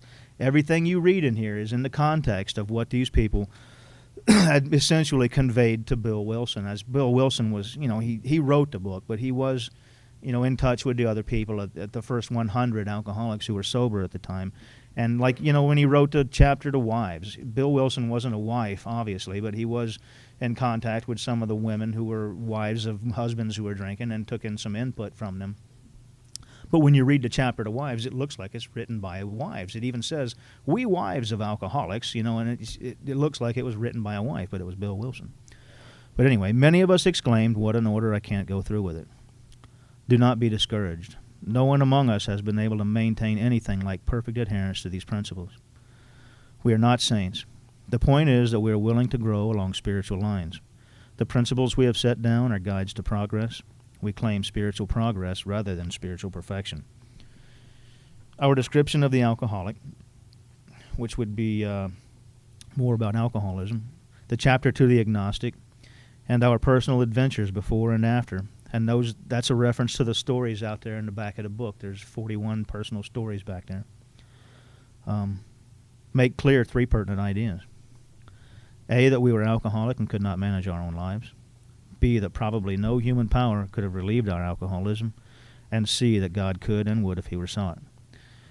Being convinced we were at step 3, which is that we decided to turn our will and our lives over to the care of God as we understood him. Just what do we mean by that, and just what do we do? ? He's fixing to tell us. What do we mean by making a decision to turn our will and our lives over to the care of God as we understood him? The first requirement is that we be convinced that any life run on self-will can hardly be a success. So we have a requirement here of the 3rd step, and the first one is that we be convinced that any life run on self-will can hardly be a success. So here we're getting the idea of self-will and God's will. In step 11, we look back where it says we pray only for the knowledge of God's will for us and the power to carry that out. And we're getting these 2 ideas here, the opposite ends of the spectrum. The alcoholism is rooted in and driven by self-will, and the spiritual solution to this is the exact opposite of it, which is God's will. On that basis, we are almost always in collision with something or somebody, even though our motives are good. I could give you an example of that. I know there's a guy that comes to the AA meetings that I go to, and I genuinely feel that this person wants to help people. But some of the things that he says and some of the things that he does in AA meetings are absolutely poisonous and toxic. And when I look around the room when this person shares, it's always like, God, will somebody please explain to him the 12 steps before he just beats us all to death with these lashings, verbal, poisonous, toxic lashings of untreated alcoholism coming from him. And I know that his motives are good. I have no doubt about that this man wants to help other people, but he doesn't know. He doesn't. And, it's a little easier for me to say, I can forgive him for that, but my God, somebody's got to help him. So even though his motives are good, he's in collision with something or somebody. Most people try to live by self-propulsion. And, in my opinion, it's my experience with this, is that when we get to the 4th step, we're going to make some of you may be familiar with the 3 columns of the 4th step. And the 3rd column being, what part of your life does it affect? Your self-esteem, your personal relations, your ambition, your pride. What part of your life does this affect? And for years, I didn't understand what that was about. I used to say, I'd breeze right through it and go, okay, I'll write it down and blah, blah. And even when I taught people for a while there, I didn't know exactly what it was. But when I came across a guy who could explain it to me, he said, what you're doing here is you're going to get an understanding that nobody made a conscious decision to be a selfish, self-centered person. Nobody sat down at a table one day, scratching on their head and contemplating and saying, you know what I'm going to do? I'm going to be a selfish and self-centered person, and I'm going to think only of myself and have little concern for other people except for when it had something to benefit from me. Nobody does that. What I'm doing when I'm an alcoholic and I'm in my alcoholism is I'm running on self-will, and it's sort of like a natural instinct for self-preservation. The fear that I'm not going to get what I want out of life, or the fear that I'm going to lose the things that I have, are literally running my life, okay? And when I do things that hurt other people, it's only because I'm afraid for myself. I'm afraid that I don't trust God to take care of everything. I don't trust God to take care of me and all of my fears, okay? And I'm hurting the people in my life, not intentionally either. I never intended to hurt my family, but I lied to them and I stole from them. And I tell you, I will never do that again, because I understand today why I was doing that. I wasn't doing it because I didn't care about them. I did it because I was afraid for myself. And that's what that's all about. Even though my motives were good, most people try to live by self-propulsion. And this is an analogy. Bill gives several analogies in here. One of the analogies he gives is like how one alcoholic can help another, and why is one alcoholic comfortable helping another, and one alcoholic comfortable being helped by another alcoholic. Whereas if a psychiatrist who was not an alcoholic was trying to help us, we'd be like, you don't understand. Shut up. You got nothing to say to me. You're not an alcoholic. So when one alcoholic can help another alcoholic, he gives us an analogy of the people who are in a shipwreck, and we feel a certain camaraderie, that we've all been through the same common peril, that we can feel connected to one another.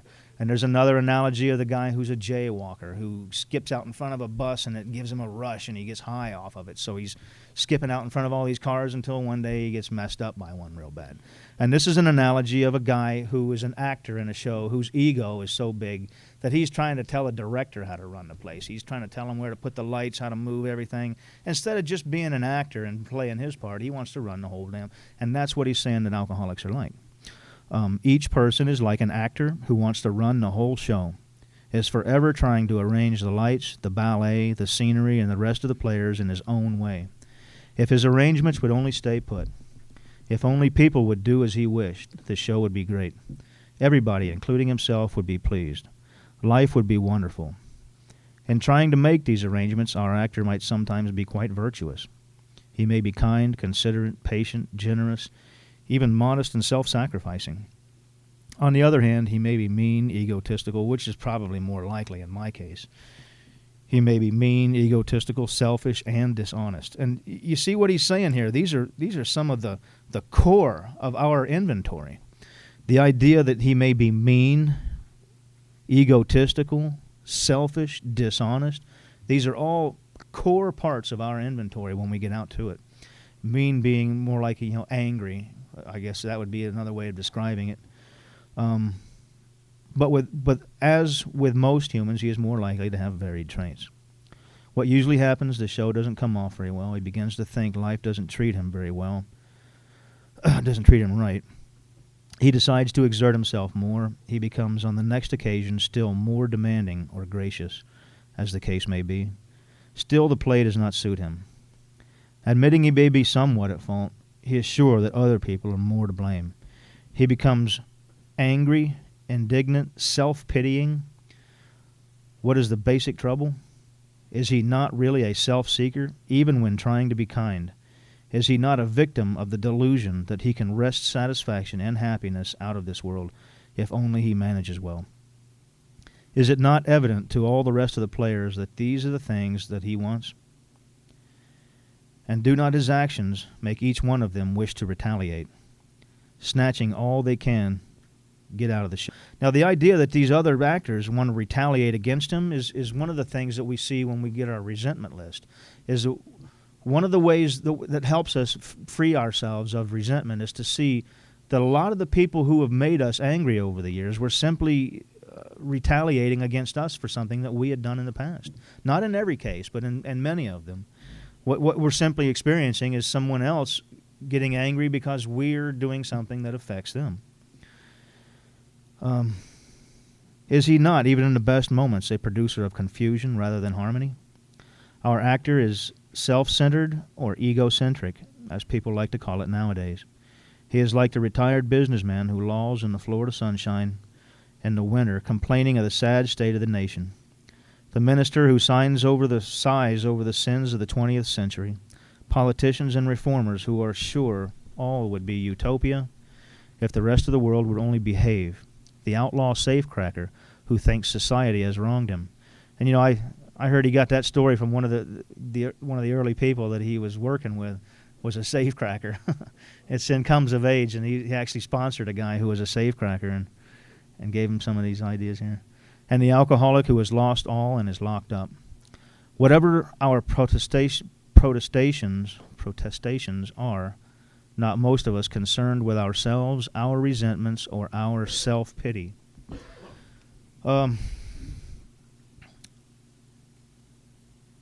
This is a real profound statement here.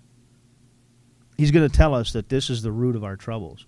And that this, remember back in the chapter, There is a Solution, he writes, what we have in Alcoholics Anonymous, we have a common solution, a solution upon which we can all agree upon, that this is the same problem that all alcoholics are experiencing.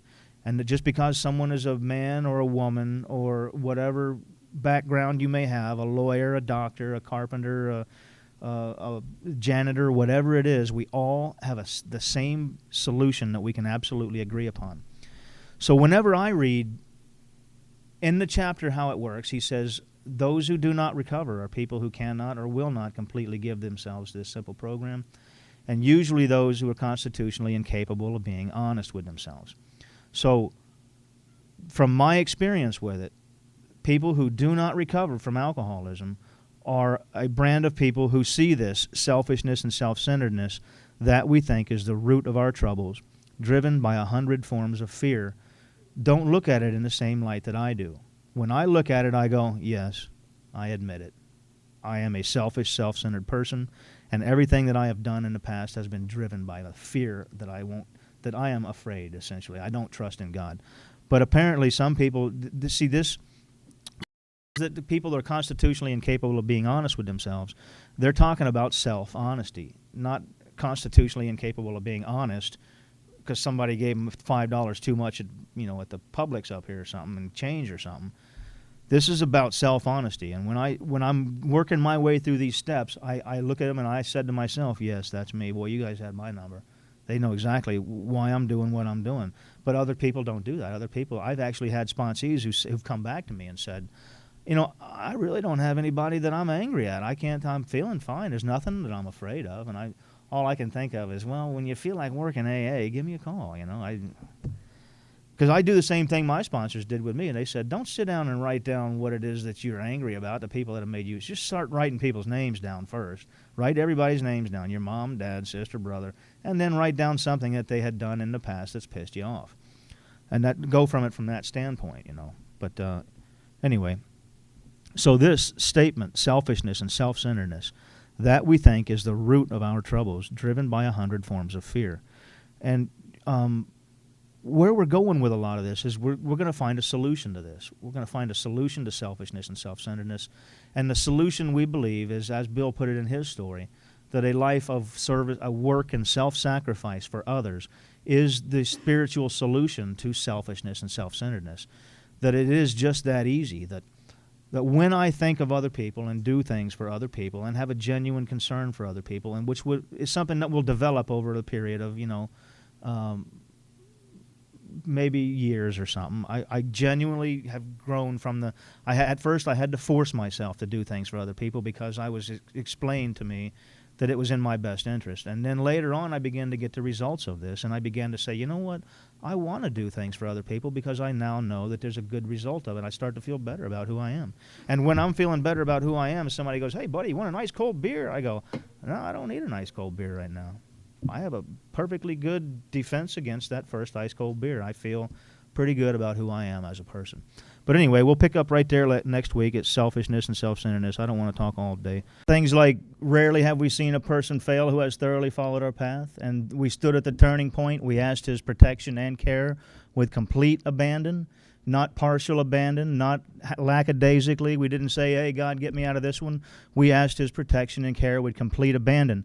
And what I'm going to do is we're going to finish up the third step today, but we're going to keep referring back to the third step, too, repeatedly, all throughout the rest of them, as we try to see how each one of these steps, as I learned it, they're all dependent upon one another. You can't get sober without one of the steps. I hear people come in here, and there's a guy in here the other day said, I got step 1 down, I got 20 years. I got step 1, step 3, and step 11, or step 12, and forget about all the others. And I'm thinking, oh, what a nightmare that must be. You know, you can't, they don't stand alone. None of the steps stands alone. Let me put it to you this way. If you're putting a transmission in a car, and step 1 is to lift the car up, step 2 is to start taking the bolts out of the transmission, step 3 is to lower the transmission, take the fluid out, lower the if you leave any of those steps out, guess what? You probably, when you get to start it up and put it in gear, it ain't going nowhere.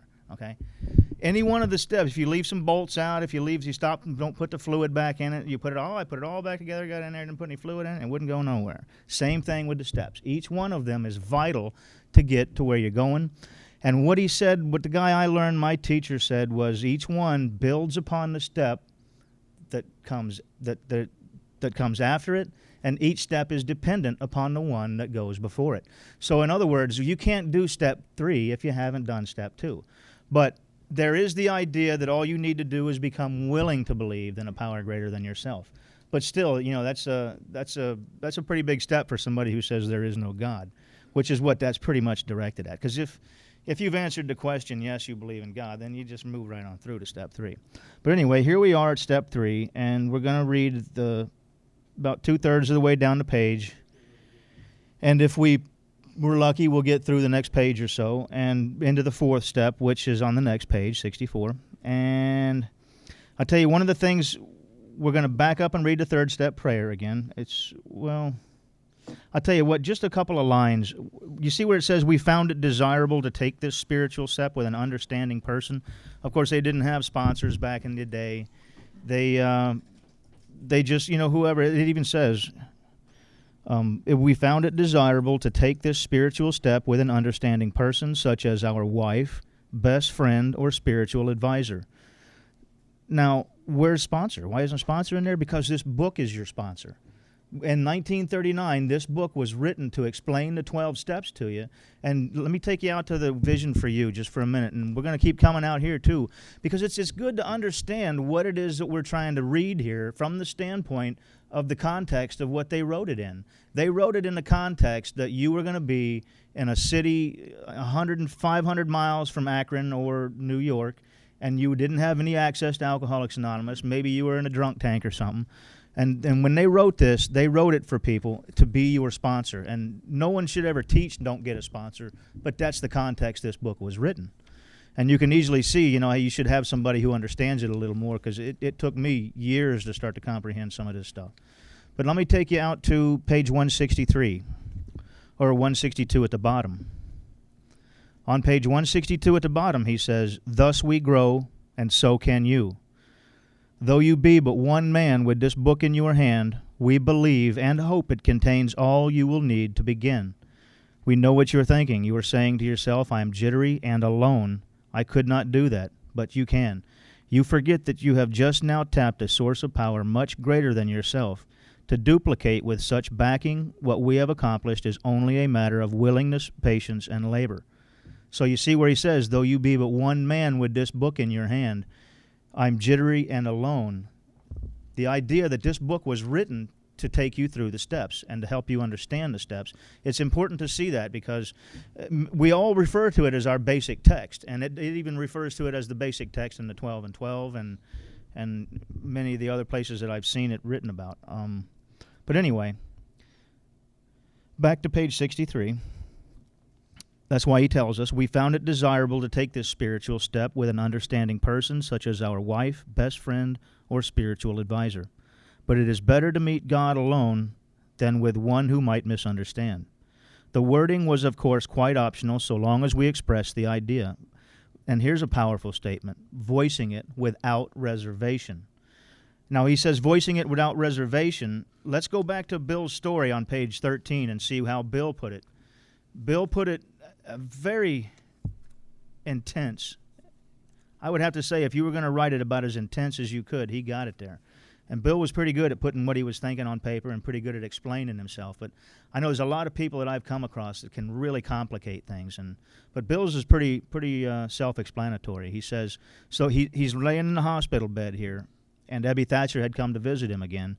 And he says on page 13, about 8 lines down, this is Bill's third step. There I humbly offered myself to God, as I then understood him, to do with me as he would. I placed myself unreservedly under his care and direction. I admitted for the first time that of myself I was nothing, that without him I was lost. So that's Bill's third step right there. There's another place on page 25. Go to page 25 real quick. This one you're all probably familiar with too. Now, remember, we're making a decision to turn our will and our lives over to the care of God as we understood him. Just what do we say, and just what do we do, and what do we mean by that? And he says here, at the bottom of the page on 25, if you are as seriously alcoholic as we were, we believe that there is no middle-of-the-road solution. In other words, you can't make a half measures availed us nothing is primarily pertaining to this third step, the turning of your life over to the care of God. And there is no middle of the road, so there's no middle of the road in here. It's one or the other. You can't say, well, I'm going to I'll do a little bit of it and let's see how it turns out. It ain't going to work. Half measures won't avail you half sobriety. Half measures will avail you nothing. There is no middle of the road solution. We were in a position where life was becoming impossible. And if we had passed into the region from which there is no return through human aid, we had but 2 alternatives. Now, this is the decision that you have to make, the decision to turn your life, your will and your life over to the care of God, or go back to the nightmare of that drinking that you've been experiencing. We had but 2 alternatives. One was to go on to the bitter end, blotting out the consciousness of our intolerable situation as best we could. The other, to accept spiritual help. And that's a reference to step 3. That there's only 2 decisions here. There is no third decision. And one more on page 48. Go to page 48. And this is in We Agnostics, I believe. 48, he says, now this is about, there's no real spot to say, but it's about 10 or 12 lines down where he says, faced with alcoholic destruction. And now this is, remember, what is the motivating factor for me to turn my will and my life over to the care of God? This is you got 2 decisions. There's only 2 alternatives, and this is one of the others here. Faced with alcoholic destruction, we soon became as open-minded on spiritual matters as we had tried to be on other questions. In this respect, alcohol was a great persuader. It finally beat us into a state of reasonableness. Sometimes this was a tedious process. We hope no one else will be prejudiced for as long as we were. So alcohol is the great persuader that puts us into this position to completely surrender. And back on page 63, if you'll read where the third step prayer is again, you see where he says at the end of that third step prayer, may I do thy will always. This is in the middle of the page on 63. He says, we thought well before taking this step, making sure we were ready, that we could at last abandon ourselves utterly to him. Now, it sounds pretty intense, and I got to tell you, it for me, it scared the hell out of me, but so too did going back to that nightmare. I'll be honest with you, for me, there was only 2 alternatives. It was get sober or die. There was no go back to the drinking for me.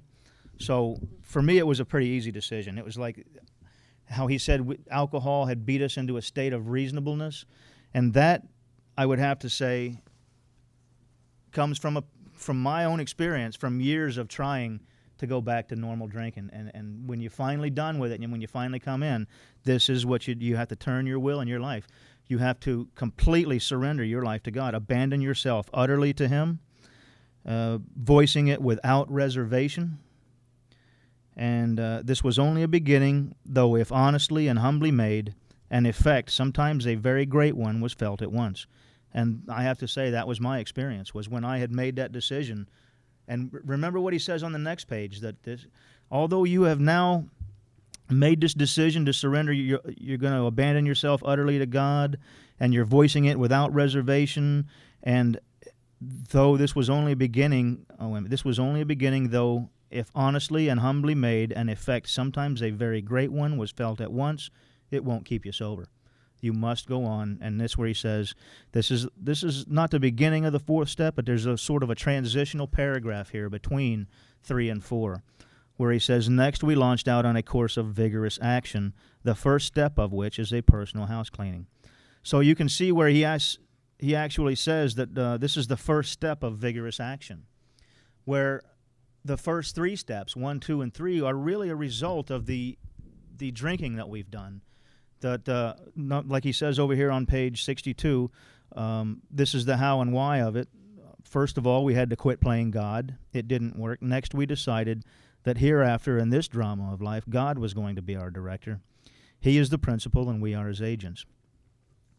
Now, where does this third step set in the 12 steps is, if you're going to become completely reliant and dependent upon God for all things, you have to first make a decision to turn your life over to this God. And what you're making a decision to do, you may not know it yet, but looking out ahead of you, what you're making a decision to do is come back to these rooms and help other people through the 12 steps. That what we believe that God wants us to do is to live a life of service and self-sacrifice, or work and self-sacrifice for others. That's back in Bill's story. So this is the decision that you're making to do. You are making a decision to come back to AA and help others through the 12 steps, because what the psychiatrist wrote about, I think it was Harry Tiebout had written, and he wrote this in a letter to the American Psychiatric Association back in like 1950, I think it was, or something. Maybe a little earlier than that. But he had written that he was going to he was like a, what'd they call him? An honorary member of Alcoholics Anonymous. He wasn't an alcoholic, but he would sit in the meetings and they would allow him, and he would jot down things and go, and wonder how these alcoholics are getting each other sober, and the psychiatrists have failed for so long to do anything with them. Remember what the psychiatrist said, that I hoped you weren't that hopeless variety that we're dealing with, because they're so sad that there's nothing we can do for you. Once in a while, they've had a success with a spiritual awakening, but that was very rare, a lot more rare than it is today. So on page 64, to continue, personal house cleaning, which many of us had never attempted. Though our decision was a vital and crucial step, that decision of the third step is vital and crucial. It could have little permanent effect unless at once followed by a strenuous effort to face and to be rid of the things in ourselves which had been blocking us. Our liquor was but a symptom, so we had to get down to causes and conditions. Now, there's a lot said in that little transitional paragraph there. That's the paragraph between step 3 and step 4, where you can see in this next line where he says, therefore we started upon a personal inventory, and this was step 4. So, having said that, you can easily see that the fourth step is a strenuous effort. Actually, I would lump all 6 of those steps together. 4, 5, 6, 7, 8, and 9 are the process of finding what blocks you from God and applying the spiritual solution to be free of those things. Remember, we've been going over the spiritual solutions. We'll get into details of those spiritual solutions as we work our way through these pages. But spiritual solutions involve ourselves, another human, and a higher power. Another human being, like he says in step 5, he says we admitted to ourselves, to another human being, and to God the exact nature of our wrongs. That's the same aspect of forgiveness, faith in God, making amends, and the spiritual solution of the admission of step 5. All 4 of those are the spiritual solutions of Alcoholics Anonymous. And whenever I see practice these principles in all our affairs, that's what I see. Because essentially what he's saying is practice these steps in all of our affairs. Practice the 12 steps, and the meat and the potatoes of the 12 steps is the inventory process coupled with the spiritual solutions. And one of our last spiritual solutions that we get to is step 12. Step 12 is faith in God. That's the result of step 12. Okay, so let's see. Our liquor was but a symptom, so we had to get down to the causes and conditions. That any attempt to shield the alcoholic from temptation is doomed to failure. That's out in working with others. And back in the doctor's opinion, anything, what's he say? not scheme. He doesn't. He says scheme out in the other one. Any plan. Hell, I forgot how it goes now. Any plan to stop from drinking along these lines must have depth and weight. Any idea to stop these hell, I got it underlined back here. It's better if I put it out there the way the doctor put it out there. Must have depth and weight. I'll be a little more prepared next time.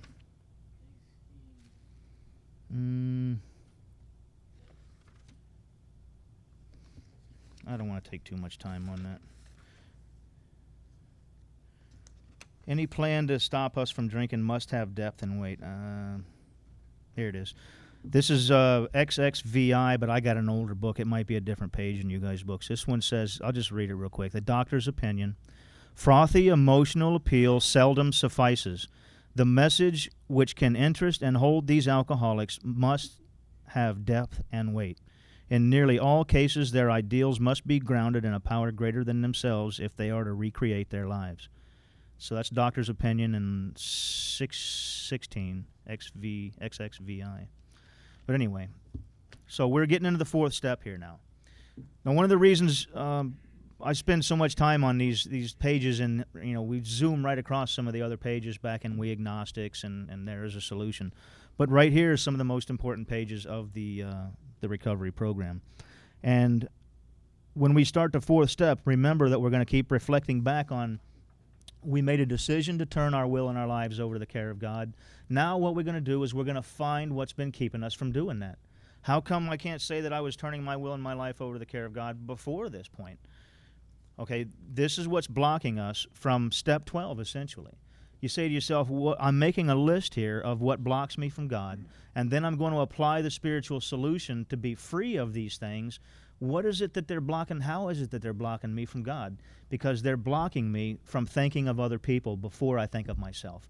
They're blocking me from helping others through the 12th step. And back to what I was saying about the psychiatrist, we're bringing up about what he had written down, and I believe it's very helpful to have another person's point of view, maybe even say an outsider's point of view of what's going on in AA.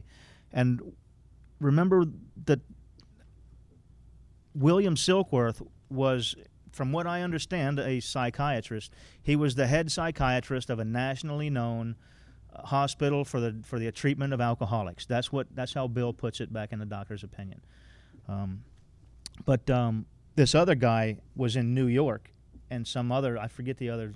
There's 2 or 3 of them in New York where he had catered to alcoholics, where when he got back to New York, he first went to these places to go out and seek them out. He didn't just go to the park bench and pull them. He went to the drunk tanks because Bill favors treatment. Hospitalization is a favored approach for approaching these people. You got to get their minds defogged, or as he put it, cleared up a little bit, But anyway, the psychiatrist had said that what these 12 steps seem to be doing for these alcoholics is they get this initial dose of ego deflation from alcohol, and it smashes them, and they can stay sober for a brief period of time. On the how's it say, the alcohol was the great persuader that beat us into a state of reasonableness. And what we get from these 12 steps is what he called a continued source of ego deflation. So what we're looking at here is we're looking to find. Remember, one of the things that I forget where I had seen that, but ego and self can almost be seen in the same light. That an egotistical person can also be seen as a person who is full of themselves, thinking themselves as omnipotent or godlike in this world. And this is what we're trying to do. We're trying to find what almost the core of our ego, our anger, our fear, our guilt, and we're going to try to be free of these things through these spiritual solutions. And each one of these spiritual solutions requires action and turning to God for help. Okay. This is the beginning of the 4th step. A few more minutes here. Therefore, we started upon a personal inventory. Now, this is an analogy. Bill gives several analogies. Remember the analogy of the guy the shipwreck. We are like people who have experienced the same shipwreck. We feel a certain camaraderie, a certain connection to one another. and that's the analogy he gives to why one alcoholic can help another alcoholic. Then he gives the analogy of the jaywalker who skips out in front of a fast-moving trolley and he gets an adrenaline rush, so he keeps jumping out in front of vehicles to get that rush, that high, and then one time one of them runs him over and kills him, breaks his back or whatever it is. So this is the analogy he makes here of a guy who owns a business. And if your business is going to be successful, you must take an inventory of what's in there. Otherwise, it's not going to make it. And the same thing with our lives. We're not going to make it in our lives if we don't take an inventory and find out what's been keeping us from living a life of service to others. Therefore, we started upon this personal inventory. This was step 4. A business which takes no regular inventory usually goes broke. Taking a commercial inventory is a fact-finding and fact-facing process. It is an effort to discover the truth about the stock in trade.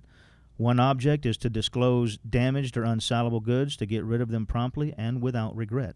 So that's what we're going to be doing here. We're going to be finding what blocks us from God, and we're going to get rid of them promptly and without regret. If the owner of a business is to be successful, he cannot fool himself about values. Now, I've heard many people, even in the 12 and 12, that says, hey, don't want to be so morbid about this. Let's write down some things that are good about ourselves so we don't shoot ourselves in the head or whatever. But here's the idea, is we're looking to find what is blocking us from God. Are the good things in your life blocking you from God? Do you need to apply spiritual solutions to things that are good about you? But you see, that's one of the things that many people make. There's a misconception about the 4th step that what this is a list of how bad of a person I am. You see how bad I am. I'm angry at these people. I've hurt these people. I feel guilty about this. I'm afraid of this. This is how bad of a person I am. But that's not what this is. This is not an indictment of how bad of a person we are. This is a search for what blocks us from God.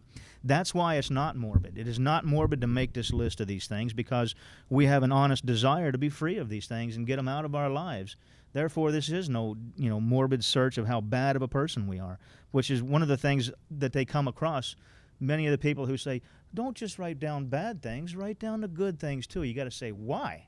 Why do I need to write down good things? I'm not depressed about this, making a list of all these things that are bad about me, because I'm trying to find what blocks me from God, not make this morbid reflection of how bad of a person I am. You understand? That I just don't see any point in making a list of good things, because so few people actually finish this list of bad things, Why give them more to do? You give them more to do, you give them a bigger mountain to climb over. Most people don't seem to make it through anyway. We did exactly the same thing with our lives. We took stock honestly.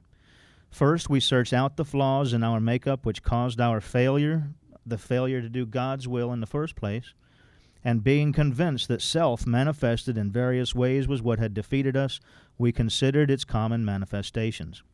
So, from this paragraph, we're going to get the words we're going to be using from here on out. Throughout the 12 steps, we're going to be calling these the most common manifestations of self that block us from receiving and doing God's will. You made a decision to turn your will and your life over to the care of God. Now we're going to make a list of the most common manifestations of self, you see, because we believe that God wants us to live a life of sacrifice for others. That essentially, why I was born and why I'm here is to grow into an adult who has genuine concern for other people and does things for the God of my understanding for other people. And what we do in AA is we help other people find their way to this God through these 12 steps. Last week I think I had mentioned that I was going to give you that story about it's pertaining to the 3rd step, and somebody gave me this story. I don't know. I would have to say it was the mid to late 90s I had heard it, and there stands this question of why am I having so much trouble with self-will? Why am I a selfish, self-centered person? Did I actually go sit down somewhere and make that decision where I contemplated off in some kind of meditation somewhere and said, I wonder, should I live my life as a selfish, self-centered person? Or should I become a self-sacrificing, selfless person who has genuine concern for others and thinks of other people and gives of himself without expectation of anything in reward? Did I do that? Did I sit and contemplate that? I didn't. See, I was a selfish, self-centered person, and I never made a decision to do that. I never made a decision to be I never sat down somewhere and said, you know what I'm going to do? I'm going to become an alcoholic. Boy, this is going to be great. Let me tell you about this. No, you see, I was an alcoholic, and I'm a selfish, self-centered person because it is in my instincts. It is instinctually in there that self-preservation is essentially at the root of all of what we're talking about here. When we're talking about our anger, our fear, and the harms that we have done others, it was all based on the instinct that I have for self-preservation. So when we're looking at, when I say to myself, why am I having so much trouble with self-will? I actually had people in my life say, you know, you're a selfish, self-centered SOB and blah, blah. And I thought, you know, whatever. It's usually my parents or a friend or something along those lines that told me I was a selfish person. And I never gave it a second thought. It was just one of the many things that they had said about me, you know, whatever. But the reason today I understand is that somebody explained to me once that self-will is an absolute necessary ingredient for individuality. That without self-will, we would not be individuals. We would be pure instinct alone and nothing else, okay? And self-will makes me, Doug, and Jim, and Tom, and Glenn. Glenn, right? I forgot. Sorry. But so it's what makes each one of us an individual, okay? And it would be, your individuality would not be possible without free will, self-will. They're the same thing. Free will and self-will are the same thing. So what's expected of me is that I am supposed to grow from a child to an adult and one day see if I could hold my free will in my hands and say, you know what? I understand that this free will is an absolutely necessary ingredient for my individuality. And it's also the chief stumbling block to serving my primary purpose in this life, of to grow into an adult and living a life of sacrifice for others. And I'm now of my intellect, I grow intellectually and I see it for what it is and I offer it back to God. And I say to God, thank you for my free will, God, okay? And I offer it back to you. You can have it now. What do you want me to do? It's essentially what I'm saying, that I have my free will in my hands and I offer it back to God and say, you can have it. What do you want me to do with my life?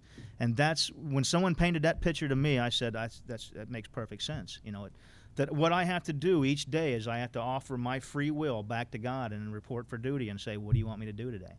Because for me, you know, I was beaten into a state of unreasonableness in which I had two alternatives. One was to die, and the other one was to surrender my life to God. And that's what it took from me. I didn't stop. I don't know about you guys, but I'm not one of those people who stopped one day and said, you know what, I've had enough of this. I stopped one day and said, well, it's dead or stop drinking, one of the two. And that's how far down I had to go. But anyway, we're going to open up the floor for open discussion, and we will pick up next week where he starts.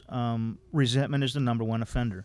And next week we'll try to get through the whole resentment list and possibly the spiritual solution to resentments, which is forgiveness. And that's a big one too. We may be referring back to the spiritual solutions all throughout the rest of the steps, because even all the way out into step 12 where he says we practice these principles in all our affairs, to me that means I practice forgiveness in all my affairs. I practice making amends in all my affairs. And I practice faith in God and an admission of my defects in all my affairs. It doesn't mean I practice brotherly love or open-mindedness. I mean, those things are great, but we're going to keep throwing that on the bus, that the principles behind the steps are not brotherly love, open-mindedness, willingness, and those things are great, but the reason we're not going to stick to those, and the reason we're not going to bring those up and talk about those is because they take away from the original message, okay? And the original message being in step 4 that you make a list of what blocks you from God. And step 5, 6, 7, 8, and 9, you apply the spiritual solutions to be free of that. But we'll start on the resentment list next week, and we're going to open up the floor for anyone who would like to comment on step 3. And whatever you want to comment on it, you know, I'm not going to say, hey, you can't talk about that in here. It's whatever you want to talk about. We got 20 minutes for open discussion. Anybody who would like to, the 3rd step, the 4th step?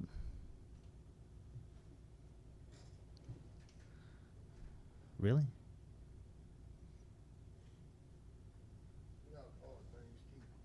Hey, Keith. As far back as I can remember, I've been defiant. My mother used to tell me that constantly as a child. My dishonesty, Speak up a little, please. my dishonesty, my delusional thinking that got warped as my drinking progressed caused me, great harm, like you were saying, to my family, my friends, the hostages I took along the way. I've had a hard time coming back this time. I sat out front the first day I got back, and I was so embarrassed, the guilt and the shame.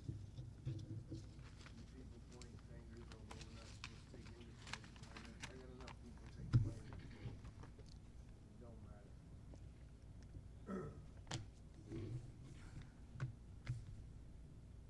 Well, I really appreciate the knowledge that you have of this program.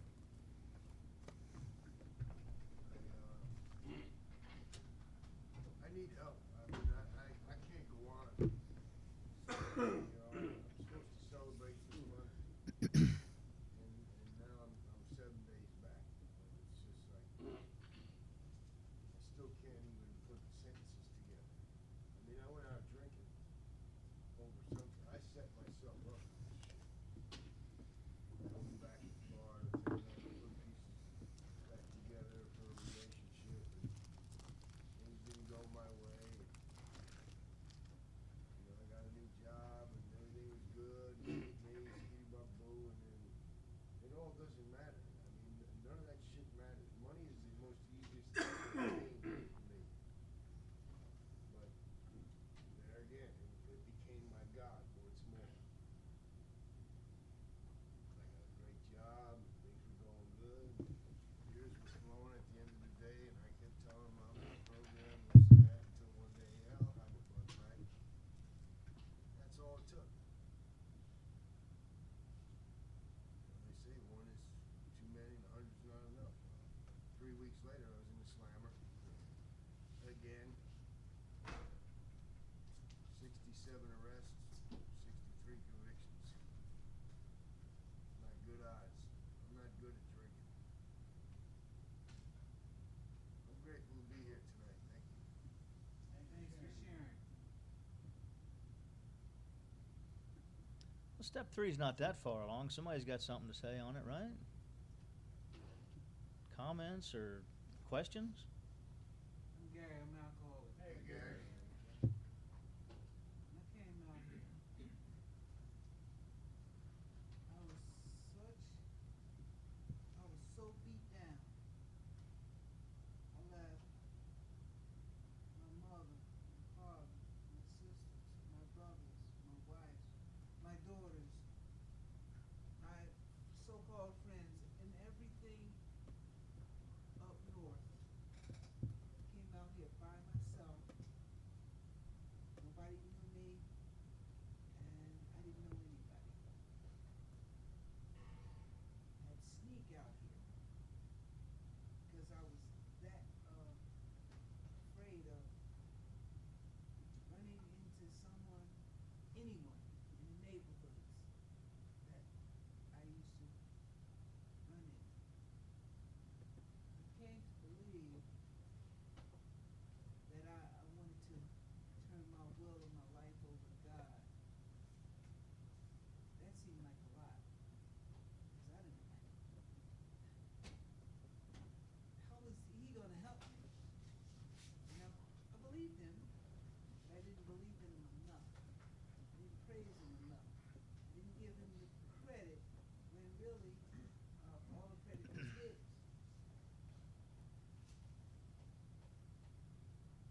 When I got out here, strangest thing happened to me. When I got off the bus, I was asking this guy who was walking down the street, where was the phone? Because I had to call this guy. That's all I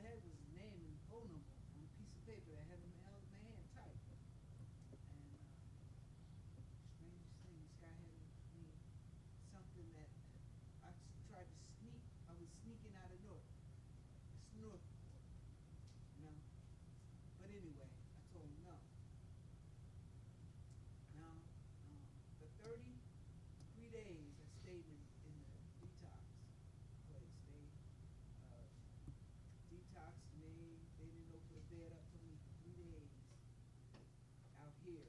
And I was in Newark, and I had to pick a place to come to. They said, come to Florida. It's warm.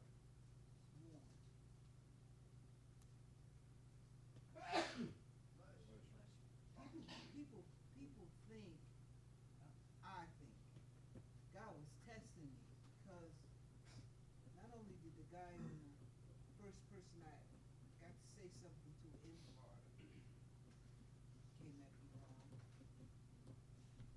First job I got, there's so many get-overs I could have, took advantage of. Turned it down. One day I was waiting on the bus. Lady left a car sitting on the edge of the parking lot. Walls are way over there, and her car is right there. There's no top on it. Keys in it. It's running. There's the purses in it. And the bags she was shopping with. But I didn't take it. I didn't take anything from it. You know. So, when I got to that point, when I had to make that decision, that's when I found out it was just a decision. All I had to make was that decision. But that was a big decision. That was probably I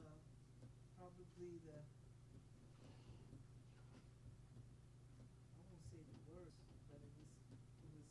We first 6 pages of how it works is the third step, and the second 7 pages of how it works is the fourth step, page 64 through 71. Tonight we're going to try to get through the entire resentment list, and what it is we're going to be looking at here is, remember, we're trying to find, and this is the words of the book here. We are trying to we're trying to make a strenuous effort to face the things that have been blocking us from God and to be rid of the things in our lives, in ourselves, which had been blocking us from God. Our liquor was but a symptom. And what we're calling these is, we're going to find primarily that there are essentially 3 of them. There is anger, fear, and guilt. Guilt brought on by the dishonesty, which is all based in selfishness. Okay. Now the guilt is obviously going to be amends when we look at amends later on, and the fear is going to be dealt with through faith in God, and this anger is going to be dealt with through forgiveness. And what we're going to see here is we're going to see how to make this list, and we're going to see that it's important to do exactly as he says here, to put it on paper, and to tell another person about it. It's important because this is it's got this three-pronged spiritual solution that we have of admitting it to ourselves, to God, and to another human being. The same thing with our fears. We admit our fears to ourselves, to God, and to another human being. And so here we're going to read about the bottom paragraph on page 64 is where we left off last week. Okay, resentment or anger. I've heard so many people say that resentment is different than anger. I'll tell you, I will show you in just a minute that he uses 3 different words. Anger he uses twice, resentment he uses once, and grudge list he uses once. So he's called it now a grudge list: anger, angry, and resentment. So take that however you want to. All those guys that are standing around going, resentment's different, and what you're getting off on some sort of technical tangent that is irrelevant. I'll tell you, I got off on one of those little irrelevant tangents too, and I said, you mean to tell me, and this is myself early on in sobriety with the guy who was teaching me, I said, do you mean to tell me that there is no case in my life that I have justified anger? That if somebody raped and murdered my sister, I did not have a justifiable anger to want to put that guy in a hole somewhere? And the guy says to me, he goes, it's not about justifying your anger. It's about finding what blocks you from God. What we're saying here is you do not want to get angry. You don't want to stew in it. You don't want it to roll round and round in your head for hours, weeks, days, months, or even years in your head, because that's what's blocking you off from essentially step 12. service to God is the way we're looking at it as recovering alcoholics. Our primary form of service to God is going to be step 12. What's keeping you from this service to God to step 12 is this anger we're saying here. So he's saying that resentment is the number one offender. Not for some of us, not for this guy and that one, and these two have got some other thing going on with them. Every one of us as alcoholics, our number one problem is our anger. Resentment is the number one offender, and it destroys more alcoholics than anything else. Now, why does he say that it destroys more alcoholics than anything else? Because essentially, untreated alcoholism, and you're going to spot it in some people, when you get a handle on this idea that anger is the number one problem that I have as an alcoholic, you're going to begin to see it in other people, and you're going to, oh, that guy's angry as hell, I can see that in this one.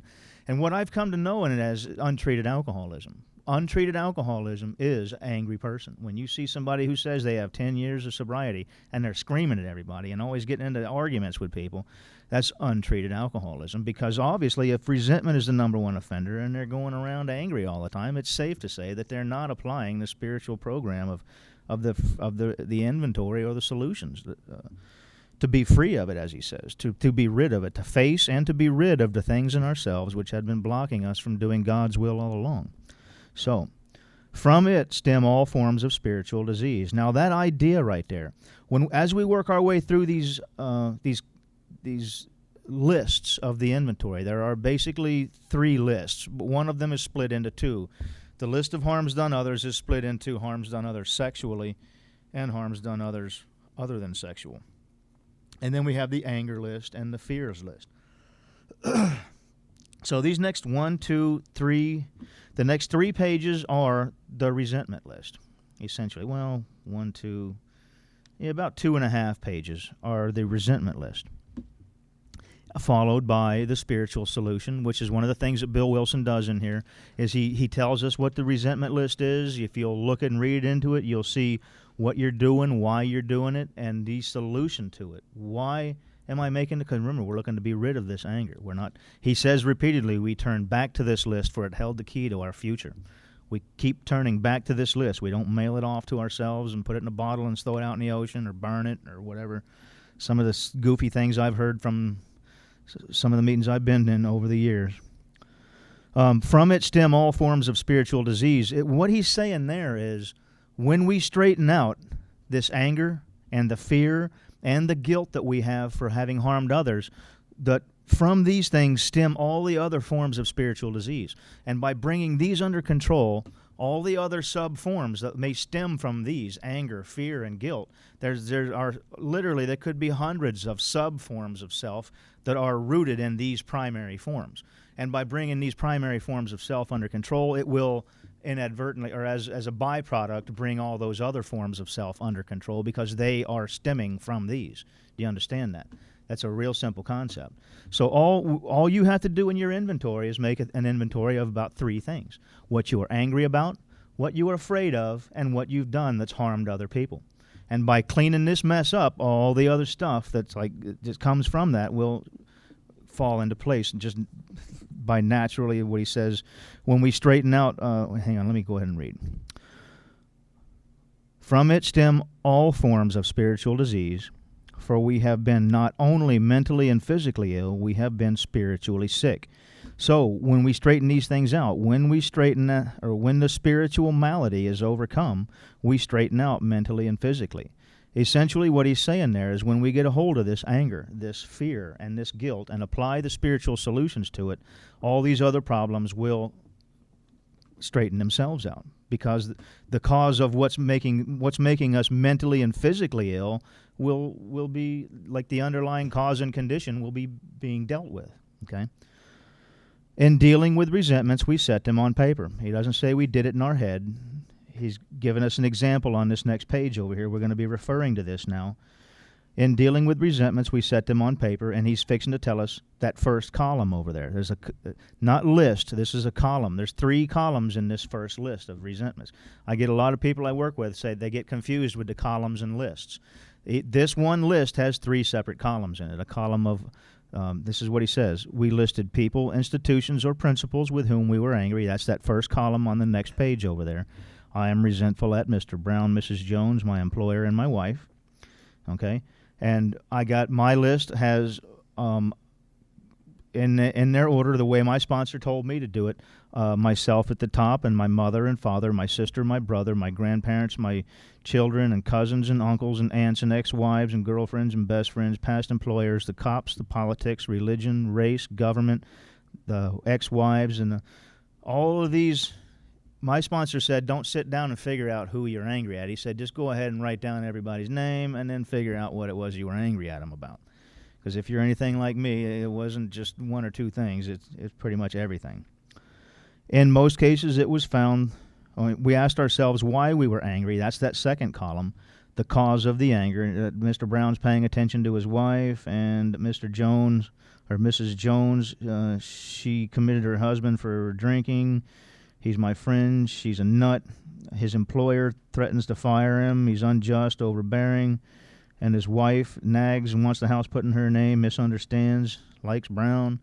So this is what we're doing here. We're looking to see what it is we're angry, or who it is we're angry at, what it is that they did, and the part of our life that it's affected, that has made us angry. That is essentially what this anger is a reaction that I'm having to something that they did. And what we're looking at here is we're going to be seeing that no one really makes a conscious decision to get angry. It's a sort of a defense mechanism, if you would. Like if you burn your hand on a hot stove, you don't make a decision to pull your hand away from it. You can try to hold your hand on that thing all day long. It's going to pull back. That's almost like your hand has a mind of its own. If you can feel that hot stove in your hand, you are going to pull back, trust me. And so, too, when somebody does something, you're going to get angry because we don't know how to deal with this anger. Of course, this anger is different than the hot stove thing because we have a path to free ourselves from the reaction that we're having. And you know how he puts it in the 9-step promises that we will intuitively know how to handle situations which used to baffle us? This is what he's talking about here. Through the process, when he says in step 12, we practice these principles in all our affairs, this is what he's saying. He's saying we're going to find our anger, we're going to get a good look at it, and we're going to apply forgiveness to it. And over the period of weeks, months, years of practicing the principle of forgiveness on our anger, we're going to intuitively know how to handle that anger. Over the period of years or weeks, months, whatever it is, however your learning curve is, for me, it's taken, I would have to admit, many years to get a handle on, to even understand what it was before I came across somebody who knew what the hell they were talking about to help me understand it. So in this third column, he says, in most cases it is found that our self-esteem, our pocketbooks, our ambitions, our personal relationships, including sex, were hurt or threatened. So we were sore, we were burned up. So here's where he says on our grudge list. And, just so you back up a little bit, over there he says we listed people, institutions, and principles with whom we were angry. There's that word angry. And you hear people say, resentment's different than anger. I tell you, I've heard that from a number of people over the years, and I just want to throw something in, like a crumble-up coffee cup and knock them in the head with it or something. I've actually seen people break the word resentment down into syllables and try to figure out what re means and what resent, S-E-N-T, what does sent mean? What does meant mean? Re-sent, meant, and break the syllables down and try to explain the syllables. And I'm going, what the flip are they talking about? What the stink are they doing? I can't figure it. And I got to tell you, one of the things I've learned over the years is when you come across somebody who tells you something like that and it makes you confused and you say, what the hell is he talking about? I don't get it. I must be foggy from the alcohol is still lifting and I'm incapable of comprehending the complexities of this. The chances are someone's explaining this to you in a complicated manner because that's how it is to them. It's confusing the hell out of them, and they're complicated, and they got to break it down into syllables and try to understand what each part of this word means, when all we're doing is we're saying when you get in somebody's face and start screaming at them, or when you're thinking for a week of how you're going to get even and key their car or flatten their tires or bust the windows out or knock them in the head, and you're spending 2 weeks doing this, you got to stop doing that. That is the root cause of alcoholism. That it is the most common form of selfish, self-centered behavior that we have as alcoholics. Okay, this third column, in most cases, it is found that our self-esteem, our pocketbooks, our ambitions, personal relationships, including sex, were hurt or threatened, so we were sore, we were burned up. So here's where he says, on our grudge list. So he's called it 3 separate things, a resentment list, a grudge list, and angry. Damn, Jim. You all right, buddy? I can hardly hear myself talk over you. Okay, so we asked ourselves, why were we angry? Twice he calls it an angry list. Once he says resentments, and once he says grudge.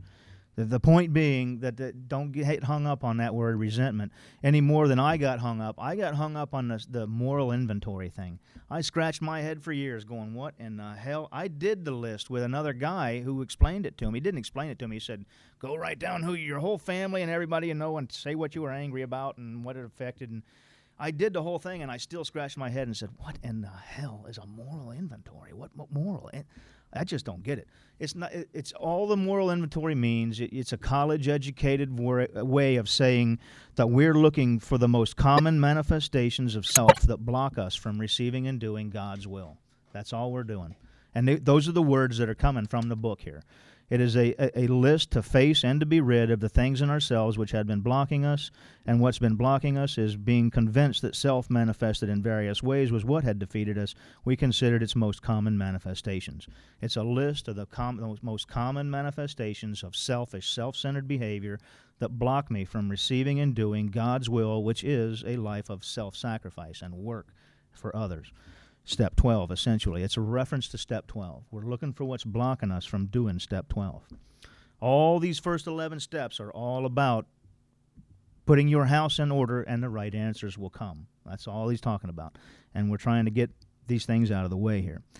So on our grudge list, we said opposite each name our injuries. Was it our self-esteem, our security, our ambitions, or personal relations, personal or sex relations, which had been interfered with? We were usually as definite as this example, and he gives you these 3 columns. And it's easy to see the first column is I'm angry with these people in my life. The cause of the anger is what they did that made me angry. And later on we're going to see that did we not ourselves set the ball rolling as part of the solution to forgiveness, is we're going to see that a lot of times these people are retaliating for something that we did against them. When we write this next list, it's going to be the list of harms done others. One of the things about that is we're going to be seeing that we had harmed these people, and in many cases, not every one, but in many cases, all they were doing was retaliating against us because they, like ourselves, are people who try to get even when somebody messes with them and threatens their instincts.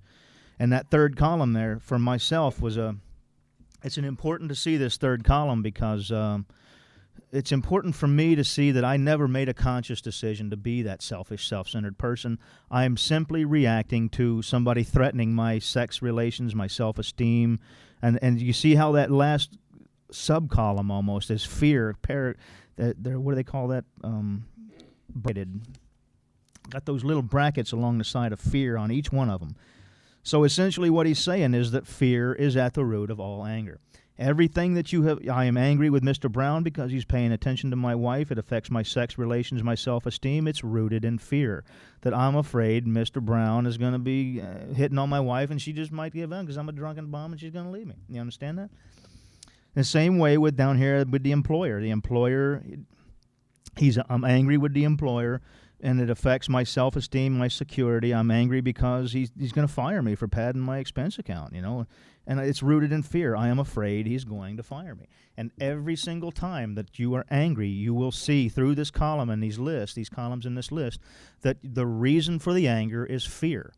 That out of fear, I get angry with people because they're threatening me. And the important thing in that area for me is to notice that I really didn't make a conscious decision to be a real angry person. It doesn't do so much to clear my guilty conscience, but it helps me understand what's happening to me. I thought when someone said you're a selfish, self-centered person, I kind of backed into a corner and said, well, I guess I am a selfish, self-centered person, and I must have sometime or another made a decision to do that.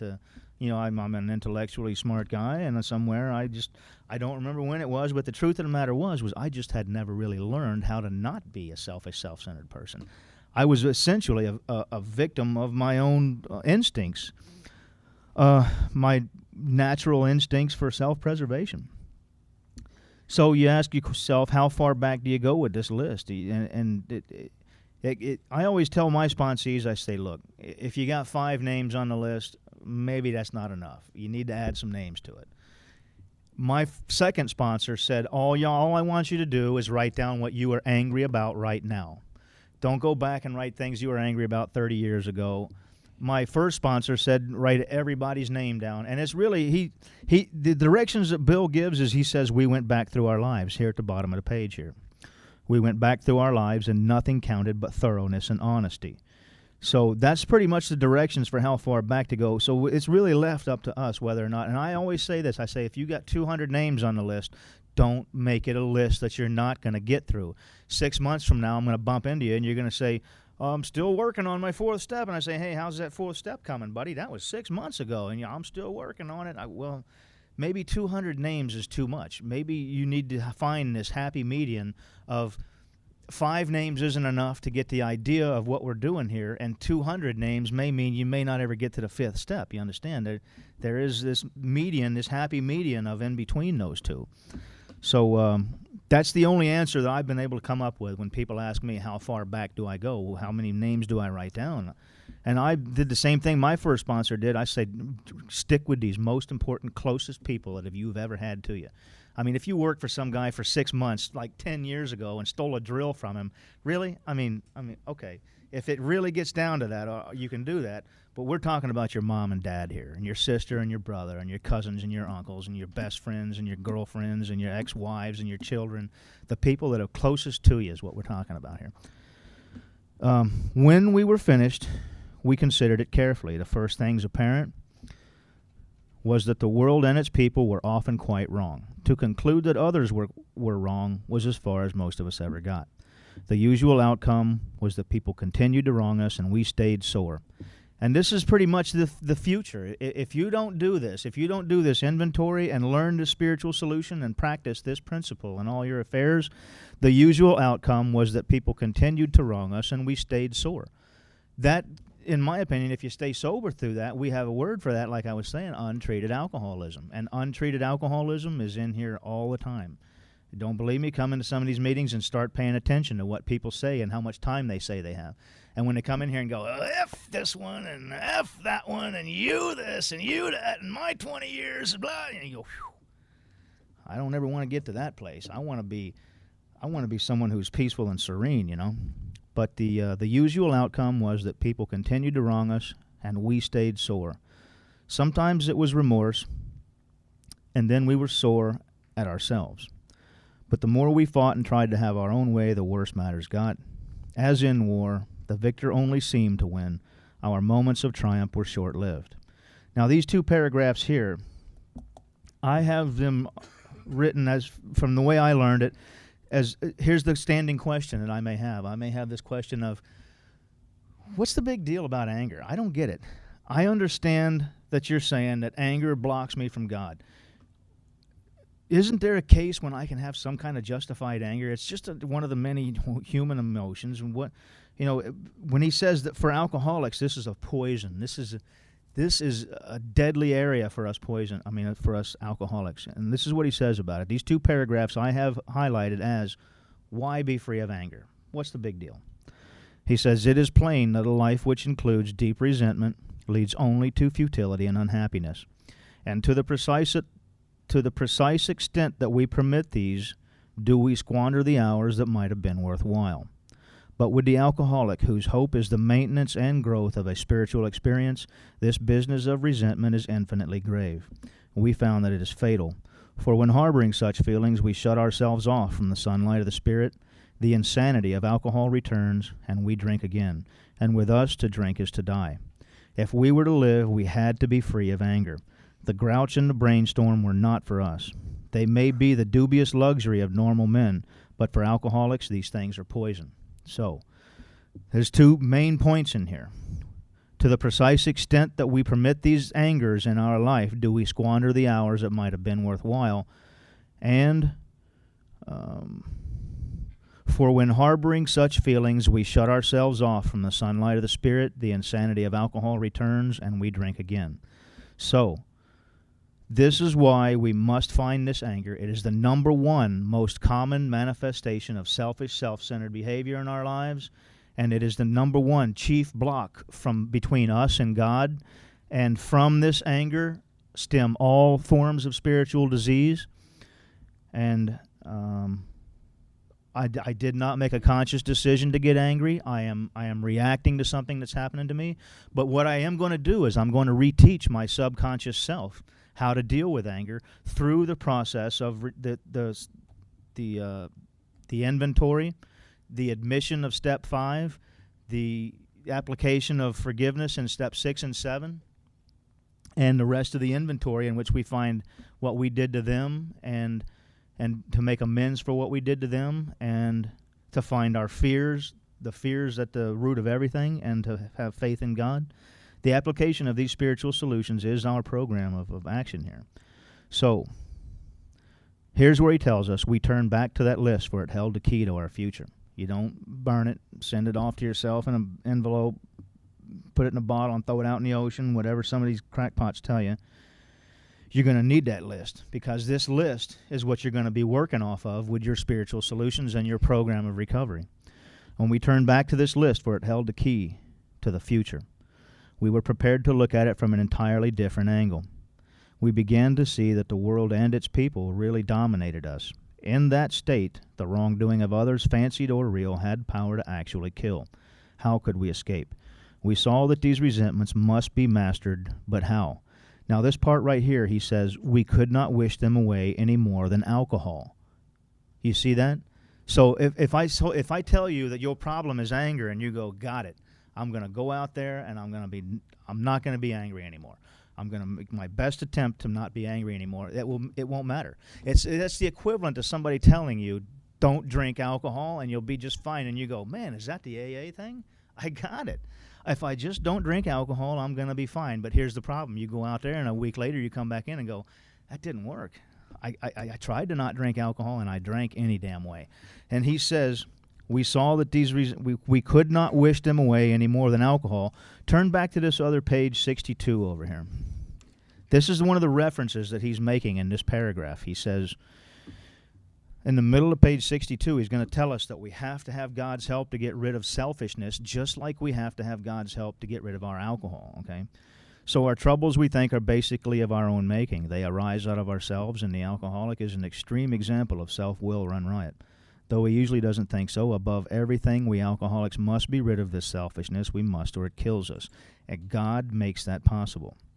And there often seems no way of entirely getting rid of self without his aid. And that's a reference to what we're talking about here. You're saying, okay, so I got anger as this number one problem. How do I get rid of this anger? You're going to have God's help, and we're going to show you a precise set of directions on how to apply God's help to your anger, okay? He said, many of us had moral and philosophical convictions galore, but we could not live up to them.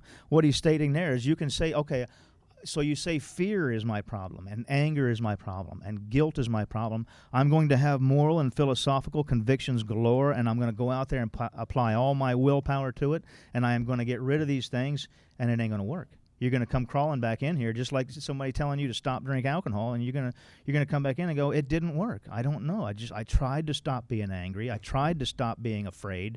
I tried to stop feeling guilty about the things I was doing, and it didn't work. Just like telling somebody, don't drink, okay? You got to have something underlying helping that along. We could not live up to them even though we would have liked to. Neither could we reduce our self-centeredness much by wish or trying on our own power. We had to have God's help. This is a reference to we have spiritual solutions in which we're going to bring God into the mix. Remember, in step 5, it's easily seen where he says we admitted to ourselves, to God, and to another human being the exact nature of our wrongs. Anger being the exact nature of our wrong at this point. So all three of those aspects come into play when we talk about the spiritual solutions. Remember when he said we have been spiritually sick, and when the spiritual malady is overcome, we straighten out mentally and physically. So we're getting this idea of a spiritual solution to this anger. Now look what he says here back on page 66 where we left off here. He says, we could not wish them away any more than alcohol. This was our course. This is the directions for how to forgive, these next two paragraphs. One of the most important things in Alcoholics Anonymous.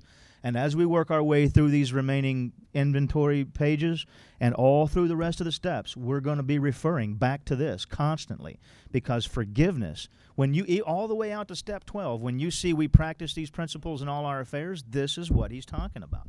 He's not talking about practicing brotherly love or honesty. He's talking about practicing this forgiveness to get rid of this anger.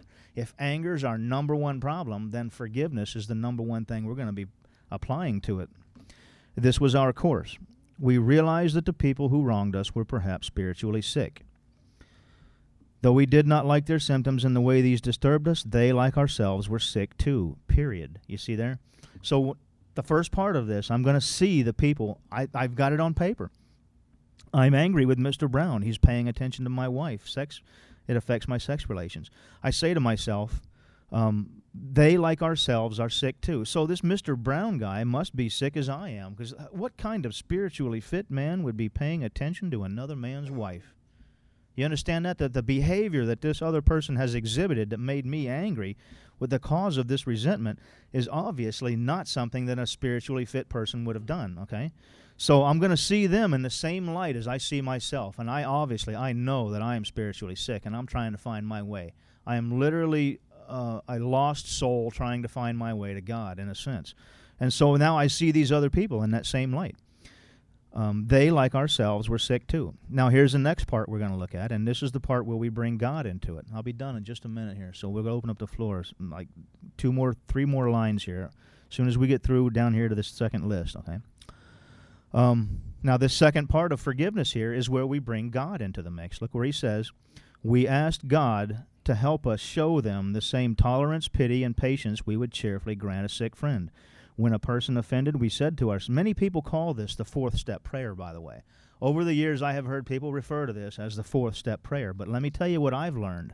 I have learned that there is a step in the 12 that instructs us to ask God to remove these character defects, these shortcomings, whatever you want to call them. That he calls them all of them.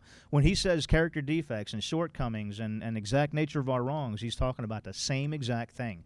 The most common manifestations of self that block me from a life of service for others, which block us from God's will, which is a life of service for others. But anyway, this is the reference to 6 and 7. Because if in the 4th step I'm asking God to remove these shortcomings, no, this is let me show you a couple other places as we work our way through this that he makes references to all the other steps in here. Let me take you down to almost the bottom of this page where he says, come down, do you see that bottom paragraph where he says, notice that the word fear is bracketed? Go up about 4 lines and you're going to see where he says, when we saw our faults, we listed them. That's a reference to this list too here. But look what he says here. We placed them before us in black and white. That's step 4. We admitted our wrongs honestly. That's a reference to step 5. And we're willing to set these matters straight. That's a reference to steps 8 and 9. So as we're working our way through this 4th step, he's referencing how this 4th step interacts with the other steps. You can easily see now up here, back up in the top, where we're looking at this 4th step prayer, as many people call this. I've heard a number of people knowledgeable old-timers call this the 4th step prayer. But I see it today as a reference to step 6 and 7, because it is in step 6 and 7 that we turn to God and say, please remove this from me, right? So this is what we're saying. He says, we ask God to help us. And once again, we're not asking God to do it for us. Back in that page 62, it said we had to have God's help. We could not be free on our own. There's another phrase that he uses, God makes that possible. There often seems no way of entirely getting rid of self without his aid, not without him doing it for us. It's like asking God for a new car. You're not going to wake up and go out in the front, there's going to be a new car in the driveway. You're going to have some help with it, okay? You got to get up and go to work and save some money and then get a little credit built up or something like that. The same way with forgiveness. We ask God to help us show them the same tolerance, pity. You know, you guys know those movies that are on. There's a couple of them now with the Almighty series, with Greg Almighty or whatever his name is, and one of them was really good. They had this.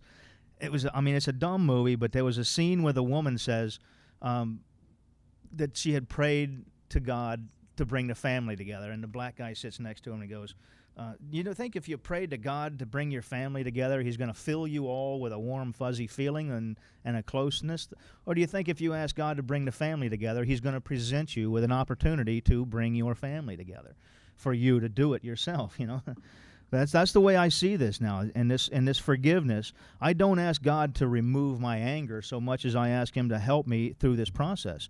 We ask God to help us show them the same tolerance, pity, and patience that we would cheerfully grant a sick friend. And this is that fourth step prayer, which I believe is a reference to 6 and 7. When a person offended, we said to ourselves, this is a sick man. How can I be helpful to him? God, save me from being angry. Thy will be done. So now we're bringing into the play here this third person here, this third entity, you might say. Myself, I've brought God in, I've asked him to help me, and now I'm asking to be helpful to this person that I'm angry at. We avoid retaliation or argument. We wouldn't treat sick people that way. If we do, we destroy our chance of being helpful.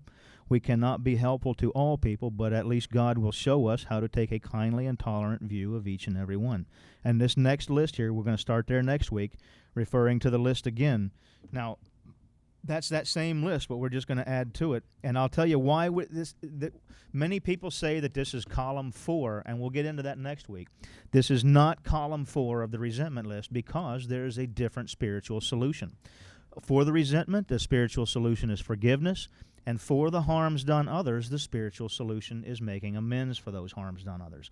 That's why this is a different list and not column 4. There's a lot of flyers out there going around too, whatever the Hazelton and all that, and they actually show column 4 and column 5. And this, I am resentful at the cause it affects and that's the 3 columns, and they add 2 more. And the reason I've been taught by another man who said the reason this is not column 4 is because he even says, referring to the list again, the reason for that is that there's a different spiritual solution, okay? And what we're doing is we're making columns of things we're going to apply spiritual solutions to. And the spiritual solution of amends is obviously not what I'm angry at. The spiritual solution to anger is not amends, it's forgiveness. So we'll keep referring back to some of these words that we just read all throughout the rest of these steps. So remember how condensed this is. This is really important stuff here. And we will pick up next week at the referring to the list again here in the middle of 67. And we'll open up the floor for 15 minutes of open discussion. If anyone would like to ask a question or make a statement or say something or comment on what we've been reading, or you having a bad day or something? Anybody? Who wants to say something? Hey, Brian.